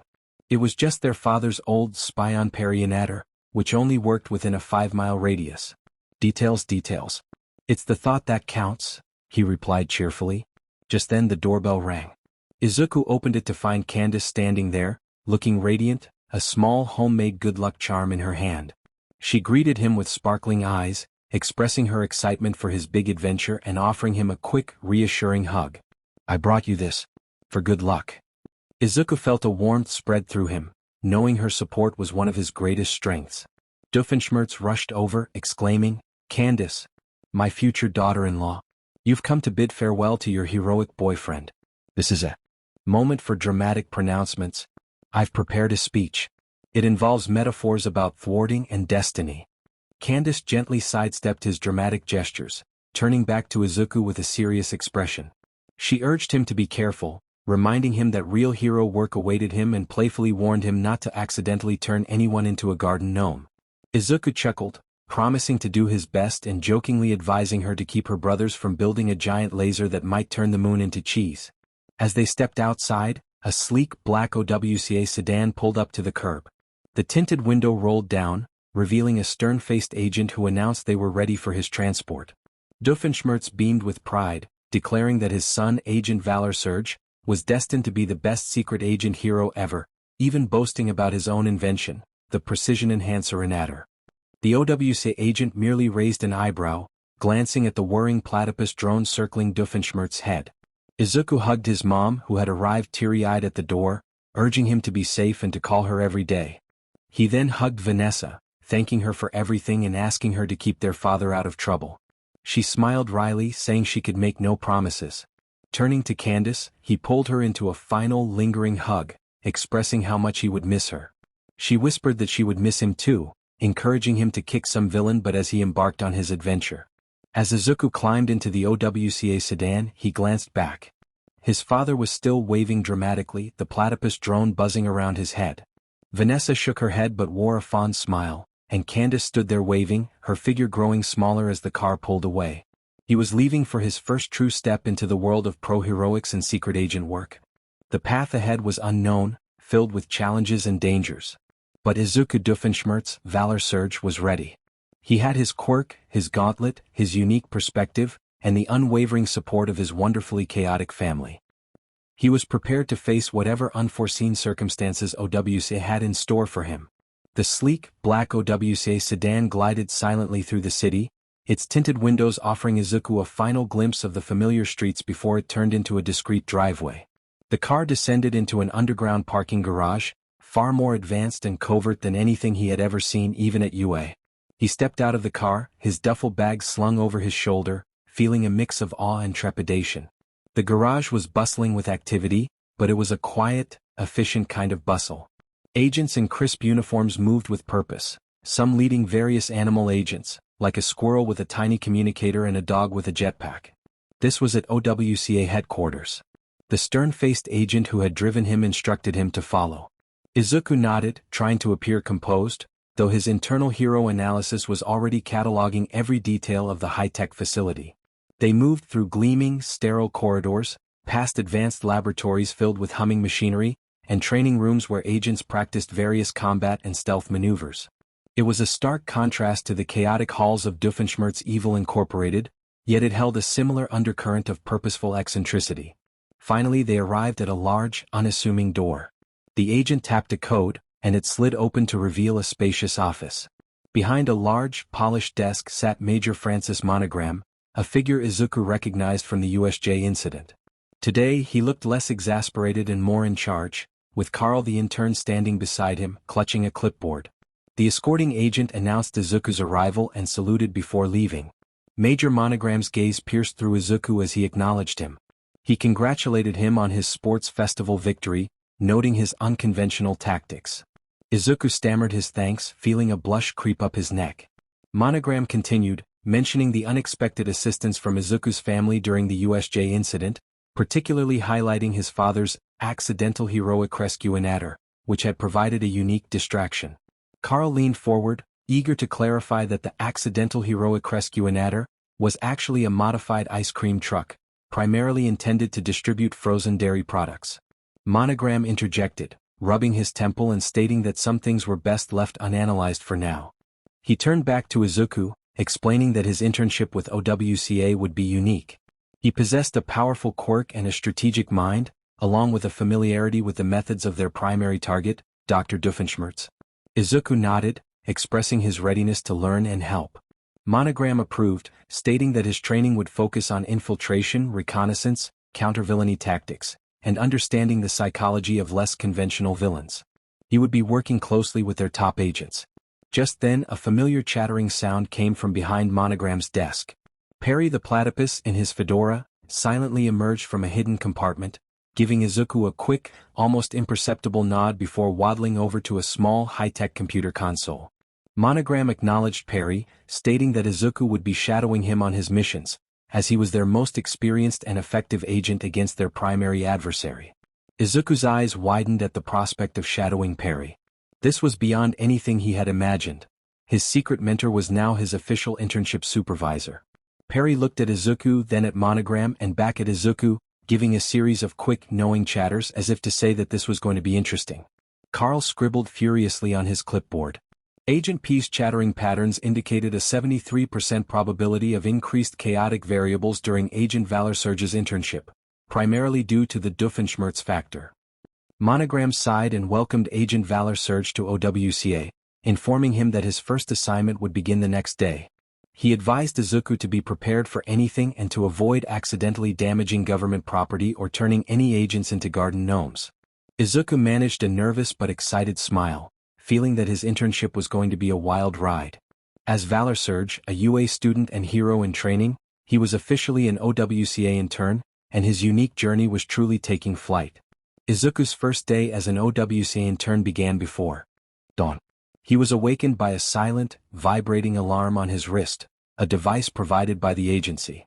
He quickly donned a sleek, dark stealth suit, a far cry from his UA hero costume, and clipped his precision enhancer gauntlet to his belt, hidden beneath the fabric. He made his way to the briefing room, a sterile high-tech space filled with glowing screens and hushed conversations. Major Monogram stood at the front, a holographic map of the tri-state area projected behind him, while Carl the intern hovered nearby with his clipboard. Monogram began the briefing, stating that Dr. Doofenshmirtz had been unusually quiet for the past 48 hours, which was concerning. Agent P had been dispatched for reconnaissance, and Izuku was to join him. His heart raced at the thought of observing his own father on his first official mission. Monogram continued, explaining that intelligence suggested Doofenshmirtz might be developing a new inhaler. Agent P's last report indicated a peculiar odor emanating from Doofenshmirtz evil incorporated a strong, fishy smell. Carl chimed in, analyzing the situation and suggesting a high probability that it was the make everything smell like fish inhaler, a recurring but low-threat device in Doofenshmirtz's repertoire. Its primary function was to make the tri-state area smell like a fish market, distracting the populace while he attempted to take over a local bakery. Monogram instructed Izuku to observe, assist Agent P, and if necessary, aid in thwarting the plan, emphasizing minimal collateral damage and the importance of remaining unseen. Agent P emerged from a hidden panel in the wall, giving a quick, silent salute to Monogram before signaling Izuku to follow. They moved through a series of hidden tunnels and secret transport systems, emerging discreetly a few blocks from Doofenshmirtz Evil Incorporated. The fishy smell grew stronger as they approached. Izuku wrinkled his nose, commenting on the intensity of the odor. Perry chattered softly and pointed to a hidden access panel on the side of the building. He quickly picked the lock and they slipped inside, navigating the chaotic halls of his father's lair. Dr. Doofenshmirtz was in his main lab, humming a villainous tune while adjusting a large fish-shaped device that emitted a powerful fishy odor. He wore a gas mask but the smell was still overwhelming. Doofenshmirtz cackled in excitement, announcing that the make everything smell like fish inhaler was almost complete. He planned to distract the tri-state area with the stench while attempting to take over the local bakery and finally get a free croissant. Perry, with Izuku silently shadowing him, moved with incredible stealth. He found a hidden vent directly above the inhaler and, with a practiced flick, dropped a tiny high-tech wrench onto a crucial component. The inhaler sputtered, its fishy odor generator whirring down. Doofenshmirtz spun around, realizing he had been foiled once again. He lamented the loss of his plan and the broken inhaler, expressing his frustration over not being able to get his free croissant. As Perry prepared to escape through another vent, a new problem arose. Doofenshmirtz accidentally knocked over a shelf of unstable chemicals, causing a noxious green gas to spread rapidly through the lab. He coughed, realizing the danger of the unstable gaseous form of his accidental turn everything into jelly inhaler. Izuku's hero instincts kicked in. He couldn't let his dad turn into jelly. He activated One for All, focusing a precise burst through his gauntlet and aiming for the main ventilation fan to clear the air. The fan roared to life, skiing the green gas out of the lab and dissipating it harmlessly outside. Doofenshmirtz blinked in surprise at the clear air and recognized Izuku, exclaiming that he had activated his accidental air-purifying inhaler and saved him from becoming a sentient jelly mold. He praised Izuku for his heroism, albeit accidental. Perry paused to observe, giving a subtle, approving nod to Izuku before vanishing into the ventilation system. Izuku sighed, feeling a mix of relief and exasperation. His first OWCA assignment had been chaotic, absurd, and surprisingly effective. He had observed, assisted, and even performed an accidental rescue. He sensed that this internship would be anything but ordinary. Izuku's second day at OWCA began with the same silent, vibrating alarm, but this time he felt a surge of genuine excitement. His first mission had been chaotic but ultimately successful, and he had even managed an accidental rescue. He was learning, adapting, and finding his place in this bizarre yet fascinating world. He quickly donned his stealth suit, securing the precision enhancer gauntlet. He was getting used to the quiet efficiency of OWCA headquarters, the hushed movements of agents, and the subtle hum of advanced technology. In the briefing room, Major Monogram stood before a new holographic projection displaying a stern-looking man with a monocle and a meticulously groomed beard. Carl the intern was at his side as usual. Monogram addressed Izuku, informing him of his next assignment. Unusual energy signatures had been detected emanating from the lair of Alois von Rodenstein. Izuku's eyes widened at the mention of the name, recalling his father's frequent rants about Rodenstein being a truly evil genius, who often succeeded in his schemes unlike himself. Alois was a rival in villainy, known for outshining Doofenshmirtz. Carl provided additional details about Alois von Rodenstein, describing him as a highly intelligent but reclusive evil scientist known for his sophisticated and often overly complex inhalers, as well as his penchant for dramatic flair. His last known scheme involved attempting to turn the entire tri-state area's water supply into sparkling grape soda. Our intelligence indicated that Rodenstein was developing a device known as the Make Everything Sparkle inhaler. While it appeared harmless, Rodenstein's inventions often had unforeseen and disastrous side effects. Agent P had already infiltrated his lair, and Izuku was tasked with providing support and observation. Izuku felt a sense of grim determination settle in. This was different from his father's clumsy schemes. Rodenstein was genuinely dangerous. Monogram cautioned Izuku, emphasizing that Rodenstein was far more cunning than his father. His lair was heavily fortified, and his traps were genuinely perilous. They needed to proceed with extreme caution, with Agent P leading the way. Perry the platypus emerged. From a hidden panel, his fedora perfectly angled. He gave a quick, silent salute to Monogram before gesturing for Izuku to follow. They navigated through the familiar network of secret tunnels, emerging discreetly near a secluded, imposing mansion on the outskirts of the city. The mansion was surrounded by high walls, real laser grids, and what appeared to be automated turrets. Izuku muttered to himself about the intensity of the situation, his analytical mind already identifying potential weaknesses in the security. He recalled Perry's lessons on infiltration and silent movement. Perry chattered softly, then pointed to a barely visible seam in the wall. He quickly picked the lock and they slipped inside, moving through dimly lit corridors that hummed with unseen machinery. The air was sterile, lacking the chaotic sense of Doofenshmirtz Evil Incorporated. In a vast, gleaming laboratory, they found Alois von Rodenstein, far more organized and technologically advanced than Heinz. He stood before a massive crystalline inhaler that pulsed with shimmering light, adjusting a dial with a look of smug satisfaction. Rodenstein declared his intention to make the entire tri-state area sparkle, envisioning buildings, trees, and people shimmering with tiny lights. While they were mesmerized by the beauty, he planned to unleash his true scheme, the Make All Credit Cards Expire inhaler, which would lead to financial chaos. Izuku's eyes widened at the thought of a device that could cause economic collapse. It was a subtly terrifying evil scheme, making his father's plan seem almost charming in comparison. With Izuku silently shadowing him, Perry moved with incredible stealth. He found a hidden access panel on the inhaler's side and dropped a tiny high-tech device onto a crucial circuit board. The Make Everything Sparkle inhaler sputtered as its shimmering light began to fade. Rodenstein shrieked in disbelief, spinning around with his monocle nearly falling off. He cursed Perry for foiling his plan and damaging his masterpiece. However, Rodenstein quickly activated a hidden alarm. Red lights flashed and automated laser turrets descended from the ceiling, aiming directly at Perry's escape route. Rodenstein's demeanor shifted from cultured to cold fury as he declared that Perry would not escape this time. Izuku's hero instincts kicked in. He couldn't let Perry be caught. Activating One for All, he focused a precise burst through his gauntlet, aiming at the power conduits running along the ceiling that fed the turrets. 2 precise bursts of green lightning struck the conduits, causing the turrets to sputter and retract back into the ceiling. Rodenstein blinked in disbelief, looking from the now inert turrets to Izuku, who was trying to hide his glowing gauntlet. Perry, having completed his mission, paused at the now open floor panel. He looked at Izuku and gave a subtle, approving nod before vanishing. Izuku sighed, feeling a mix of relief and exhilaration.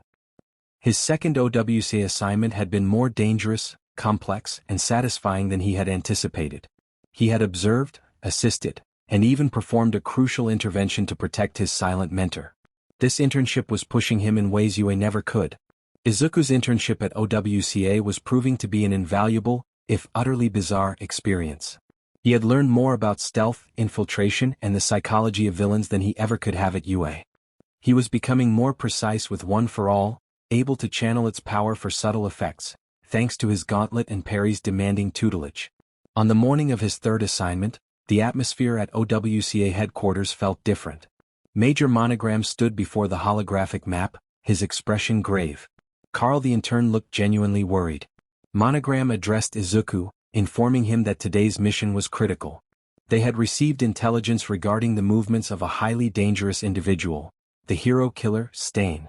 Izuku's heart sank at the mention of Stain, a name whispered with fear in hero circles. This vigilante targeted pro-heroes he deemed unworthy, leaving a trail of incapacitated victims. His quirk, Blood Curdle, allowed him to paralyze anyone whose blood he ingested. Carl added that Stain had been sighted in Hosu City, and his pattern of attack suggested he was targeting heroes with high public profiles but questionable ethics. Their primary concern was his unpredictable nature and lethal intent. Monogram continued, stating that Agent P had already been dispatched to Hosu for reconnaissance. Izuku's mission was to provide support, emphasizing that this was not a typical thwarting mission against a bumbling villain. It was a containment and, if necessary, an apprehension mission against a highly skilled and ruthless killer who should not be underestimated. Izuku would maintain a safe distance and only engage if absolutely necessary or if Agent P required direct assistance. Izuku nodded, his jaw set. This was real. More real than the USJ. This was a direct confrontation with a murderer. Perry emerged from a hidden panel, his fedora pulled low and his small black eyes unusually serious. He gave a quick, silent salute to Monogram before gesturing for Izuku to follow. They moved through the OWCA transport system, emerging discreetly on the outskirts of Hosu City. The city was bustling, but an undercurrent of unease was palpable.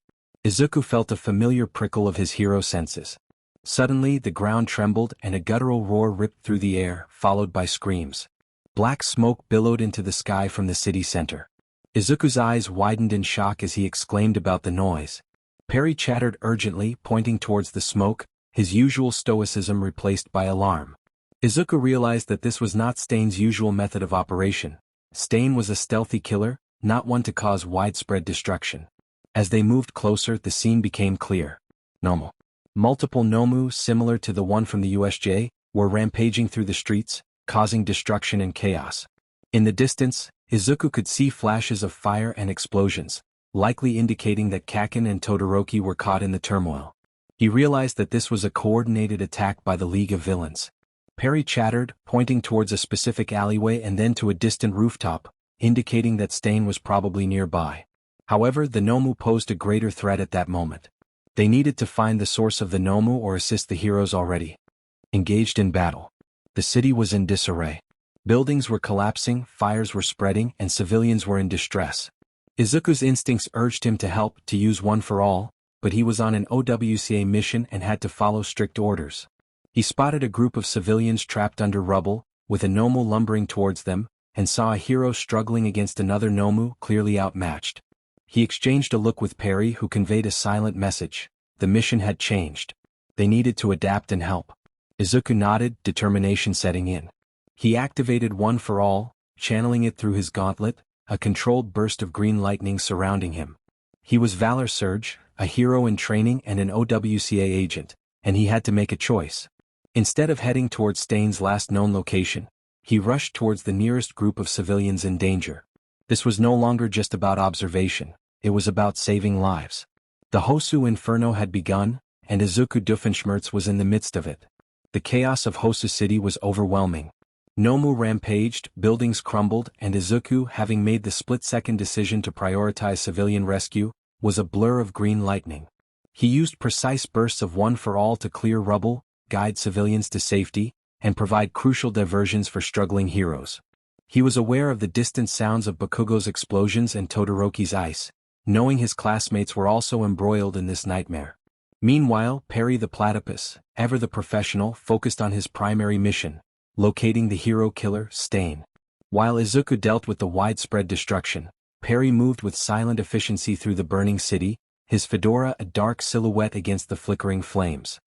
His OWCA training had prepared him for the most dangerous and elusive targets. He found Stain in a secluded alleyway, where a pro-hero lay incapacitated. Stain, lean and almost skeletal, hovered over the hero, holding a small vial, ready to collect the hero's blood. He expressed his disdain for heroes, claiming they were driven by money and fame, and that he would cleanse society. Just as Stain prepared to collect the blood, a faint chattering sound broke the silence. Stain's head snapped up, his eyes narrowing. Perry dropped from the shadows above, landing silently behind Stain. He was not a hero in the traditional sense, but an agent on a mission to thwart. Stain spun, his blade flashing, but Perry was faster. He dodged the initial strike and aimed to disarm Stain. With a swift movement, he kicked out at Stain's hand, forcing him to drop the vial of blood. Stain was taken aback, having never encountered such an opponent, one without a quirk, relying solely on skill and agility. Perry chattered and launched himself at Stain, using rapid, precise jabs aimed at pressure points to disorient and disable. Stain swung his blades, but Perry weaved and dodged, moving with fluid grace. Frustrated, Stain demanded to know who Perry was, expressing disbelief that someone without a quirk could challenge him. Perry disarmed Stain of one of his smaller knives with a quick flick of his webbed foot and aimed for Stain's belt, where he kept his other blades. Stain, enraged, lunged at Perry, but Perry anticipated the strike, rolling under Stain's arm. With a powerful kick, he sent Stain stumbling back, momentarily off balance, and disarmed another blade. The hero killer, known for instilling fear in pro-heroes, found himself outmaneuvered by a platypus. His frustration grew, and his movements became more erratic as he struggled to comprehend the situation. Perry, undeterred, pointed to the now disarmed hero, then to Stain and then to himself, signaling that the mission was accomplished. With a silent salute, he disappeared into the shadows, leaving Stain alone in the alleyway, disarmed and bewildered. Stain stood there, panting, surrounded by his discarded blades, his eyes wide with a mixture of fury and disbelief. He had been thwarted, not by a hero or a quirk, but by a silent, fedora-wearing platypus. It was an experience he would not soon forget. The chaos of Hosu City continued, but Izuku, as Valor Surge, had managed to guide the trapped civilians to safety. He heard the distant sounds of battle, knowing his classmates were fighting the Nomu. Then, a faint sound reached his ears, a series of quick, sharp chattering noises followed by a frustrated snarl. It was coming from the alleyway where Perry had gone.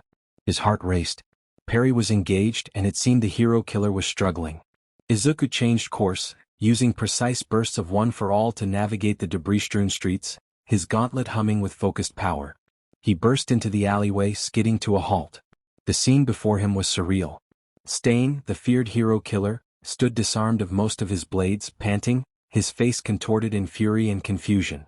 Across from him, Perry the Platypus, fedora slightly askew, was poised, radiating an aura of unwavering readiness. Stain was clearly frustrated, unable to land a hit on the agile platypus. Stain hissed, retrieving a hidden dagger from his boot, believing he could intimidate his opponents. He declared himself the cleanser of heroes. Perry chattered defiantly, preparing to engage once more. Izuku stepped fully into the alley, drawing Stain's attention. He couldn't let Perry face this threat alone, especially with Stain brandishing a new weapon. Stain's eyes, burning with zeal, snapped to Izuku. He saw another hero and felt the urge to purge the false justice he believed society upheld. He lunged forward, his dagger glinting in the flickering light of the burning city. Izuku recalled Perry's lessons. exploit weaknesses and be unpredictable. He activated One for All, channeling it through his gauntlet, not for a powerful strike but for a series of evasive maneuvers. He moved like a green blur, dancing around Stain's frenzied attacks and forcing the killer to overextend himself. Frustration mounted in Stain as he realized Izuku was too fast for him. As Stain lunged again, Perry seized his opportunity. While Izuku drew the killer's focus, Perry moved with silent efficiency, launching himself at Stain's back and aiming for his weapon belt. With a quick motion, he disarmed Stain of several hidden blades, sending them clattering away. Stain roared in anger, momentarily distracted. This was Izuku's opening. He saw Stain's brief moment of imbalance and focused One for All into his right arm. Instead of aiming for a lethal blow, he sent a powerful air pressure blast at Stain's legs, sweeping them out from under him. Stain stumbled backward, and as he fell, Izuku moved in with a swift, practiced motion. He used a piece of discarded binding cloth to quickly wrap around Stain's legs, securing him. Perry, seeing Stain incapacitated, quickly applied a small high-tech device to Stain's neck, a temporary tranquilizer to ensure he stayed down. Stain struggled, his eyes blazing with impotent rage, but the combination of Izuku's precise strike, Perry's disarming, and the tranquilizer rendered him immobile. He lay there, defeated, his fanatical gaze still burning but unable to move. Izuku stood over him, panting, his gauntlet humming. They had done it. The hero killer, Stain, was defeated. Just then, the sound of approaching sirens grew louder, and a sleek, black OWCA van, accompanied by several police cruisers, screeched to a halt at the alley's entrance. Major Monogram and Carl the intern emerged, followed by a team of OWCA agents. Monogram's eyes widened as he took in the scene. The defeated Stain, the disarmed blades, and Izuku standing over him, with Perry the platypus casually waddling out from behind a dumpster, giving a silent nod to his superior. Monogram expressed surprise, acknowledging the apprehension of the hero killer. Izuku confirmed that Stain was incapacitated. Carl rushed forward, his eyes wide, reporting a unique energy signature consistent with Izuku's quirk, combined with an unknown highly precise combat signature. Monogram interjected, rubbing his temple but clearly satisfied. He commended Izuku and Perry for their excellent work, instructing the agents to secure Stain for the HPSC. As the OWCA agents moved in, Izuku felt a profound sense of accomplishment. He had faced a true killer, and with Perry's help, he had brought him to justice. His internship was proving to be far more intense and rewarding than he could have ever imagined. He was Valor Surge, a hero in training, and he had played a crucial role in capturing one of the most dangerous villains in the world. The remaining days of Izuku's internship at OWCA were a blur of intense training and several less dramatic missions. He continued to shadow Perry, learning invaluable lessons in stealth, observation, and the art of counter-villainy. He even picked up tricks for disarming complex devices, skills he knew would come in handy. The capture of the hero killer had sent shockwaves through the hero world. While official reports credited a combination of pro-heroes and police, Izuku knew the truth. It had been a joint effort led by Perry with his crucial assistance. The experience solidified his resolve, sharpening his instincts and deepening his understanding of what it truly meant to be a hero. He was learning to be a scalpel, not just a sledgehammer. On the final day of the internship, Izuku stood in Major Monogram's office, his duffel bag packed and his stealth suit neatly folded. Monogram praised Izuku's exceptional performance, highlighting his adaptability, strategic thinking, and ability to operate effectively in chaotic environments. Carl noted Izuku's efficiency rating increased during the Stain operation, with zero collateral damage. Monogram expressed a desire to have Izuku back for future assignments, offering him a standing invitation. Izuku felt a surge of pride and gratitude for the experience he had gained. Perry emerged from a hidden compartment, waddling over to Izuku and offering a small high-tech device, a miniature, encrypted communicator.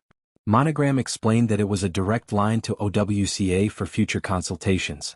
Izuku accepted the communicator, feeling warmth spread through him as he thanked Perry and gave his silent mentor a respectful nod. Perry chattered softly, then gave a quick salute before vanishing back into his compartment. As the OWCA sedan drove him back to UA, Izuku felt a profound sense of change. He was still Izuku Doofenshmirtz, the son of a villain, but he was also Valor Surge, an OWCA intern, a hero who had faced a killer and emerged stronger. He had gained not just power but precision, cunning, and a deeper understanding of the complex world he was entering. He arrived back at UA. As the other students returned from their internships, the main hall buzzed with excited chatter. everyone recounting their experiences.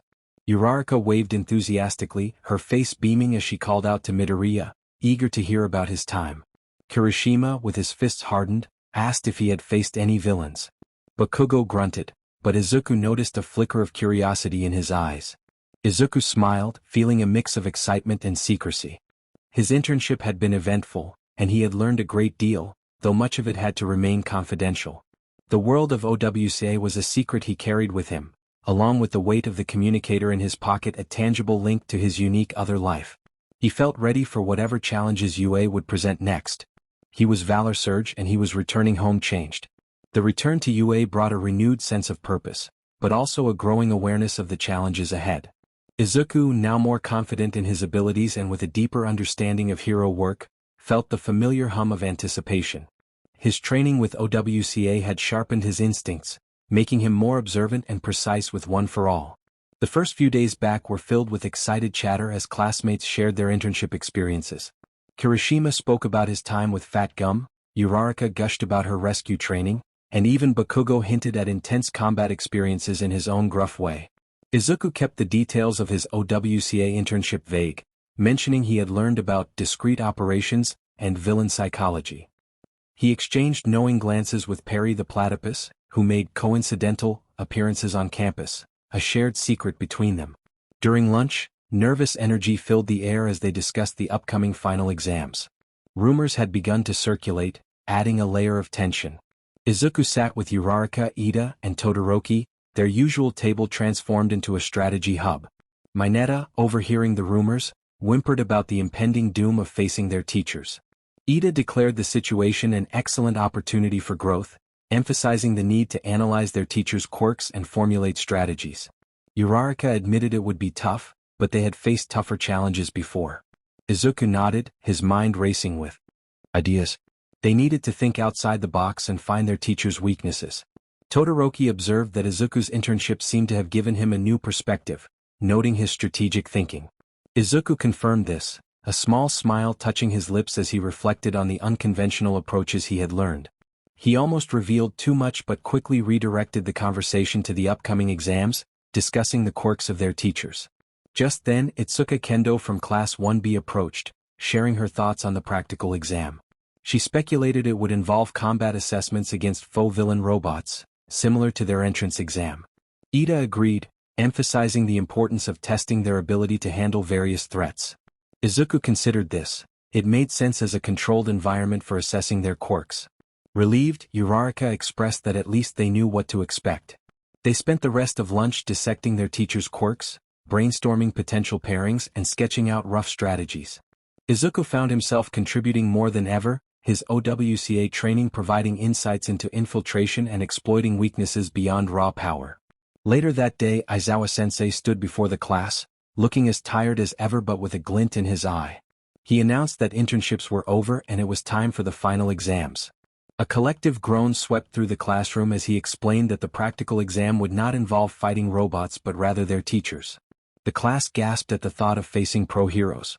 Aizawa clarified that the exam was designed to test their growth, teamwork, and ability to adapt under pressure. It was not just about their quirks, but their strategic thinking and resilience. Izuku felt a thrill of excitement mixed with apprehension. Fighting against pro-heroes would be a significant challenge, but also an invaluable learning experience. He thought of his OWCA training and the need for precision and unconventional thinking. He was ready to face his teachers and whatever else the hero world had in store for him. The day of the practical final exam arrived, a heavy cloud of anticipation hanging over Class 1A. The written portion had been challenging, but the real test lay in facing their teachers. The air in the locker rooms was thick with nervous energy, last-minute strategizing, and the occasional muffled explosion from Bakugo. Aizawa-sensei stood before them, a digital board displaying the pairings and their assigned opponents. He explained that the practical exam would test their teamwork, strategic thinking, and quirk application under pressure. Each pair would face a pro-hero with the objective to capture their opponent or escape the designated combat zone within the time limit. As the first pairings flashed on the screen, Izuku felt his heart pound when he saw his name. He and Mina Ishido would be facing Principal Nizu, a highly intelligent opponent with a unique quirk. The unexpected challenge loomed ahead, and Izuku was determined to rise to the occasion. Izuku's mind immediately shifted to the strategic mazes and intellectual traps that Principal Nizu was known for. Mina, beside him, felt a wave of anxiety wash over her. She expressed her concern about the challenge ahead, recognizing that it would be a significant test of their intellect. Izuku nodded, a determined look settling on his face. This was not merely a test of strength, it required cunning and strategy. His training with OWCA and his understanding of subtle villainy and psychological tactics would be essential. Next, the final, most anticipated pairing was announced. Aizawa stated that Katsuki Bakugo and Denki Kaminari would be facing All Might. The room buzzed with excitement.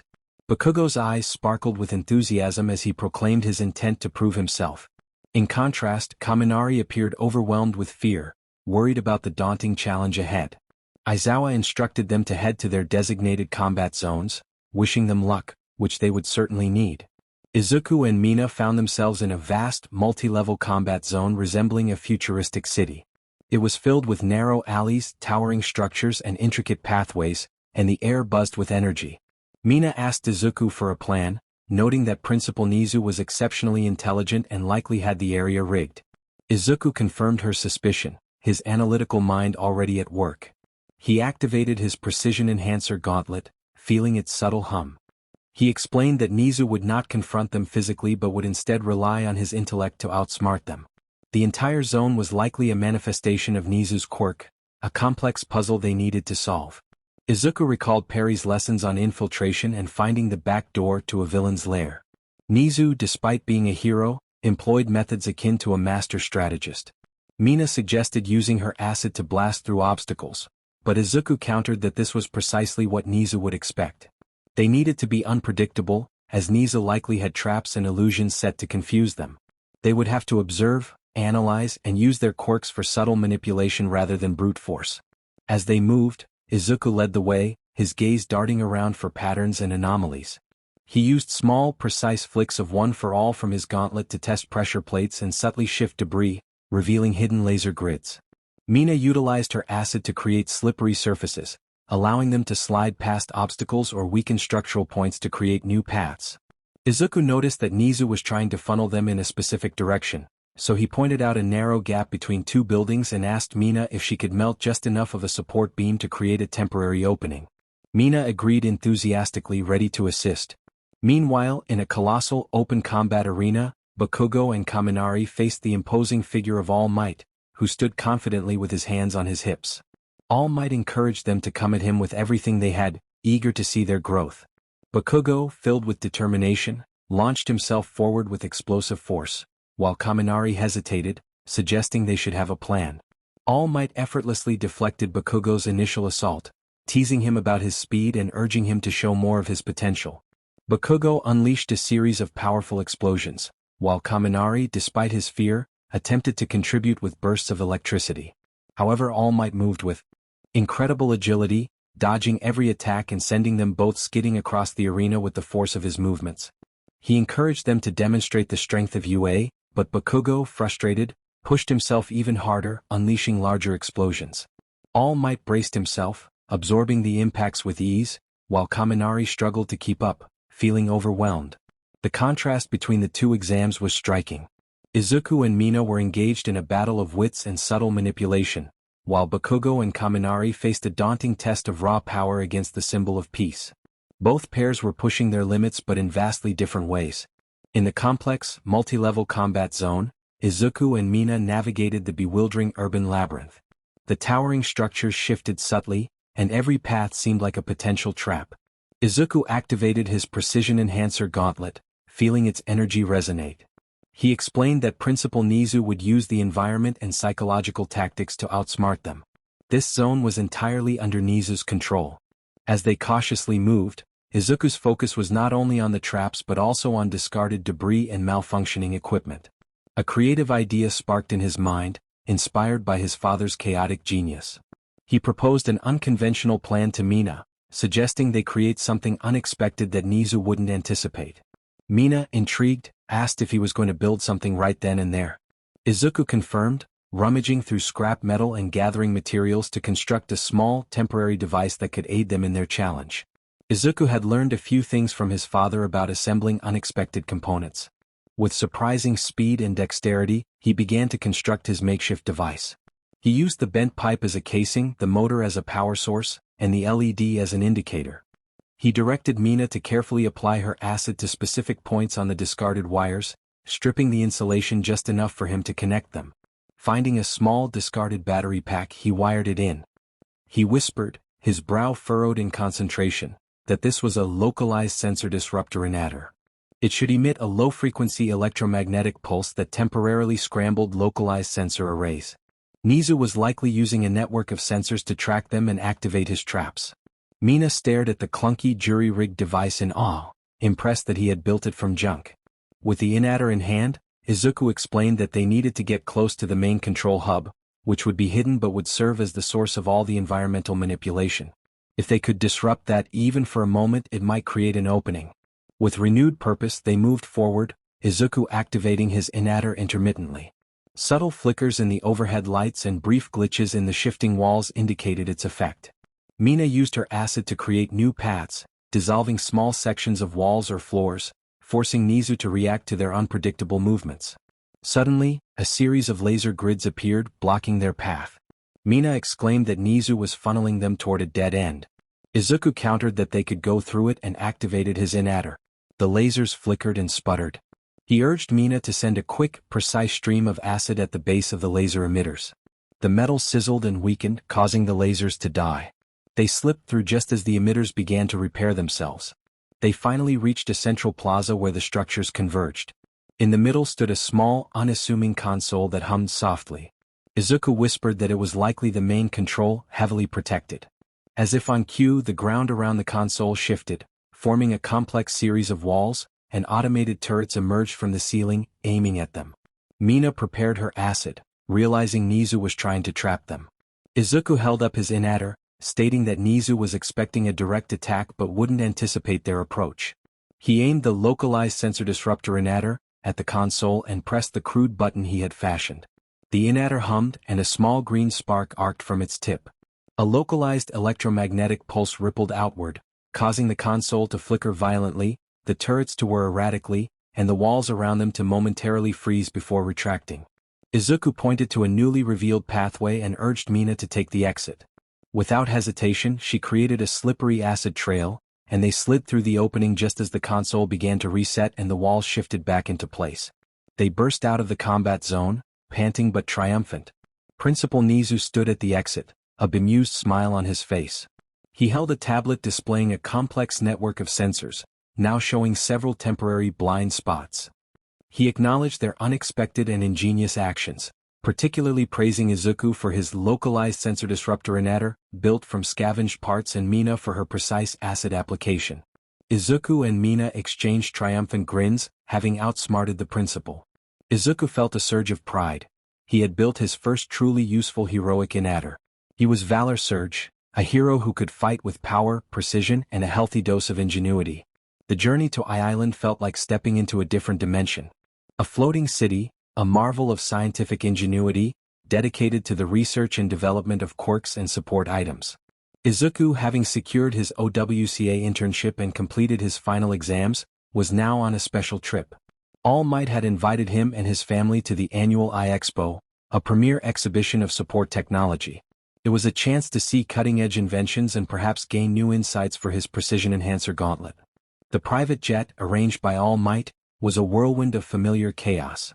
Dr. Doofenshmirtz was attempting to improve the in-flight entertainment system with his "Make All Movies About My Evil Schemes" inhaler, which was currently causing the screen to flicker erratically. He insisted that the inhaler would revolutionize air travel, eliminating boring rom-coms in favor of thrilling tales of villainy.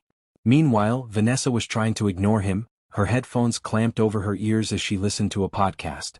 Inko Midoriya nervously clutched the armrest, occasionally peeking at the flickering screen, expressing concern about safety. Candace, sitting next to Izuku, rolled her eyes good-naturedly, commenting on her father's enthusiasm. For Island.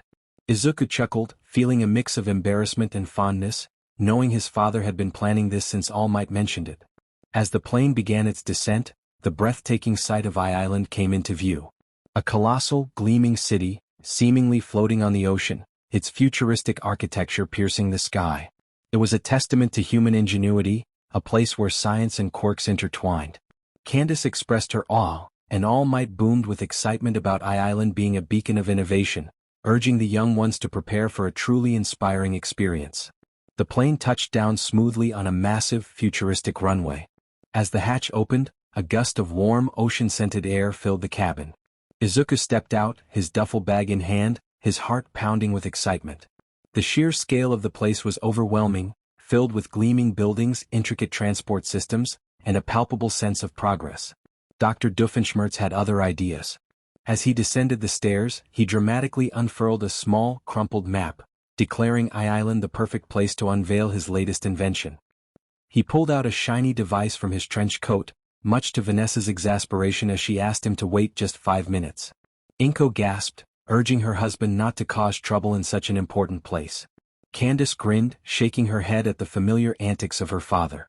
Meanwhile, All Might noticed a small, fedora-wearing figure discreetly slipping out from the plane's landing gear. Perry the Platypus, Agent P, gave a quick, exasperated chatter toward Doofenshmirtz before giving All Might a silent, knowing nod as if to say, "Here we go again." All Might chuckled, a deep, rumbling sound, ready for the adventure ahead. It seemed that even on Island, chaos found a way. But there was no need to worry, for Izuku was surrounded by his wonderfully chaotic family and his mentor. Somewhere, a secret agent platypus was already on the case. His internship might be over, but his unique journey as Valor Surge was clearly just beginning. Island was a marvel, a testament to human ingenuity. After the initial chaos of their arrival, which involved Dr. Doofenshmirtz attempting to activate his device on a bewildered customs agent, Izuku and his family, along with All Might, made their way into the heart of the iExpo. The convention center was a dazzling display of cutting-edge technology, support items, and quirk research. Booths showcased everything from advanced mobility devices to intricate bioenhancers. Izuku breathed in awe, pulling out a fresh notebook to jot down observations. The sheer volume of innovation was overwhelming, a paradise for his analytical mind. All Might, equally impressed, proclaimed that Island was where the future of hero support was forged. Dr. Doofenshmirtz, however, was less interested in the official exhibits. He was trying to discreetly attach a small whirring device to a nearby display, convinced that his latest invention would finally give him the edge he needed. Vanessa quickly snatched the device from his hand, warning him that they would get arrested before they even saw the main hall. Inko Midoriya gasped, urging her husband to behave, while Candace was fascinated by a booth showcasing advanced holographic technology, imagining the possibilities for their antics. As Izuku attempted to detach his father from a particularly shiny new jetpack display, a cheerful voice called out to All Might. A young woman approached, her blonde hair and bright blue eyes strikingly similar to his. She wore a lab coat over casual clothes, her hands smudged with grease, a clear sign of a true inventor. Melissa greeted All Might with warmth, and he pulled her into a hug, expressing how wonderful it was to see her. She then turned her gaze to Izuku, her eyes sparkling with curiosity. She recognized him from the sports festival and praised his performance, particularly his impressive gauntlet. Izuku felt a blush creep up his neck, modestly acknowledging her compliment. All Might introduced Melissa as the daughter of his dear friend, David Shield, a brilliant scientist who designed many of his early support items. Melissa extended a confident hand, expressing her admiration for Izuku's quirk management and her eagerness to discuss the mechanics of his gauntlet. Izuku's eyes lit up at the opportunity to connect with someone who understood his passion. He explained the design of his gauntlet, mentioning his sister's help and the unique training he had undergone. Melissa's enthusiasm grew as she expressed her desire to talk further and show him around the expo. As she began to explain the principles of a new gravity-defying boot, Dr. Doofenshmirtz, who had been listening intently, declared her a genius. He introduced himself dramatically, boasting about his own inventions, though Melissa seemed politely bewildered by his claims. Vanessa sighed, pulling her father back, while Inko giggled nervously at the scene. Candace, observing the interaction, smirked at the budding connection between Izuku and Melissa. Despite the surrounding chaos, Izuku felt a genuine connection with Melissa. She understood his passion for support items and the unique challenges of his quirk. His time on Island was already proving to be incredibly insightful. The iExpo was a sensory overload in the best possible way. Lights glittered, holographic displays shimmered, and the air hummed with the energy of countless groundbreaking inventions. With Melissa as his guide, Izuku found himself in a paradise of technological marvels. Melissa excitedly explained a device called the Quark Amplification Resonator, which used sonic frequencies to enhance specific quark outputs. Izuku's eyes widened as he realized its potential for stabilizing quarks with immense output, preventing self-damage. They shared a profound connection, both passionate about understanding and improving support technology. Meanwhile, Dr. Doofenshmirtz was creating his own brand of chaos, attempting to improve a display of advanced security drones with his latest invention. He cackled as he aimed a remote control device at a sleek, hovering drone, planning to distract everyone with his villainous jingle. Vanessa sighed dramatically, pulling him away from the display, while Inko politely apologized to a bewildered exhibitor whose drone had started playing an off-key jingle. Candace nudged Izuku, commenting on his father's commitment to his antics, and the chaos continued to unfold around them, blending excitement with the promise of innovation. Even on Island, the excitement was palpable. A booth showcasing miniature, self-assembling robots caught Izuku's attention, and he imagined how Phineas and Ferb would have a field day with those, likely turning them into a giant, singing boy band. He chuckled and turned back to Melissa, who was explaining the intricacies of a new type of power storage battery. The energy density was incredible, but the thermal regulation was still a challenge. Izuku suggested using a multi-layered coolant system with a passive heat sink and a small, localized kinetic energy dampener to absorb excess vibrations, thinking of his gauntlet. Melissa stared at him, her jaw slightly agape, and exclaimed that it was a brilliant idea. She immediately pulled out a tablet and began sketching furiously. As they delved deeper into discussions about energy transfer and material science, a faint chattering sound echoed from a nearby ventilation. Perry the platypus, in his fedora, discreetly perched above a booth showcasing advanced surveillance equipment. He observed Dr. Doofenshmirtz's antics with a weary sigh and subtly nudged a loose wire on the May call security drone's play my evil jingle in at her, causing it to short-circuit harmlessly. He then gave a quick, almost imperceptible nod towards Izuku and Melissa, a silent acknowledgement of their shared intellectual pursuit, before disappearing back into the vents. The day continued, a vibrant tapestry of scientific discovery, chaotic family moments, and quiet, shared understanding. Izuku learned about new composite materials that could revolutionize hero costumes, advanced sensor technology that could aid in search and rescue, and power sources that could make his gauntlet even more efficient. By the end of the day, Izuku's notebook was overflowing with ideas, and his mind buzzed with inspiration. He had not only seen the future of hero support but had actively contributed to its discussion. His conversations with Melissa had been invigorating, a true meeting of minds. As they walked towards the exit, Dr. Doofenshmirtz was still trying to convince a security guard that his self-flavoring pretzels were a superior snack option. Vanessa was trying to hail a cab, and Inko was marveling at a display of glowing algae.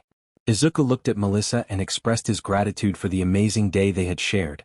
She beamed back, saying it was just the beginning and that they would revolutionize hero support together. Izuku smiled, feeling that she was right. His hero journey was constantly evolving, filled with unexpected allies, bizarre challenges, and the endless pursuit of knowledge. He was Valor Surge, and Island had just opened up a whole new world of possibilities. However, the Expo, a beacon of innovation, was suddenly plunged into chaos. The vibrant hum of technology was replaced by the piercing shriek of alarms and the terrified screams of the crowd. Izuku felt a familiar prickle of dread. This wasn't a drill. Melissa's eyes widened as holographic displays flickered and died, plunging sections of the expo hall into shadow. Izuku instinctively recognized the pattern of a sudden, coordinated strike designed to cause maximum panic and disruption. He thought of the USJ and the League of Villains. Across the hall, Dr. Doofenshmirtz, who had been attempting to swap out a security guard's badge with a "Make everyone think I am a security guard" in adder, suddenly shrieked with excitement, thinking this was his chance to prove his accidental heroism. He fumbled for a new device from his trench coat. Vanessa, with a long-suffering sigh, immediately grabbed his arm, urging him to take the situation seriously and find their mother to get to safety. Inko Midoriya was already a picture of panicked worry, clutching her handbag and expressing her concern for Izuku's safety. Candace, however, remained surprisingly calm, scanning the panicked crowd and asking Izuku what they should do to help get people out of there. Suddenly, masked figures clad in dark, high-tech suits burst into the expo hall, their weapons crackling with energy. They were not after money or fame, they were targeting specific research displays, attempting to steal data and prototypes. Melissa realized their true intent and grimly stated that they were there to steal technology, not just cause chaos. Izuku called for All Might, who was already moving to guide civilians to safety, his presence a reassuring beacon amidst the panic. He asked Melissa to help evacuate the civilians while he tried to confront the villains. Melissa nodded, her determination shining through as she activated her jet boost boots, hovering above the crowd and amplifying her voice to guide everyone towards the emergency exits. As Melissa expertly directed the panicked crowd, Izuku launched himself towards the nearest group of villains, using precise bursts of one for all to disarm them, targeting their weapons and balance rather than delivering full-force blows. His training in stealth and disruption proved invaluable. Meanwhile, Dr. Doofenshmirtz had managed to wriggle free from Vanessa and activated his new device, the make villains trip over their own feet adder. A low-frequency hum filled the air, causing several villains to stumble, their movements becoming comically clumsy. Doofenshmirtz cackled in delight, believing he was on the verge of accidentally saving the day. Vanessa, despite her exasperation, couldn't help but smile at her father's unexpected contribution. She noticed a group of villains attempting to hack into a secure data terminal and quickly pulled out a small high-tech gadget from her bag, a modified version of her father's data scrambling adder. Aiming it at the terminal, she successfully disrupted the villains' screens, causing them to spark harmlessly. Inko, despite her fear, noticed the child separated from their parents. With surprising courage, she gently guided the child through the panicked crowd, her soft voice providing a calming presence. Candace, seeing a villain attempting to smash a display of valuable prototypes, grabbed a nearby miniature self-assembling robot and threw it at the villain. The robot immediately began to assemble itself around the villain's leg, momentarily trapping him. As Izuku fought, he caught glimpses of his family's chaotic yet effective interventions. His father's tripping device, Vanessa's data scrambling, Inko's gentle guidance, and Candace's quick thinking with the robots all contributed to the heroics unfolding around him. Suddenly a massive, armored villain, clearly the leader, emerged, generating powerful shockwaves. He aimed a devastating blast at Melissa, who was still guiding civilians. Izuku launched himself forward, activating One for All and channeling it through his gauntlet. Instead of a direct smash, he focused on a powerful air pressure blast aimed at the ground in front of the villain, determined to protect Melissa and the civilians. The force kicked up a massive cloud of dust and debris, momentarily obscuring the villain's vision and disrupting his aim. Melissa, startled but quick, used her jet boost boots to pull herself and the civilians out of the line of fire. She expressed her gratitude to Izuku for his help. As the dust settled, Izuku heard a familiar chattering sound. Perry the platypus in his fedora had silently engaged the shockwave villain, expertly dodging his blasts and aiming for his weak points. The villain roared in frustration, unable to land a hit on the agile platypus. The iExpo was a battlefield, but Izuku, known as Valor Surge, was not alone. He had his quirk, his gauntlet, his OWCA training, and the unexpected, chaotic, yet undeniably effective support of his family. The villains had underestimated the power of true innovation and the unpredictable nature of the Doofenshmirtz family. The iExpo attack escalated rapidly. While Izuku, Melissa, and his family dealt with the initial wave of villains, the true objective of the attack became horrifyingly clear. The armored villain Wolfram and his team weren't just after Data, they were after David Shield, All Might's former support item designer and Melissa's father. Melissa's face paled as she saw a group of villains breach a secure section of the expo hall, realizing her father was working on something top secret there. Izuku felt a cold dread settle in as he processed the situation. He knew David was a genius but also a civilian. If Wolfram was targeting him, it meant something incredibly valuable was at stake. Despite his weakened state, All Might was already moving, trying to intercept Wolfram, but the sheer number of villains and the chaos of the environment made it difficult. He urged Izuku to go save David while he handled the thugs. Izuku nodded, his determination firm. He activated One for All, channeling it through his gauntlet, propelling himself forward with a controlled burst of green lightning. He moved with speed and precision honed by his OWCA training, weaving through the panicked crowd and the battling heroes and villains. Following Melissa, who was already a blur with her jet boost boots, they navigated the labyrinthine corridors of the expo. Upon reaching David Shield's lab, they found the reinforced door already breached, smoke billowing from within. Melissa rushed inside, calling for her father, while Izuku followed, scanning the chaotic scene. The lab was a wreck, with equipment smashed and wires sparking. David's shield was cornered by Wolfram, who had him by the collar, his armored fist raised, demanding the location of the quirk amplification device, and threatening Melissa. David's shield defied Wolfram even as he trembled. Izuku's mind raced at the mention of the quirk amplification device, realizing how dangerous it could be in the wrong hands. Suddenly, Dr. Doofenshmirtz's voice boomed from the doorway, announcing his arrival with his usual flair. He had followed them, along with Vanessa, Inko and Candace, and declared his intention to thwart the villain with his oversized device. Wolfram paused, bewildered by the sudden appearance of the eccentric villain. This brief distraction was all Izuku needed. He activated One for All again and launched himself forward, sending an air pressure blast at the ceiling above Wolfram, dislodging a heavy piece of equipment that crashed down, narrowly missing the villain and forcing him to release David's shield. Melissa rushed to her father's side, while chaos continued to unfold. Perry the platypus engaged Wolfram, expertly dodging his shockwave blasts and targeting his helmet's weak points. Wolfram roared in frustration, unable to land a hit on the agile platypus. Izuku urged Melissa to help her father escape, and she quickly led him away. As they tried to flee, Wolfram unleashed a massive shockwave, sending a wave of force through the lab. Izuku braced himself, instinctively shielding David and Melissa. But before the shockwave hit, Vanessa threw a small metallic sphere that expanded mid-air, forming a temporary energy shield that absorbed the brunt of Wolfram's attack. Inko, seeing her son and his friends in danger, found courage and sprayed a fire extinguisher at Wolfram's feet, creating a cloud of smoke that obscured his vision. Candace activated a discarded prototype of a sonic disruptor, causing Wolfram to wince and cover his ears. Seeing his family's coordinated efforts, Izuku felt a surge of renewed determination. He activated One for All again, channeling it through his gauntlet, and unleashed a powerful air pressure blast directly at Wolfram's helmet, aiming for the weak point Perry had been targeting. The helmet cracked and Wolfram staggered back, momentarily stunned. Perry seized the opportunity, delivering a precise kick to Wolfram's knee, sending the villain sprawling. Izuku called for Melissa to get her dad out while he secured the incapacitated Wolfram. The lab was a wreck, but David's shield was safe, and the quirk amplification device remained in his possession.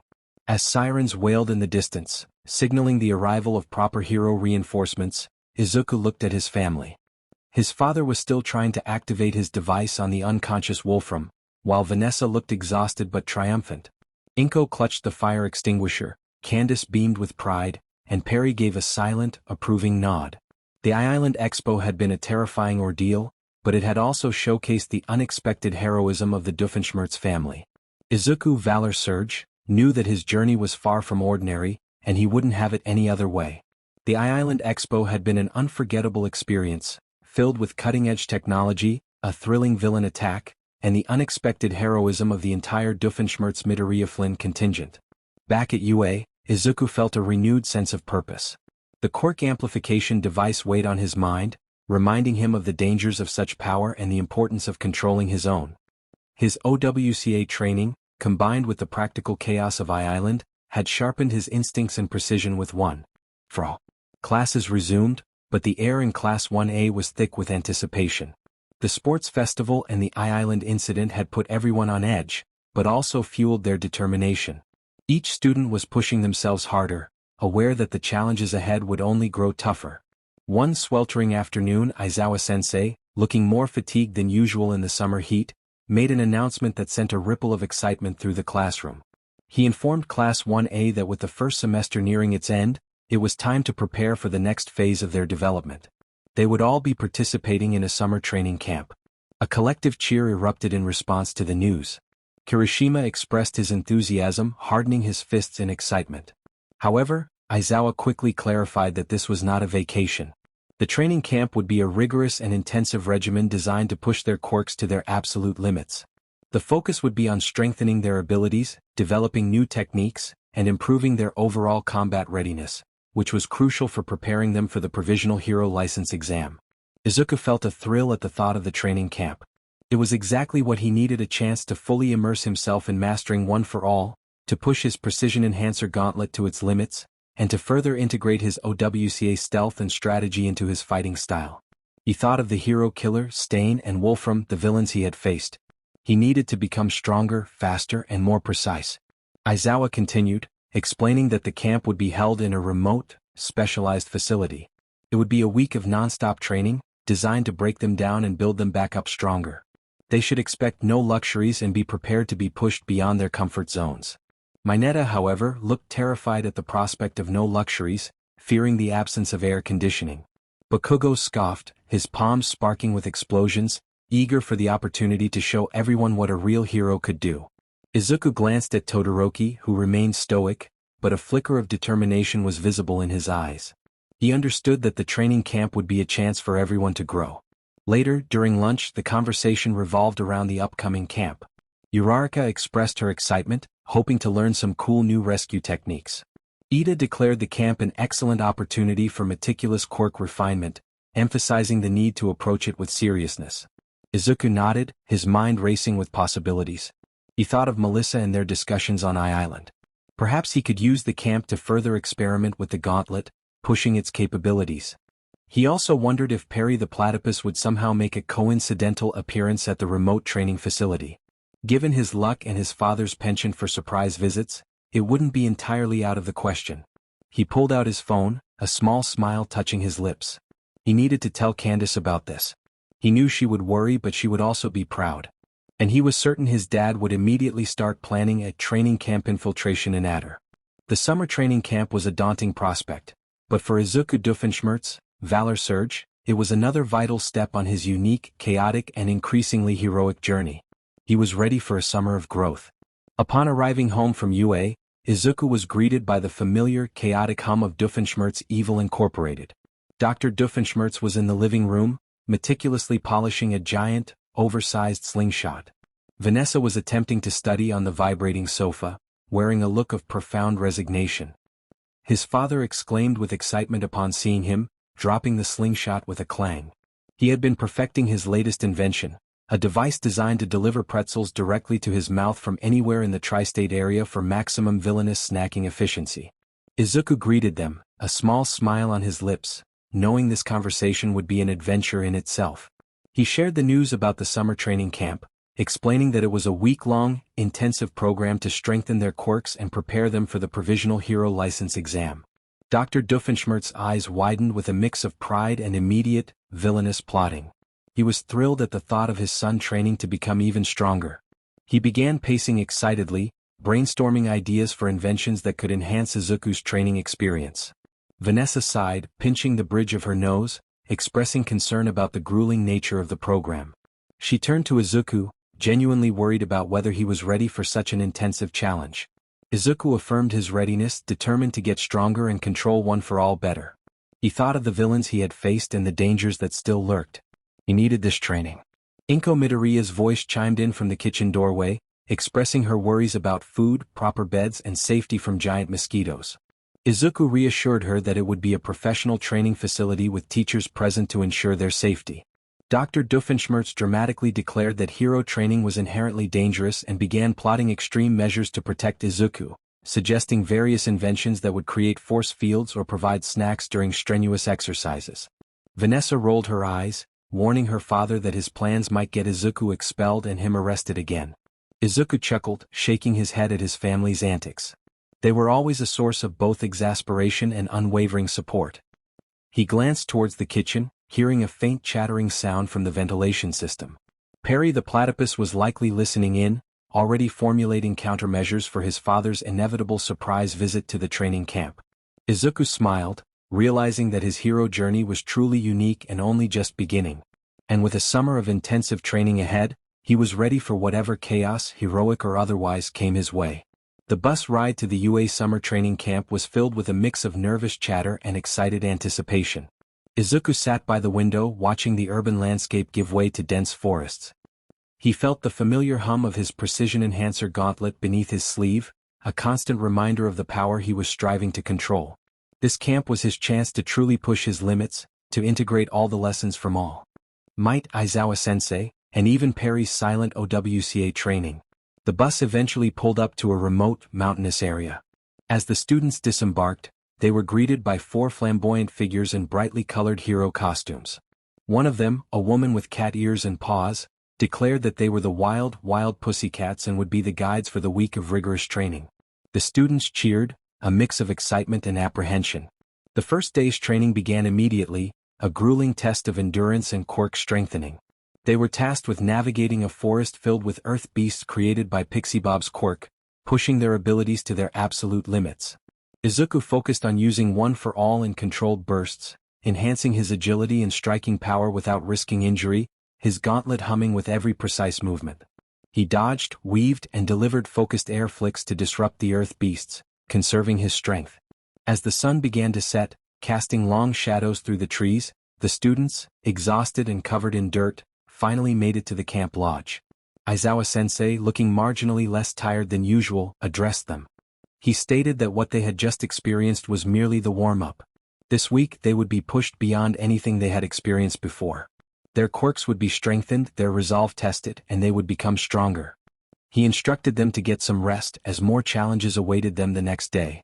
Izuku collapsed onto his futon in the shared sleeping quarters, utterly spent but exhilarated.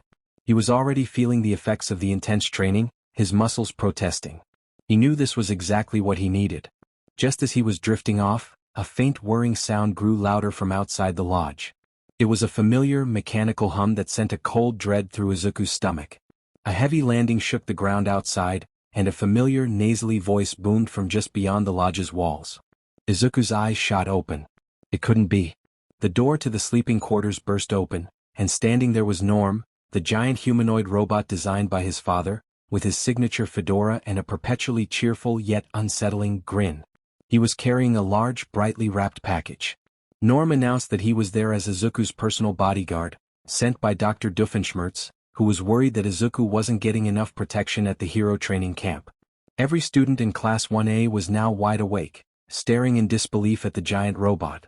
Bakugo's jaw dropped, and Kaminari looked like he was about to short-circuit from sheer confusion. Izuku whispered, mortified, and wished the ground would swallow him whole. His father's enthusiasm for his safety was always unique. Dr. Doofenshmirtz's voice crackled from a speaker on Norm's chest, explaining that he designed the long-distance DLVR-WAN deployment Tenator, a teleportation device that allowed him to send Norm anywhere in the tri-state area, including remote training camps. Norm was there to protect Izuku from unforeseen dangers like giant mosquitoes or overly aggressive earth beasts. Aizawa-sensei, alerted by the commotion, appeared in the doorway, his eyes narrowed, his capture weapon partially deployed. He stared at Norm, then at Izuku, a look of profound exhaustion on his face. He sighed and asked if Norm was indeed Dr. Doofenshmirtz's robot and if it was there as a bodyguard. Izuku mumbled an affirmation, mortified. Aizawa rubbed his temples and asked Norm about his primary function. Norm announced that his primary function was to ensure Izuku's safety at all times, equipped with various protective features and a care package containing pretzels and a singing alarm clock for motivation. The entire class erupted in a mixture of bewildered laughter and incredulous gasps. Mineta shrieked about the singing alarm clock, while Kirishima exclaimed about the robot bodyguard. Bakugo, having recovered from his shock, roared with laughter, calling Izuku's dad a total joke for sending a robot bodyguard to the training camp. Izuku sank deeper into his futon, wishing he could disappear. His father's help was always unique. Unseen by most, a faint chattering sound echoed from the trees outside. Perry the platypus, who had been discreetly observing the camp from a hidden vantage point, gave a weary, exasperated sigh. Norm was already formulating a plan to reroute Norm back to Doofenshmirtz Evil Incorporated, preferably without causing any further damage to the training camp. This was going to be a long week.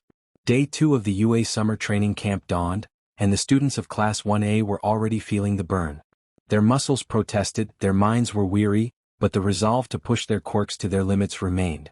However, the morning's training began with a new, rather large and perpetually cheerful complication: Norm. The giant humanoid robot stood at the edge of the training grounds, observing the students with his unsettlingly wide, unblinking eyes.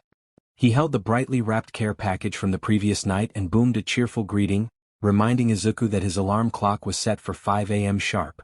Aizawa-sensei, looking like he hadn't slept a wink, stood beside the wild pussycats, his capture weapon ready. He sighed and told Norm that he could not be there, as this was a secure training facility for students. Norm cheerfully reiterated his primary function of ensuring Izuku's safety, programmed to protect him from various dangers, including overly strenuous training regimens. Mandalay, one of the wild pussycats, raised an eyebrow, questioning the notion of overly strenuous training in hero training. Norm replied that Dr. Doofenshmirtz believed in a balanced approach to heroism, incorporating adequate snack breaks and emotional support. He then extended a robotic arm towards Izuku, offering a pretzel from the care package. Izuku, his face burning with embarrassment, quickly waved him off, insisting that it was okay. Izuku insisted that he was fine and didn't need anyone's help. Bakugo, however, found the situation amusing and teased Izuku about his robot bodyguard, suggesting that it would embarrass him even more than his father did. The training that day was even more intense than before. The students were tasked with increasing their quirk output, pushing their abilities beyond their limits. Izuku focused on one for all, attempting to activate it across more of his body without injuring himself. His precision enhancer gauntlet hummed, absorbing the shock and allowing him to push further. He practiced full cowling at lower percentages, feeling the power surge through his limbs as he tried to maintain control. Norm, the cheerful robot, followed Izuku like a giant shadow. During a drill where students had to smash through rock formations, Norm occasionally offered encouragement, praising Izuku's efforts while humorously comparing them to Dr. Doofenshmirtz's inventions. When Izuku struggled with a particularly tough rock, Norm activated his protective shield, creating a small barrier around Izuku, much to Aizawa's annoyance. Aizawa, trying to maintain order, yelled at Norm to stop interfering, only to realize that the robot didn't have a quirk to nullify. Meanwhile, unseen by most, a faint chattering sound echoed from the dense foliage. Perry the platypus, who had spent the night devising a plan, was now attempting to reroute Norm. He snuck up on the giant robot, carrying a small remote control, and managed to attach it to Norm's back. However, before he could activate it, Norm's threat detection system kicked in, announcing the presence of Perry in a cheerful tone. Suddenly, Norm's chest opened and a catchy jingle about "Norm the friendly bodyguard" blared from a speaker, catching Perry off guard.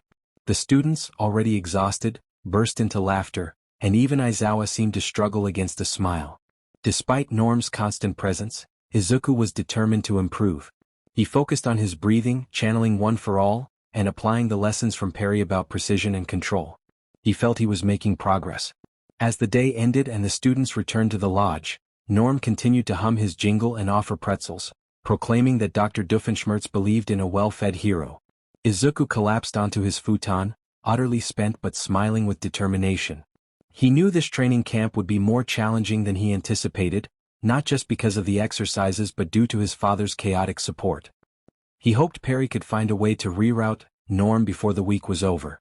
On the third day of the UA summer training camp, Class 1A faced a test designed to push them to their psychological limits. They were sent into a dark, dense forest for a test of courage against Class 1B. The air was thick with tension, amplified by the exhaustion from 2 days of rigorous training.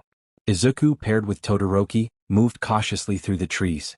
His precision enhancer gauntlet hummed softly as he stayed alert, recalling Perry's lessons on environmental awareness. Norm, still following closely, boomed encouragement, trying to lighten the mood, even offering Todoroki a pretzel, which left the half-and-half user bewildered. Suddenly, playful screams from Class 1B turned into genuine cries of terror. A chilling scent filled the air, transforming the playful darkness of the forest into a suffocating gloom. Izuku's instincts kicked in. This was no prank. He recognized the threat. Aizawa's voice cut through the panic, warning the students that the camp was under attack by the League of Villains. He instructed them to prioritize evacuation and get to the lodge. Panic erupted as students scattered, some trying to follow orders while others instinctively prepared to fight. Izuku and Todoroki moved toward the source of the commotion, spotting cloaked figures emerging from the shadows. Dabi, Toga, Spinner, and the imposing figure of Muscular were among them. Izuku realized they were targeting the students, not just causing chaos but aiming to capture them. He called out to Norm, urging him to help evacuate the others. Norm responded affirmatively, activating his protective shield to temporarily shield a group of terrified students from a villain's attack while guiding them toward safety. Todoroki created a wall of ice to block a villain's path, acknowledging Norm's unexpected effectiveness. Izuku, determined to protect his classmates, launched himself toward a villain threatening a student. He used precise bursts of one for all, disarming and incapacitating villains without causing serious harm, just as Perry had taught him. A chilling voice echoed through the trees, issuing commands to secure targets and keep the heroes busy. Izuku's heart raced as he realized they were after him. Muscular charged toward him, a look of sadistic glee on his face. Izuku urged Todoroki to help the others, knowing he had to face Muscular alone. With a nod, Todoroki created an ice wall to buy Izuku time before racing off to assist other students. Izuku stood his ground, activating one for all across his entire body, green lightning crackling around him. This was no training exercise, it was a fight for his life and the secret of one for all. Meanwhile, Perry the Platypus, discreetly observing the camp, had just received an urgent alert about the League of Villains and Muscular. He immediately changed course, a grim determination in his small black eyes. Izuku was in danger, and a certain platypus always thwarted evil. The forest of the UA training camp had transformed into a nightmare. Flames licked at the trees, explosions ripped through the air, and the cries of students mingled with the snarls of villains.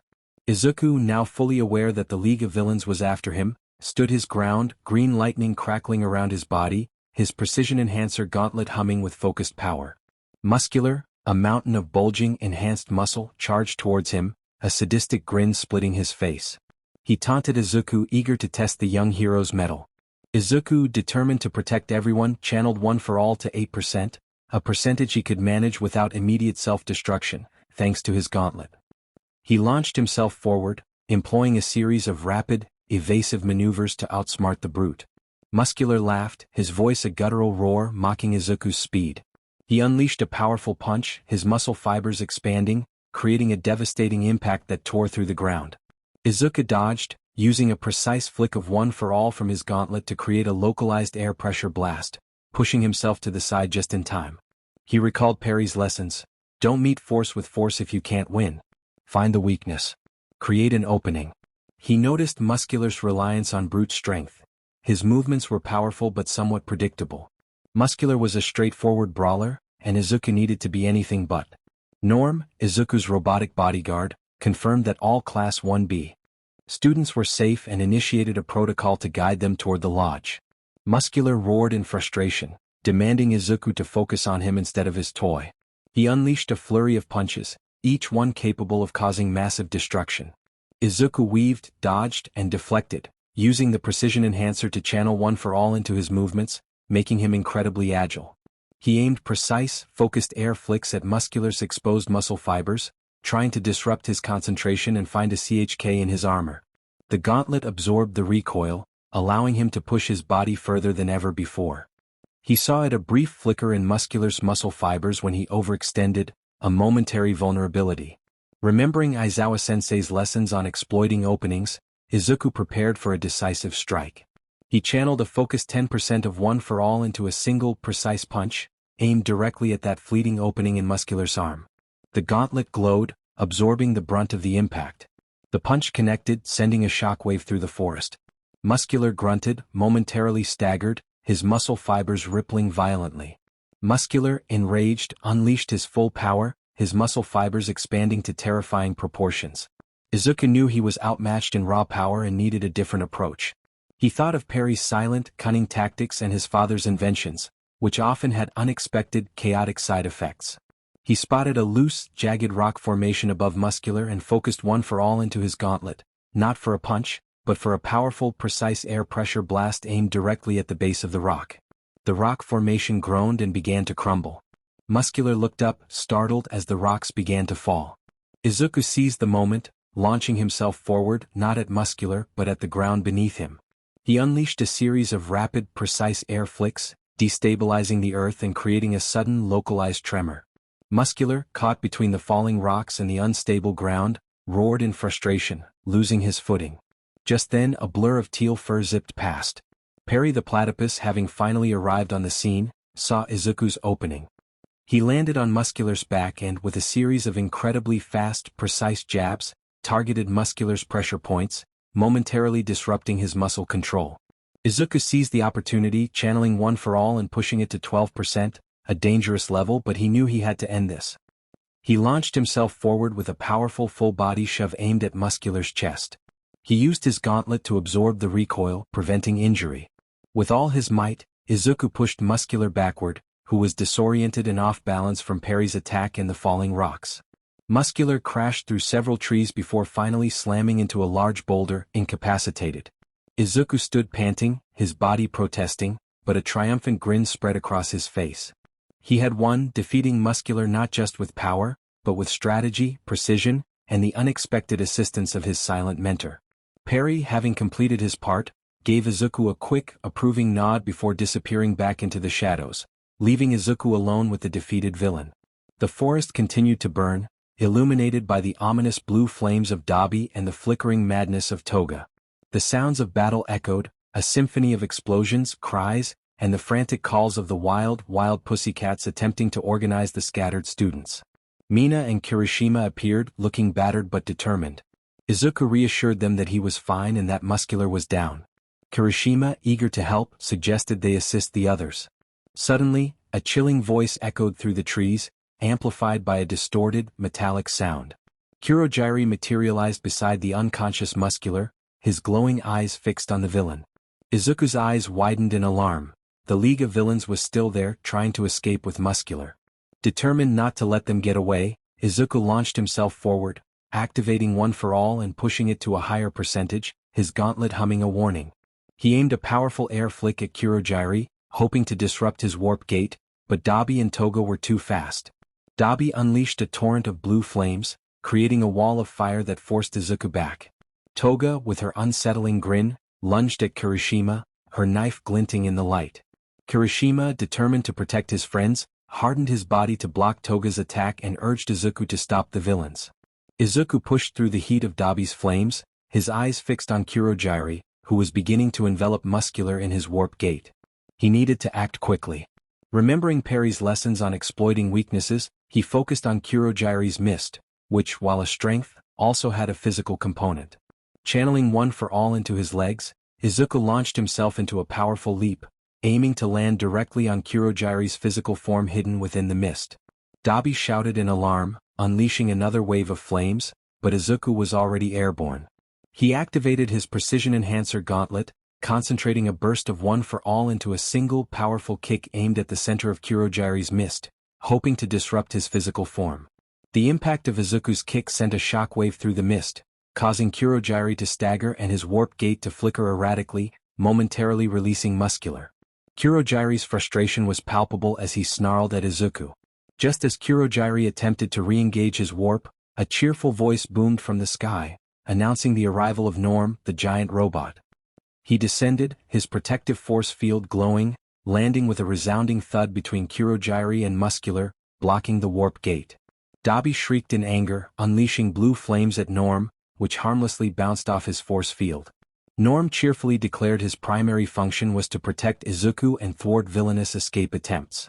The unexpected appearance of Norm, combined with Izuku's earlier attack, threw the villains off balance. Kurogiri, unable to warp Muscular, roared in frustration and ordered a retreat, realizing their plan was falling apart. With a final burst of flames, Dabi created a smokescreen and he, Toga, and Spinner vanished into the burning forest, leaving the unconscious Muscular behind.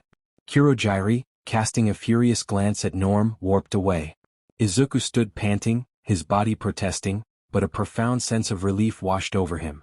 The villains were retreating, Muscular was captured, and Norm had played a crucial role in their victory.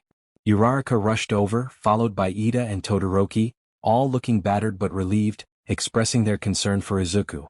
He assured them he was fine and gestured to the unconscious Muscular. Meanwhile, Norm was attempting to secure Muscular with a giant hug, cheerfully announcing the neutralization of the threat. Aizawa-sensei arrived, surveying the scene with a long sigh of exhaustion at the sight of the defeated Muscular, the retreating villains and Norm's antics. Aizawa addressed Izuku, indicating that they needed to discuss Norm. Izuku braced himself, explaining that his father had designed Norm as a protective bodyguard and had sent him to ensure Izuku's safety during the villain attack. Aizawa listened, his expression a mix of disbelief and annoyance as Izuku detailed the robot's functions. Aizawa's frustration grew as he realized the chaos that had unfolded due to Izuku's father's inventions. He acknowledged that Norm had inadvertently helped by blocking Kurogiri's warp gate. After a moment, Aizawa instructed Norm to return to Dr. Doofenshmirtz Evil Incorporated, ensuring no further incidents would occur. Norm cheerfully complied and activated his jetpack, launching himself into the sky and disappearing into the morning light. Aizawa sighed, relieved that the immediate crisis was over, and turned to the remaining students, instructing them to head back to UA to regroup and strategize for retrieving Bakugo. The bus ride back to UA was somber, filled with a heavy silence as the reality of Bakugo's absence weighed on the students. Izuku sat by the window, reflecting on the events that transpired, feeling the weight of his precision enhancer gauntlet and the OWCA communicator in his pocket. He had defeated Muscular and helped thwart the League's escape, but Kakin was still missing. Izuku knew what he had to do. He would get Kakin back, using every lesson he had learned from All Might, Perry, and even from his chaotic, inatter-building father. The return to UA was enveloped in a heavy silence. The vibrant energy of the school was replaced by a grim determination, the weight of responsibility for Bakugo's capture felt by all. Class 1A sat in their classroom, the usual banter replaced by hushed, anxious whispers. Aizawa-sensei, looking utterly exhausted, addressed them. He informed them that Katsuki Bakugo had been captured by the League of Villains and that the police and pro-heroes were conducting a full-scale investigation. He urged them to remain calm, process what had happened and prepare for the next steps. He emphasized that they should not attempt to take matters into their own hands, as this was a job for pro-heroes. Despite Aizawa's warning, a desperate resolve began to simmer beneath the surface of the class. Izuku felt it most acutely. Kakin was his rival, his childhood friend, and he was in danger. He couldn't just sit by. He recalled his OWCA training, which emphasized direct action and discreet infiltration. Later that day, a small group of students gathered in Izuku's dorm room, the curtains drawn, their voices low. Kirishima, his face grim, was the first to express his feelings. He couldn't just sit idle while their classmate was in danger.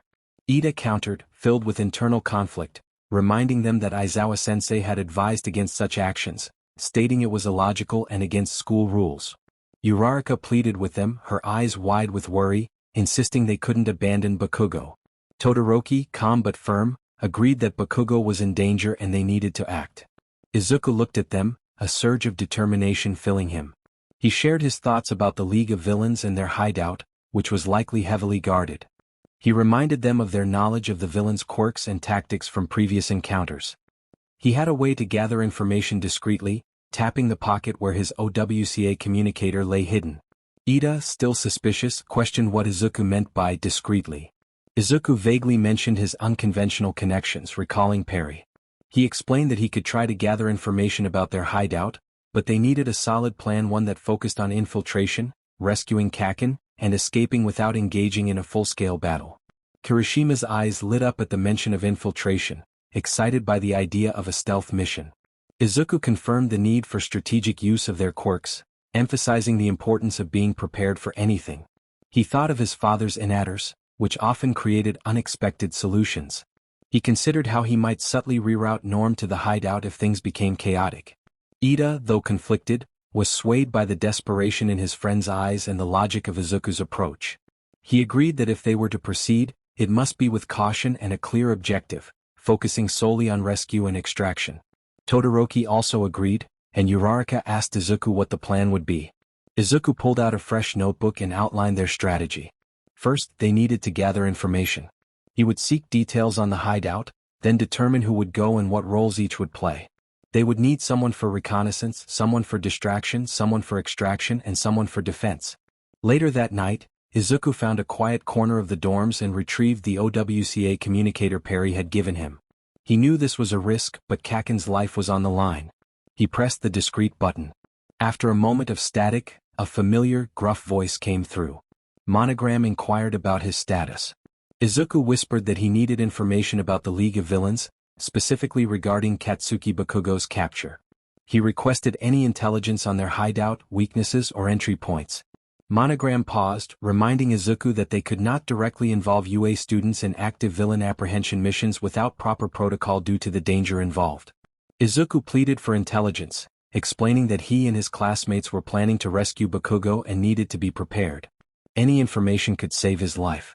After a longer pause, Monogram's voice softened slightly. He agreed to see what intelligence they had on the League of Villains' current operational base and would send it to a secure, anonymous drop point, advising Izuku to use it wisely and avoid getting caught. Izuku felt a wave of relief wash over him. He knew he was taking a huge risk, but with OWCA's intelligence and his friends by his side, they had a fighting chance. They would get Kakin back. The OWCA intelligence arrived discreetly, a coded message leading Izuku to a hidden data stick in a forgotten locker on campus.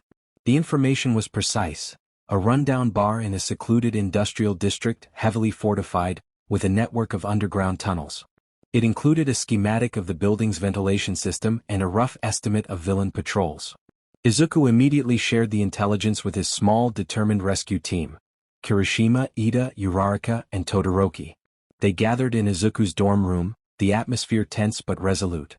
He projected the schematic onto his wall with a small projector he had borrowed from the support course.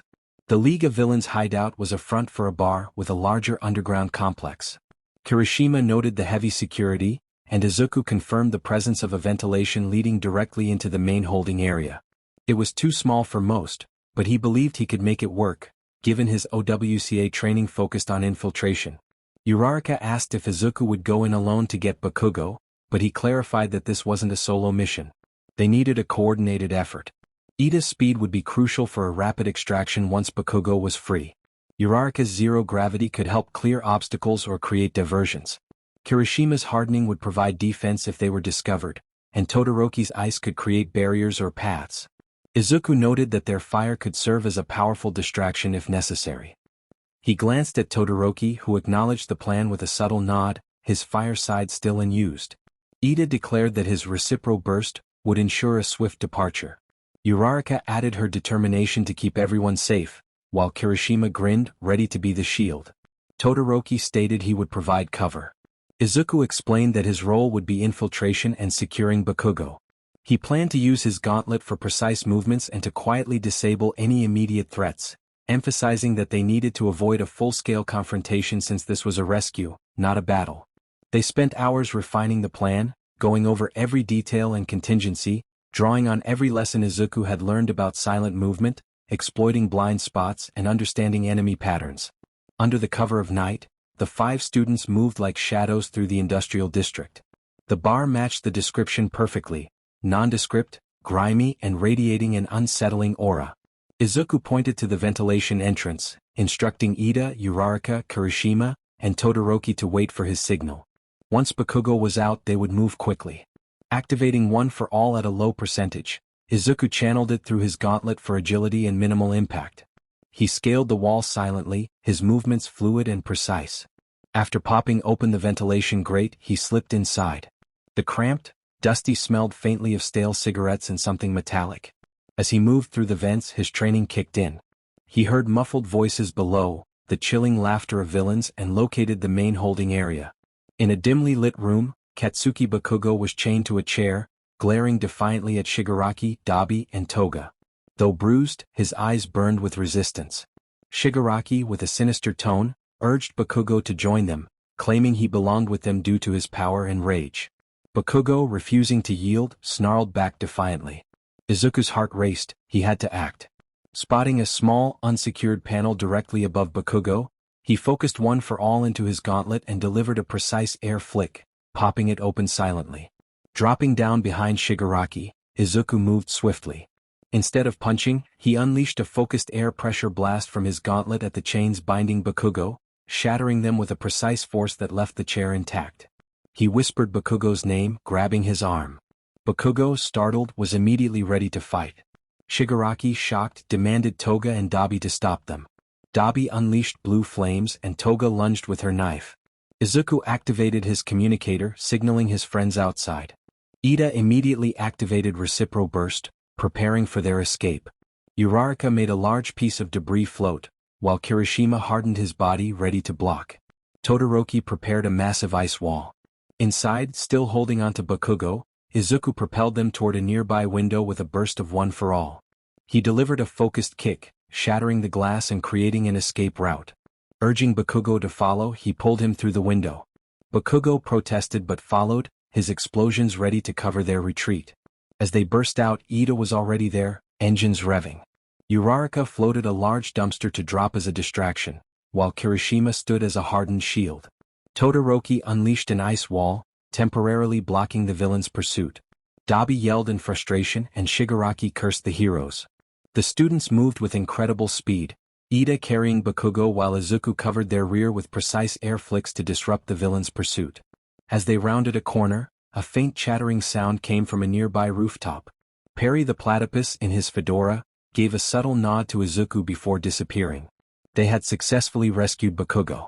The mission was a success. Izuku, as Valor Surge, had led a precise infiltration and brought his rival home. Though the fight was far from over, they had won this battle.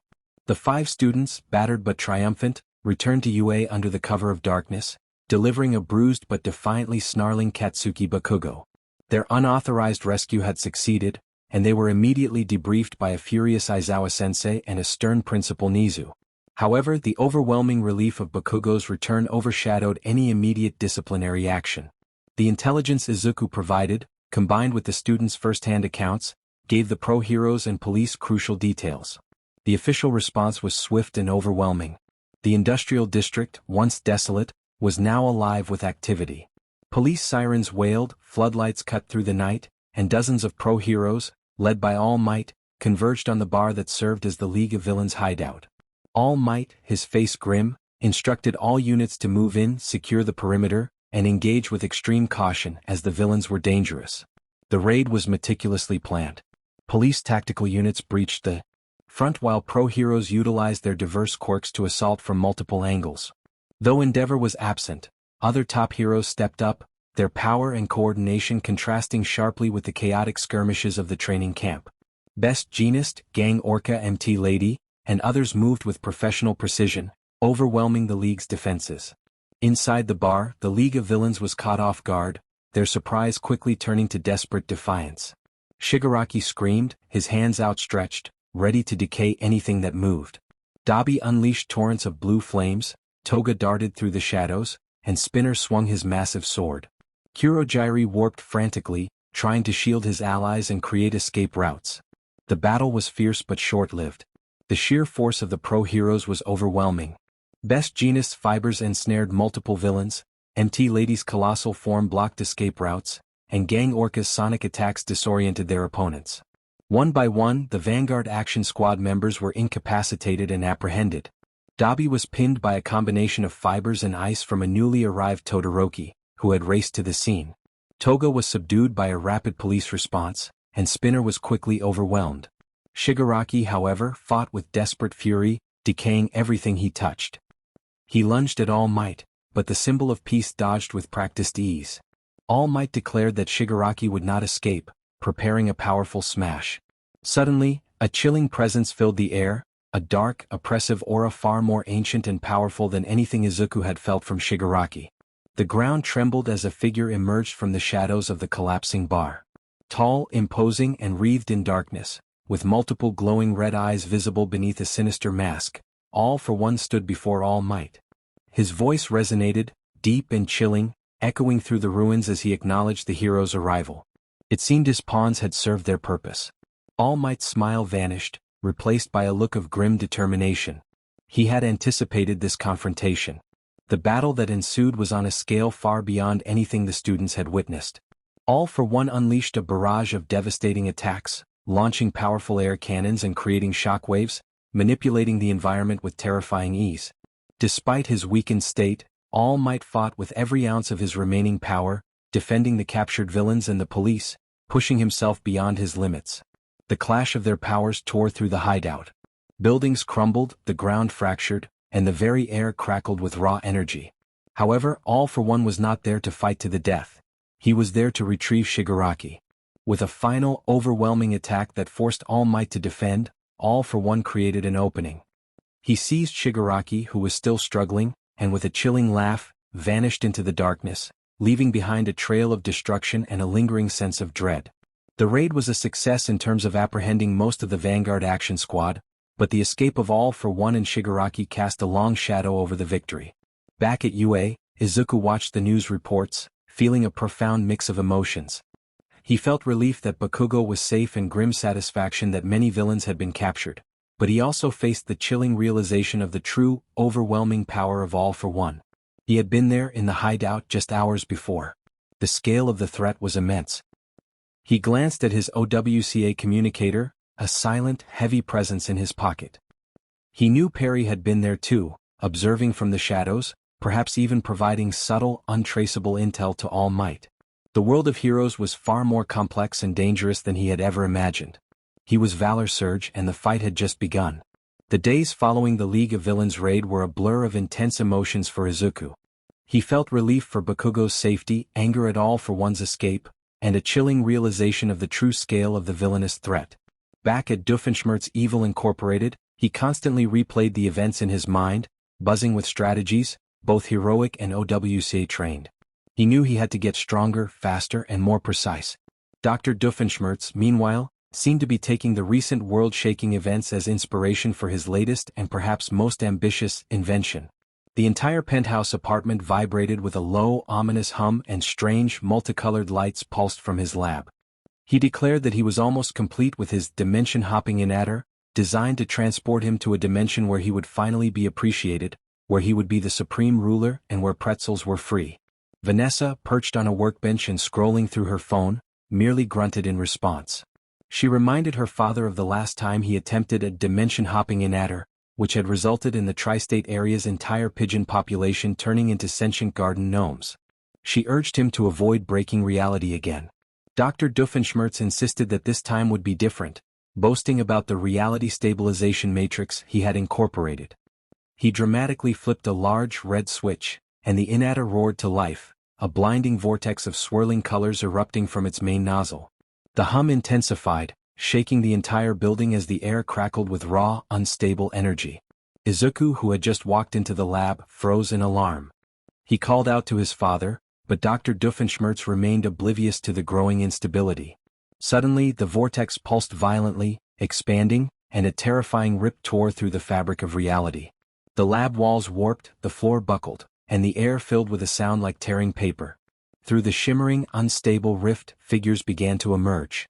The first was a man strikingly similar to Dr. Doofenshmirtz but taller and more imposing, dressed in a severe black uniform and exuding genuine menace. This was not the bumbling Heinz Izuku knew, this was a truly evil version of his father. Behind him stepped a young woman, a punk rock version of Vanessa, with spiky hair and dark clothes, carrying a guitar case that looked suspiciously heavy. Following her was a large, furry, platypus-like creature, but with sharp claws and teeth, lumbering out with glowing red eyes and a small, spiked collar. This was no Agent P, this was the platypus bear. The rift snapped shut behind them, leaving the lab in stunned silence, save for the hum of the still-active inhaler. Dr. Doofenshmirtz stared, his jaw hanging open, his safety goggles askew. He was incredulous that there could be a more evil version of himself, complete with a better uniform and a real eye patch. The alternate Doofenshmirtz surveyed the lab with cold disdain, commenting on the pathetic alternate version of himself still playing with toys and managing to open a dimensional portal. Vanessa, 2D scoffed at Izuku's Vanessa, questioning her choice to live with their father and wear normal clothes. Meanwhile, the platypus bear growled, eyeing Perry's hidden ventilation with suspicion. Izuku's mind raced as he took in the scene. A truly evil version of his father, a punk rock Vanessa, and a monstrous platypus bear were all present in his lab.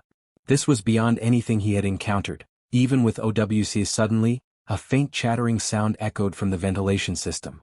Perry the platypus, having sensed the dimensional disturbance, was already on the scene, his small black eyes narrowed as he assessed the new formidable threat.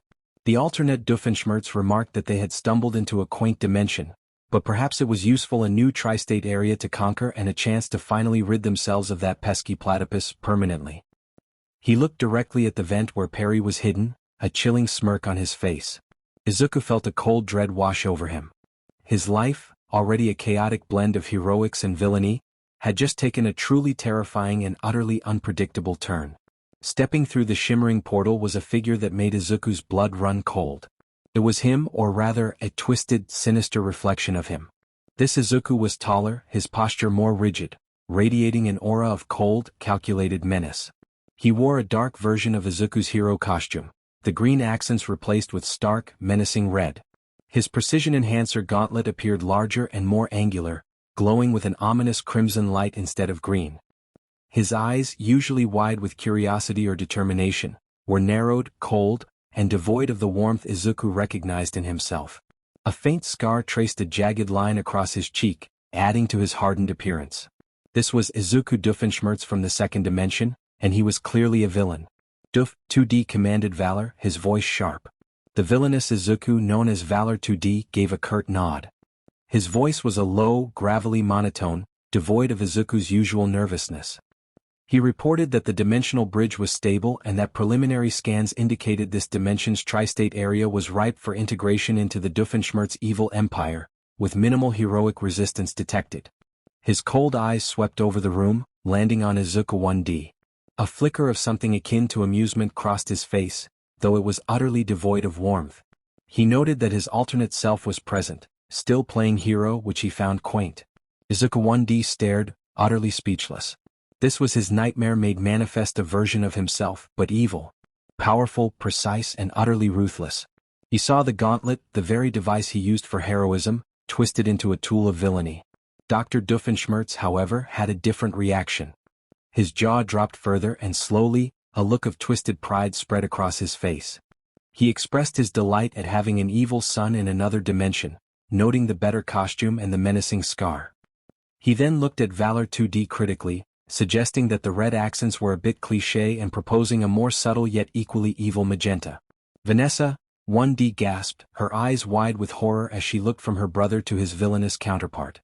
Izuku was not the person she recognized. Inko Midoriya let out a small whimper, clutching her chest, completely overwhelmed by the sight of her son's dark reflection. Candace Flynn, who had been trying to comfort Inko, froze, her face paling at the sight of the cold, menacing figure that was once the cheerful Izuku she knew. Platypus Bear merely growled, nudging Valor 2D with his snout, acknowledging his presence. Valor 2D ignored Dr. Doofenshmirtz's commentary, his cold gaze fixed on Izuku 1D. He sensed the same raw power in him but believed it was squandered on foolish ideals like heroism, which he viewed as a weakness. In his dimension, power was used to achieve true control and build an empire. He held up his crimson glowing gauntlet, unleashing a small, precise beam of red energy that incinerated a discarded coffee cup on a nearby table, showcasing his terrifying precision. Suddenly, a faint chattering sound echoed from the ventilation system, laced with urgency. Perry the platypus, having witnessed the arrival of Valor 2D, was now on high alert.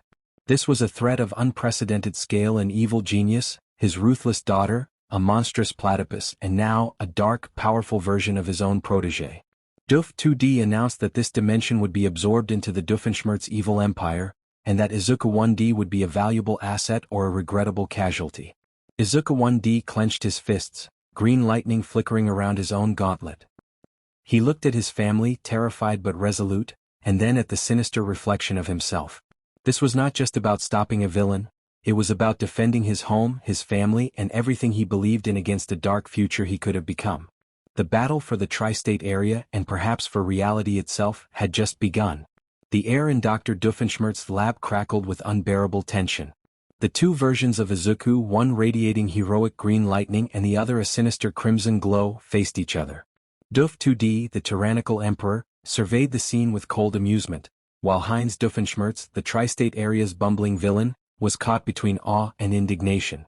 He sputtered that Doof 2D had stolen his idea for a dimension-hopping inadder, and made it actually work, demanding royalties. Doof 2D scoffed, dismissing Heinz's concerns as pathetic. He declared that this dimension would soon be theirs, and that Heinz would either serve or be repurposed. He snapped his fingers, commanding Valor to secure the perimeter and Vanessa to disable any local communications. Valor 2D moved with terrifying speed and efficiency, a dark blur. His gauntlet glowed crimson as he unleashed a precise air blast that shattered the lab's reinforced door, creating a new exit. He then turned his cold gaze to Izuku 1D, warning him not to interfere. Izuku 1D roared that he wouldn't let them hurt his family, activating One for All as green lightning flared around him. He launched himself at Valor 2D, their clash a whirlwind of precise strikes and powerful impacts, green against crimson. Izuku fought with the desperation of someone protecting his home, while Valor 2D moved with the chilling efficiency of a trained killer. Meanwhile, a chaotic skirmish erupted. Heinz retrieved his Make Villains Smell Like Rotten Eggs inadder, and aimed it at Doof 2D, but the Emperor raised a hand, and a small energy shield materialized, deflecting the foul-smelling liquid. Doof 2D sneered, sending a shockwave that slammed Heinz against a wall. Vanessa, 1D, seeing her father in danger, reacted swiftly. She pulled out a modified data scrambler from her bag, aiming it at Vanessa 2D, who was trying to hack into the lab's network. Vanessa 2D grinned, activating a device on her wrist that unleashed a powerful EMP burst, frying Vanessa 1D's scrambler. Platypus Bear lumbered toward Inko and Candace, its red eyes glowing menacingly. Candace instinctively pushed Inko behind her, grabbing a discarded piece of equipment, a prototype sonic disruptor, from the iExpo and aimed it at the monstrous platypus. A high-pitched whine filled the air, briefly disorienting Platypus Bear, but it merely snarled and continued its advance. Suddenly, a blur of teal fur zipped past. Perry the platypus, having found an opening, launched himself at Platypus Bear, engaging his monstrous counterpart in a furious brawl. Claws met webbed feet, growls met chattering as the two platypuses engaged in a fierce battle. Izuku 1D found himself pushed to his limits against Valor 2D. His counterpart was faster and stronger, with a gauntlet that channeled One for All with terrifying precision. Valor 2D's attacks were aimed at incapacitating him, breaking his spirit. He hissed that Izuku was weak, delivering a powerful kick that sent him skidding across the floor. He claimed that Izuku held back and hesitated, which was why he would never be truly powerful. That's why this dimension will fall. Izuku struggled to his feet, his body aching. He looked around. His father was dazed, Vanessa's device was damaged, Inko was terrified, and Candace was trying to defend herself. Perry was holding his own, but Platypus Bear was a formidable opponent. This was too much. This was beyond them. The sheer, overwhelming power and ruthlessness of the second dimension villains were undeniable. They weren't bumbling, they were truly evil. And they were winning. Izuku knew what he had to do. He couldn't fight this alone. He couldn't let his family be hurt. He reached into his pocket, pulling out the OWCA communicator Perry had given him. Major Monogram received a high-priority alert on his screen. It was the direct, encrypted channel from Agent Valor Surge's personal communicator. Monogram's eyes narrowed. For Izuku to use this channel meant something extraordinary and likely catastrophic was happening. He activated the audio feed. Static crackled, then Izuku's voice filled the command center, strained and urgent. He reported a code red, a dimensional breach by the Doofenshmirtz evil empire from the second dimension. They were powerful and immediate backup was needed. Monogram's eyes widened. A dimensional breach? The Doofenshmirtz evil empire? He knew the legends, but to hear it confirmed with such urgency was alarming. Carl the intern gasped, realizing the statistical anomaly of such an event was nearly impossible. The audio feed continued, punctuated by sounds of battle. Explosions, shattering glass, and the chilling cackle of Dr. Doofenshmirtz, but a more sinister version. Then came the rapid chattering of Agent P, followed by a guttural growl that could only belong to Platypus Bear. Monogram's face set into a grim mask. Agent P was already engaged. This was far worse than he'd imagined. Izuku's voice grew weaker as he reiterated the need for immediate backup. Then a new voice, cold and ruthless, cut through the feed, declaring that it was too late and that the dimension was already theirs. A powerful impact followed and then silence. The line went dead. Monogram slammed his fist on the console, calling out for Izuku to respond, but all he received was static. Carl's voice was unusually high-pitched as he reported the last known coordinates for Agent Valor Surge's communicator. Doofenshmirtz Evil Incorporated. The energy signatures detected were off the charts, indicating multiple destructive quirks and a massive, unstable dimensional anomaly. Monogram's expression hardened. This wasn't just another villain. This was an invasion, a threat to the entire dimension. Izuku and Agent P were caught in the middle of it. He ordered a full alert, instructing Carl to contact every available OWCA agent and initiate emergency protocols. He needed a direct line to All Might and UA High immediately, informing them of the attack by the Doofenshmirtz evil empire. Monogram looked at the blank screen, then at the holographic map of the tri-state area, where a new ominous red glow began to spread from Doofenshmirtz Evil Incorporated. The world was about to change, all thanks to a dimensional portal and a villainous family from another reality. The OWCA command center was a whirlwind of activity. Agents barked orders into communicators, screens flashed with alarming data, and the general hum of the facility had escalated to a frantic roar. Carl the intern was surprisingly efficient under pressure, coordinating data streams. Major Monogram had one singular focus: getting through to UA High. He had just received Izuku's desperate plea, confirming the worst, a dimensional invasion led by the second dimension Doofenshmirtz evil empire. He demanded a direct line to All Might, his voice cutting through the chaos. The seconds stretched into an eternity until a connection clicked. The screen flickered, revealing Principal Nizu, flanked by a grim-faced All Might and a weary Aizawa-sensei. Monogram wasted no time. He informed them of the urgent situation. The tri-state area was under attack due to a confirmed dimensional breach. A stunned silence followed. All Might's eyes widened and Aizawa's eyebrows rose in disbelief. Monogram confirmed the incursion originated from Doofenshmirtz Evil Incorporated, led by a far more dangerous version of Dr. Heinz Doofenshmirtz, the Doofenshmirtz Evil Empire from the second dimension. They had already deployed a powerful villainous version of Izuku Doofenshmirtz in a monstrous creature known as Platypus Bear.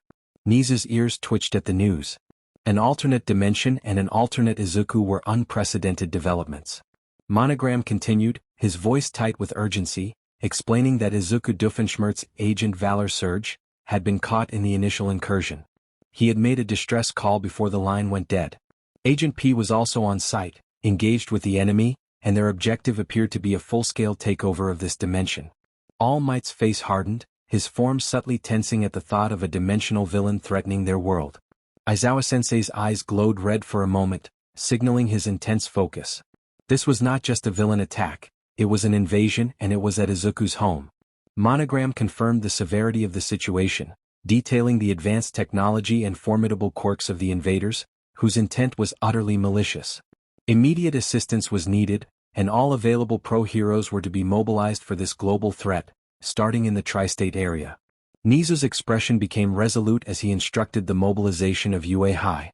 All available faculty would be dispatched, and they would contact the Hero Public Safety Commission and other top pro-heroes. This threat required every hero's full attention. He looked at All Might, instructing him to prepare for deployment, while Aizawa was to alert the other faculty. They would move without delay.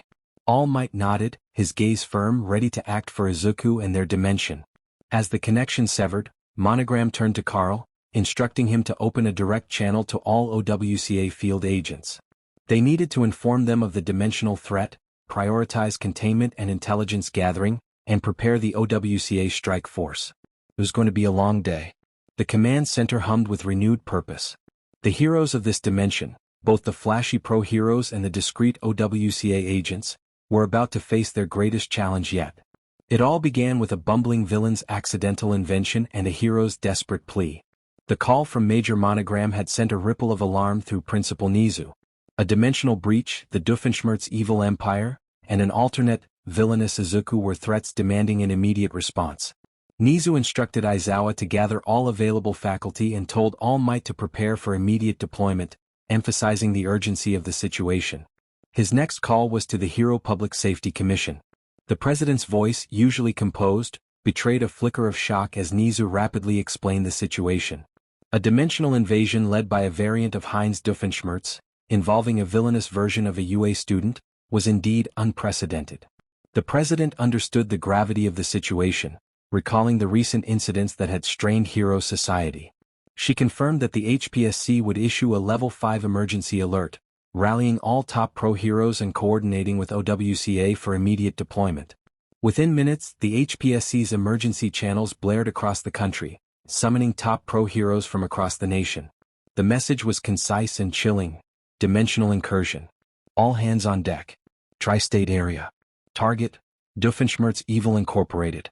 Back at UA, the faculty mobilization was swift and efficient. Aizawa, momentarily setting aside his exhaustion, alerted Present Mike, Cementos, Midnight, Ectoplasm, and 13. Each hero's face hardened as they received the news of an attack on a student's home and a dimensional threat. Aizawa reiterated the seriousness of the situation, emphasizing that their students were in danger and they needed to move out immediately.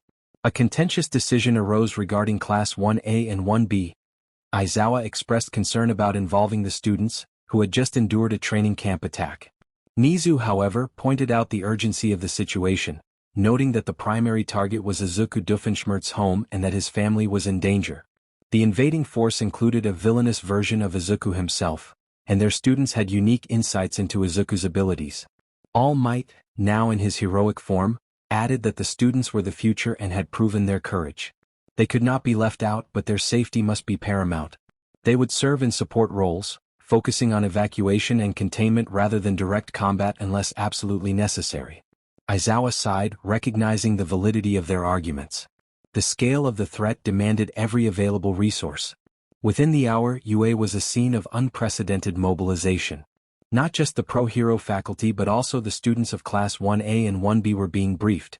Vlad King, Class 1B's homeroom teacher, emphasized the seriousness of the situation, urging the students to follow orders and prioritize civilian safety and support for the pro-heroes.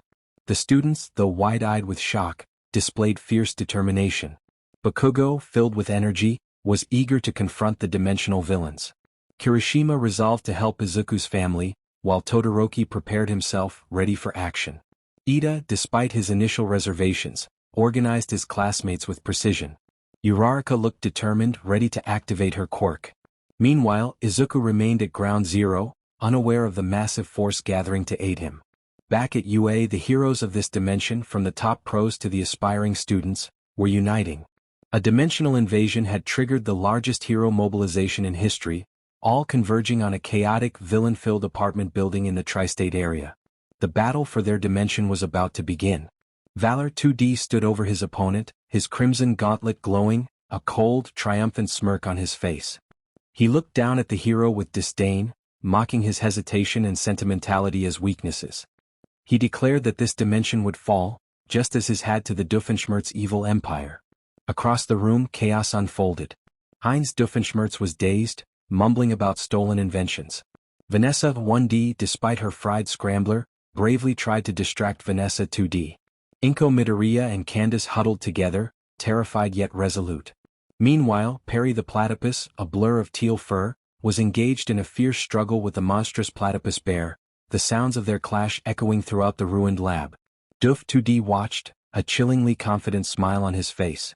Izuku pushed himself up, every muscle protesting.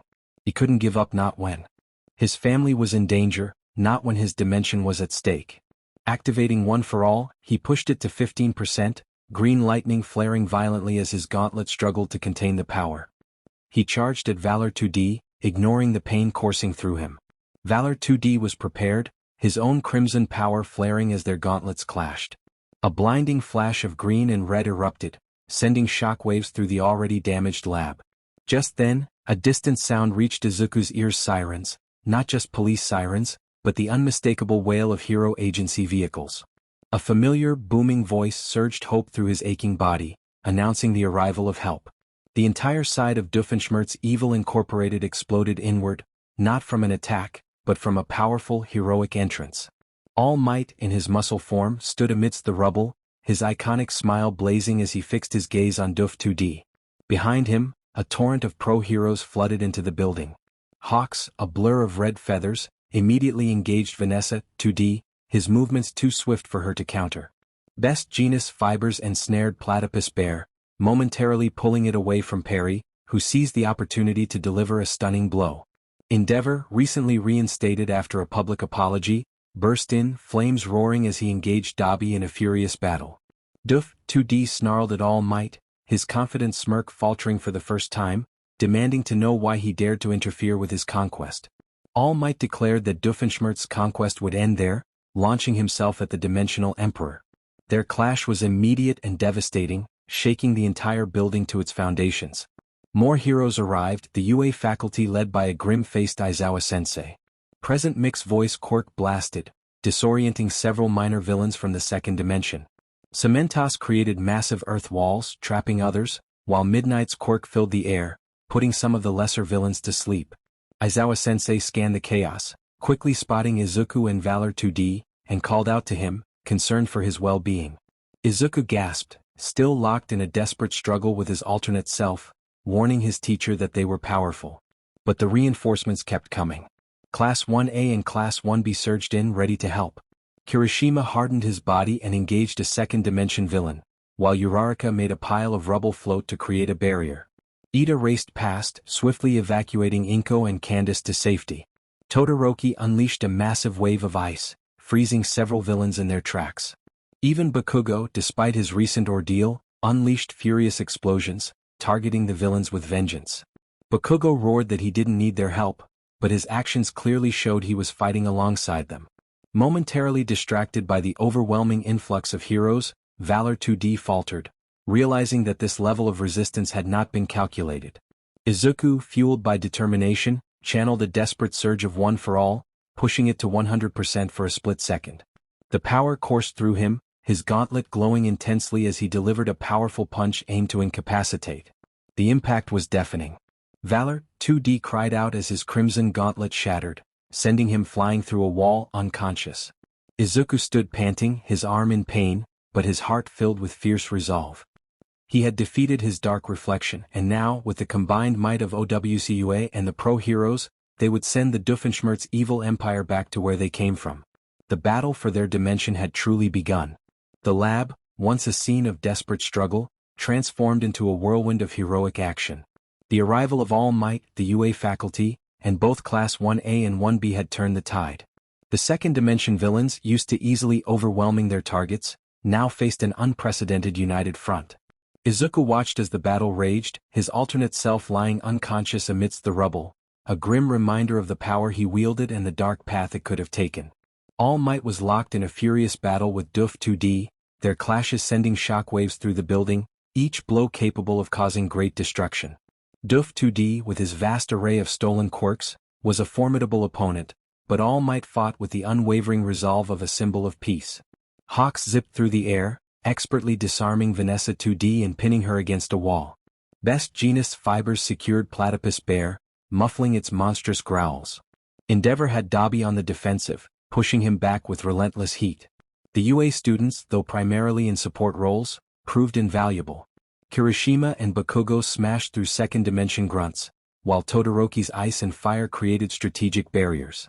Uraraka lifted debris to create cover and aid in evacuations, and Ida's speed was crucial for rapid responses. Even Mineta managed to stick a few villains with his quirk. Doof 2D roared in disbelief as All Might delivered a powerful punch that sent him skidding across the floor. His calculations had been flawless, yet the heroes were far stronger than he had anticipated.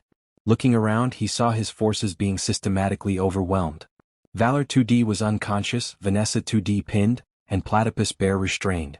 His empire, built on easy conquest, was crumbling. This was not a defeat, he snarled, pulling out a small, intricate device from his uniform. It was merely a tactical retreat. He declared that they may have won this skirmish, but the Doofenshmirtz evil empire would return, and next time they would be prepared. Before All Might could launch another attack, Doof 2D activated the device. A small, shimmering portal began to open behind him. All Might launched himself forward, determined to stop him, but the portal expanded rapidly. Doof 2D grabbed the unconscious Valor 2D, pulling him toward the shimmering rift. Vanessa 2D, witnessing her father's escape, managed to break free from Hawk's feathers with a desperate burst of energy, leaping toward the portal. Platypus Bear, with a final, furious growl, snapped one of Best Genus fibers and lumbered toward the opening. Aizawa-sensei yelled for them to be stopped, extending his capture weapon, but it was too late. With a chilling smirk, Doof 2D, Vanessa 2D, and Platypus Bear vanished into the shimmering portal, which snapped shut behind them, leaving only a lingering hum of unstable energy and the acrid smell of ozone. The battle ended as suddenly as it had begun. The heroes stood amidst the wreckage of Doofenshmirtz Evil Incorporated, panting, bruised but victorious. The immediate threat was gone. As the dust settled and the police began to secure the incapacitated second-dimension grunts, All Might reverted to his weakened form, leaning heavily against a wall. Izuku rushed to his side, concerned for his mentor. All Might reassured him that he was fine, a tired but proud smile on his face. He commended Izuku and the others for their bravery in facing an unprecedented threat. However, he reminded them that the battle was not over. All for one remained, and now the Doofenshmirtz evil empire posed a new challenge. Izuku nodded, understanding the gravity of the situation. While they had won the battle for their dimension, the war was far from over. He glanced at his father, Heinz Doofenshmirtz, who was cheerfully offering a police officer a pretzel from his care package, the irony almost unbearable.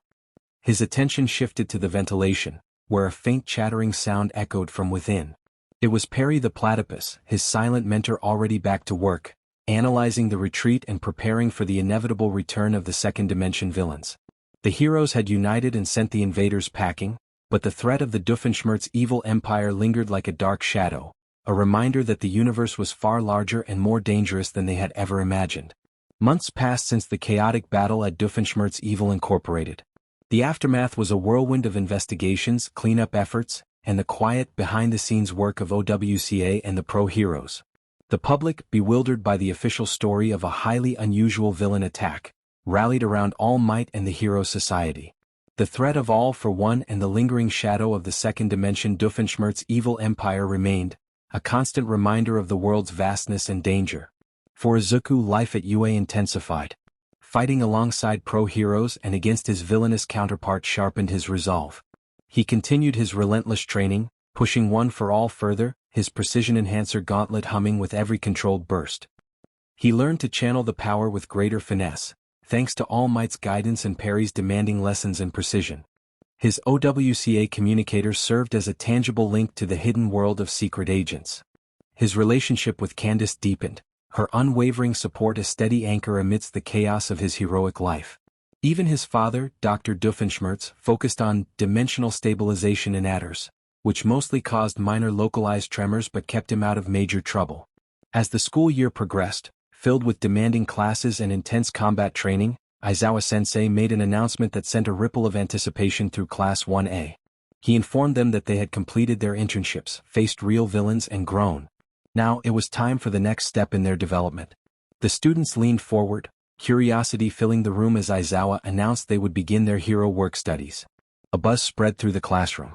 Work studies were the next major hurdle on the path to becoming pro-heroes, offering real-world experience under the supervision of professional heroes. Aizawa explained that unlike internships, which were primarily about observation, work studies involved active participation. The students would be directly involved in hero operations, gaining invaluable experience in the field. This was their chance to build their reputation and truly understand the responsibilities of a pro-hero. Izuku felt a surge of excitement. This was a chance for direct hero work, reminiscent of his time with OWCA. He thought of the real-world missions and high stakes, feeling this was a natural progression. Aizawa continued, explaining that they would work with agencies that had extended invitations based on their performance in the sports festival and internships. Mineta, however, looked terrified at the prospect of more danger after their recent encounter with dimensional villains. Bakugo scoffed, eager for the opportunity to show off his skills. Kirishima expressed his enthusiasm for real hero work. Izuku glanced at his gauntlet, hidden beneath his uniform, reflecting on the battles he had fought and the lessons he had learned. He felt ready, more prepared than ever, and wondered which agency would extend an offer, perhaps a traditional hero agency or a more unconventional one. He sensed that his life was about to become even more interesting. The announcement of hero work studies ignited a new spark in Class 1A. After months of rigorous training and facing real villains, the prospect of active hero work was both daunting and exhilarating. Izuku, in particular, felt keen anticipation. His OWCA training had given him a taste of real-world operations, and he was eager to apply his growing precision with One for All in the field. The day of the special assembly arrived, where Aizawa-sensei informed them they would meet the Big Three UA's top third-year students, considered the closest to pro-hero status. The air in the auditorium crackled with a mix of awe and competitive spirit as Aizawa emphasized the experience and power these students possessed, urging everyone to pay attention. As if on cue, three figures stepped onto the stage, radiating an aura that immediately commanded attention. The first was a tall, incredibly muscular young man with a cheerful grin and a distinctive, slightly odd haircut. His presence was overwhelmingly bright, almost blinding. This was Mirio Togata. The second was a beautiful young woman with long flowing blue hair that seemed to defy gravity, her eyes wide with an almost childlike curiosity. This was Nijire Hado. The third, a dark-haired young man, stood hunched over, seemingly trying to disappear into the stage itself, radiating an intense aura of anxiety. This was Tamaki Yamajiki. Izuku's analytical mind immediately went into overdrive. He pulled out a mental notebook, processing every detail. Mirio's overwhelming presence felt almost like a miniature All Might, but with a different kind of energy. Nijire's quirk seemed to be about energy manipulation, and Tamaki's quirk was unknown, but his aura was surprisingly potent despite his shyness. Mirio greeted Class 1A with a booming voice, his smile unwavering. He introduced himself as Mirio Togata and declared that they were the big. He seemed completely unfazed by the hundreds of eyes on him. Nijire, however, immediately began asking rapid-fire questions about their quirks and uniforms, her curiosity boundless. Tamaki mumbled to himself about wanting to go home, overwhelmed by the attention. Izuku found himself comparing their presence to his own experiences. Mirio's confident aura was reminiscent of All Might's, but less about raw power and more about pure skill. Tamaki's shyness reminded him of his past self, but the sheer power he sensed from him was unsettling. Nijire's inquisitive nature was almost like his father's, but driven by a desire for knowledge rather than schemes. Aizawa interrupted Nijire's questions, urging Mirio to get to the point. Mirio's smile widened as he announced that to properly introduce themselves and demonstrate what hero work studies were really like, he would fight the entire class at once. A collective gasp went through Class 1A. The idea of fighting him alone was unprecedented. Bakugo's eyes blazed with excitement, while Kaminari looked like he was about to short-circuit. Mirio encouraged them to come at him with everything they had, and the class, though wary, quickly moved to the designated training ground. Izuku activated his precision enhancer gauntlet, green lightning flickering around his arm. He knew Mirio's quirk, permeation, allowed him to become intangible. It was a deceptively simple quirk, but in the hands of a master, it could be devastating. Mirio was like a ghost, moving through impossible spaces with incredible speed and power. As the class surged forward, a whirlwind of quirks erupted. Bakugo unleashed explosions, Todoroki sent waves of ice and fire, Ida rushed with his engines, Uraraka made debris float, and Izuku launched himself with a focused burst of one for all. But Mirio was elusive, phasing through every attack and obstacle. He appeared behind them, delivering precise, non-damaging blows that sent them flying or disoriented. He moved with effortless grace, showcasing a terrifying mastery of his quirk. Izuku tried to predict Mirio's movements, using his gauntlet to create shockwaves in hopes of catching him. However, Mirio was always one step ahead, rematerializing just long enough to deliver quick, powerful jabs before vanishing again. The class struggled to land a hit, with Kirishima grunting in frustration and Uraraka floating helplessly after a light tap. Within minutes, the entire class was on the ground, defeated and bewildered. Mirio stood in the center, not a single scratch on him, his cheerful smile unwavering. He explained that this was what hero work studies were about, pushing limits and learning to apply quirks in unexpected ways. Izuku lay on the ground, bruised but not broken, realizing how much more he had to learn, not just about one for all, but about true heroic skill. The big three were indeed at the pinnacle, and Izuku, as valor surged, was ready to climb. The defeat at the hands of Mirio Togata had been a humbling experience for Class 1A. Despite his recent victories and growing control over one for all, Izuku felt the weight of Mirio's mastery. It wasn't just raw power, it was an understanding of quirk application, movement, and strategy that was on a completely different level.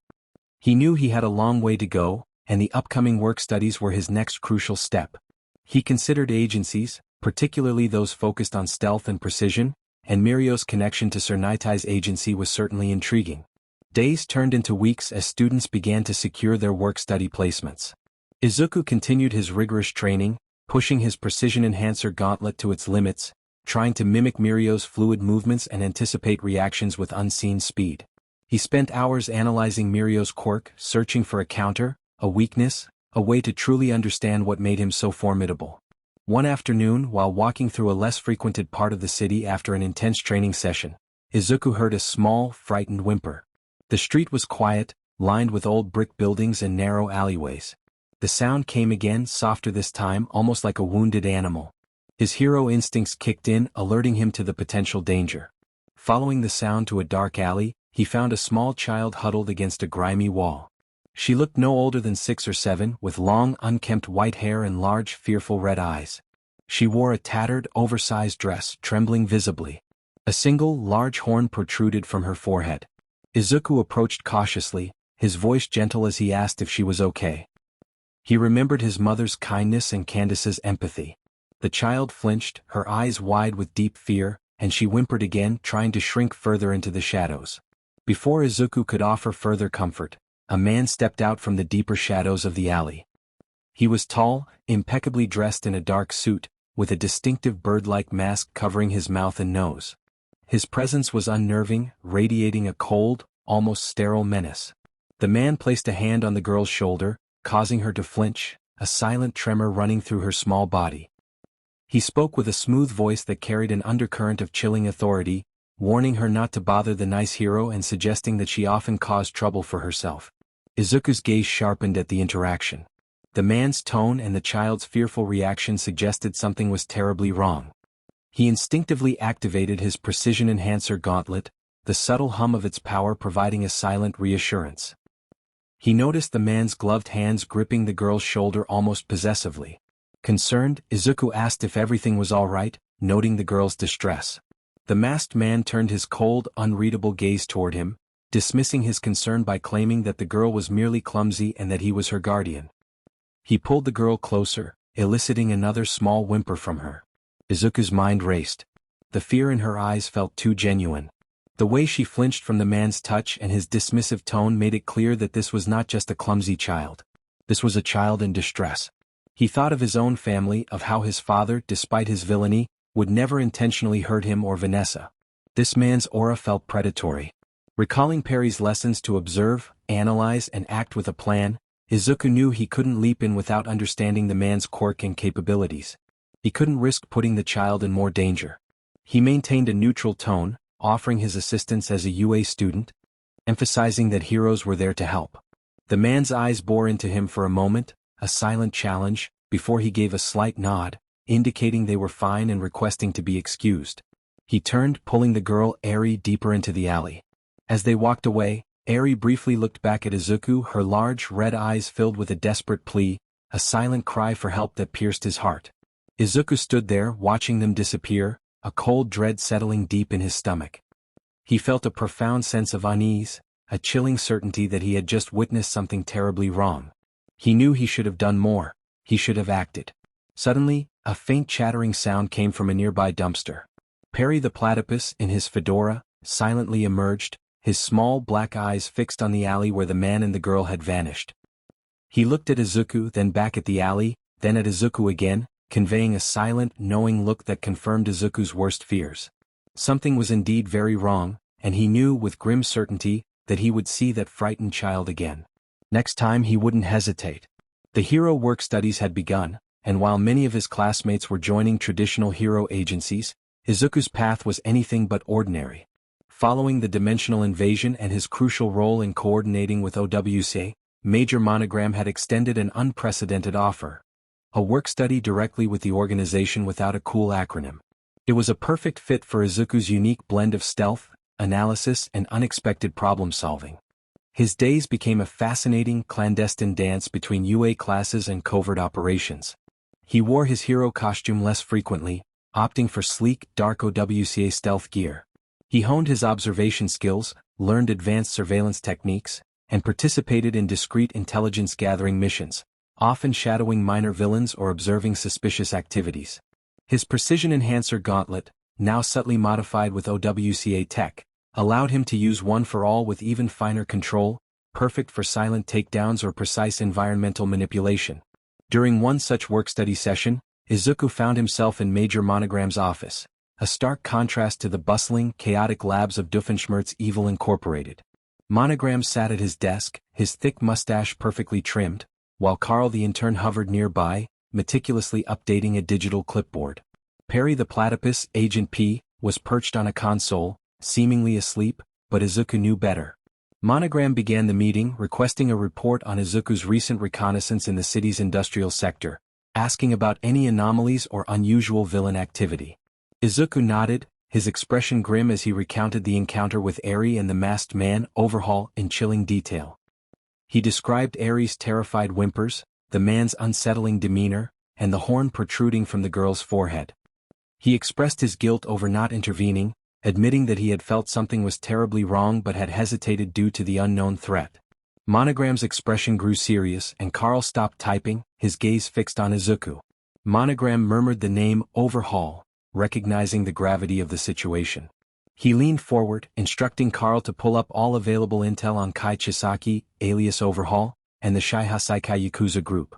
Carl's fingers flew across his digital clipboard, providing information about Chisaki's quirk, which allowed him to disassemble and reassemble anything he touched, along with details about the Shiha attempts to re-establish their influence in the underworld through unconventional means.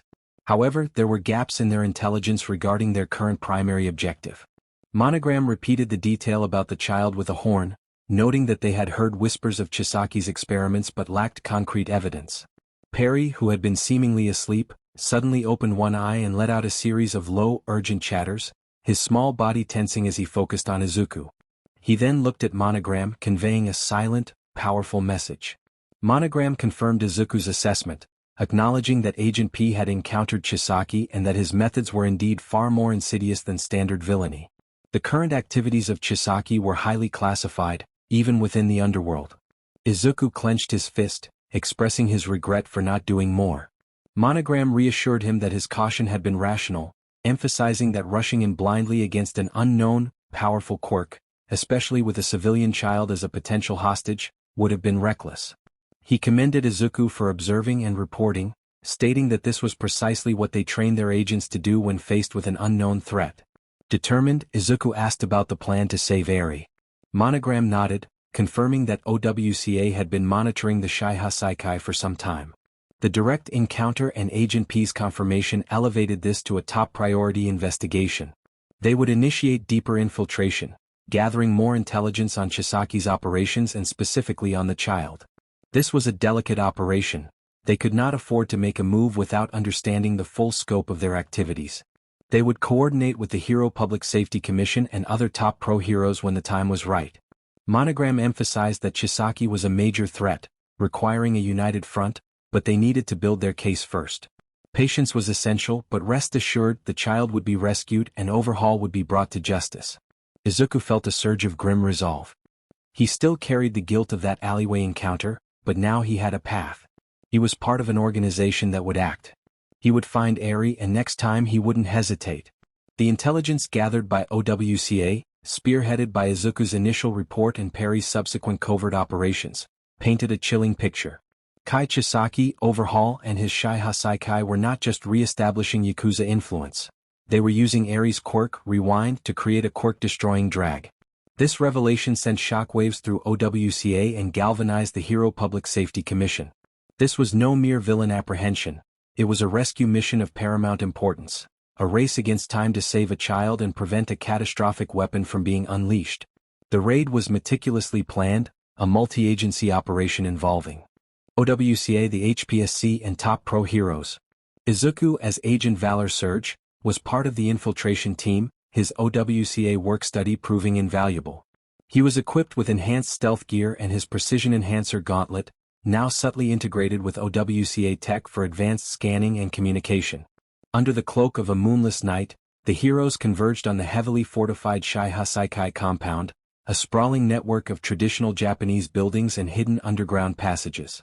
Nitai's agency, including Mirio Togata, was at the forefront, their foresight and permeation quirk crucial for navigating the labyrinthine lair. Nitai's stern voice crackled through Izuku's earpiece, reminding everyone of the objective: to rescue Eri, neutralize Chisaki and avoid unnecessary casualties. Agent Valor Surge's stealth and precision would be vital for navigating the inner layers, with Agent P already inside providing reconnaissance. Izuku nodded grimly, feeling the weight of Eri's terrified eyes on him, the silent plea from that alleyway. He wouldn't fail her again. The initial breach was swift and decisive. Heroes like Fat Gum and Kirishima engaged the lower-ranking Yakuza members, their quirks creating a powerful diversion. Izuku, however, moved silently with Nitai's team, slipping through hidden passages and ventilation-s, his gauntlet humming with focused power. He used precise bursts of One for All channeled through the gauntlet to disable security systems quietly, creating small, localized tremors that distracted guards or disarmed opponents without a sound. As they delved deeper into the compound, the environment grew more unsettling. Walls shifted, floors warped, and the air grew heavy with a sense of dread. This was Chisaki's quirk, manipulating the very structure of his lair. Mirio's voice came through the comms, noting the terrifying versatility of Chisaki's quirk. Suddenly, a small, terrified whimper echoed from a room ahead. Was Eri. Izuku pushed forward, bursting into a sterile, horrifying laboratory. Eri was there, strapped to a table, her small body trembling, her horn glowing faintly. Overhaul stood over her, his gloved hands poised, surrounded by his most loyal subordinates, the 8 precepts of death. Overhaul's voice was chillingly calm, devoid of emotion as he acknowledged the hero's arrival. They were too late, the final phase was almost complete. Mirio immediately engaged Overhaul, using his permeation quirk to become an elusive target. However, Overhaul's ability to disassemble and reassemble anything he touched made him incredibly dangerous. Their battle was a whirlwind of phasing and devastating reconstruction. Izuku, however, had his eyes fixed on Eri. He saw Chronostasis, one of Overhaul's most dangerous subordinates, moving to block him. Chronostasis's quirk could slow down anyone he touched, making him a terrifying opponent in close quarters. Chronostasis snarled, warning Izuku not to touch her. Izuku didn't hesitate. He remembered Perry's lessons on exploiting predictable movements. Chronostasis relied on direct contact. Izuku activated One for All, pushing it to 10%, channeling it through his gauntlet for maximum agility. He moved in a series of unpredictable zigzags, dodging Chronostasis's outstretched hand and using the environment to his advantage. He fired a precise air flick at a loose pipe above Chronostasis, causing it to burst and momentarily disorient him. As Chronostasis stumbled, Izuku saw his opening. He launched himself forward, delivering a swift, precise kick aimed at Chronostasis's knee, designed to destabilize him. The kick connected, sending Chronostasis sprawling. Izuku followed up with a focused air blast from his gauntlet, pinning Chronostasis against a wall and temporarily incapacitating him. Izuku rushed to Eri, seeing the complex restraints and needles that made his heart ache.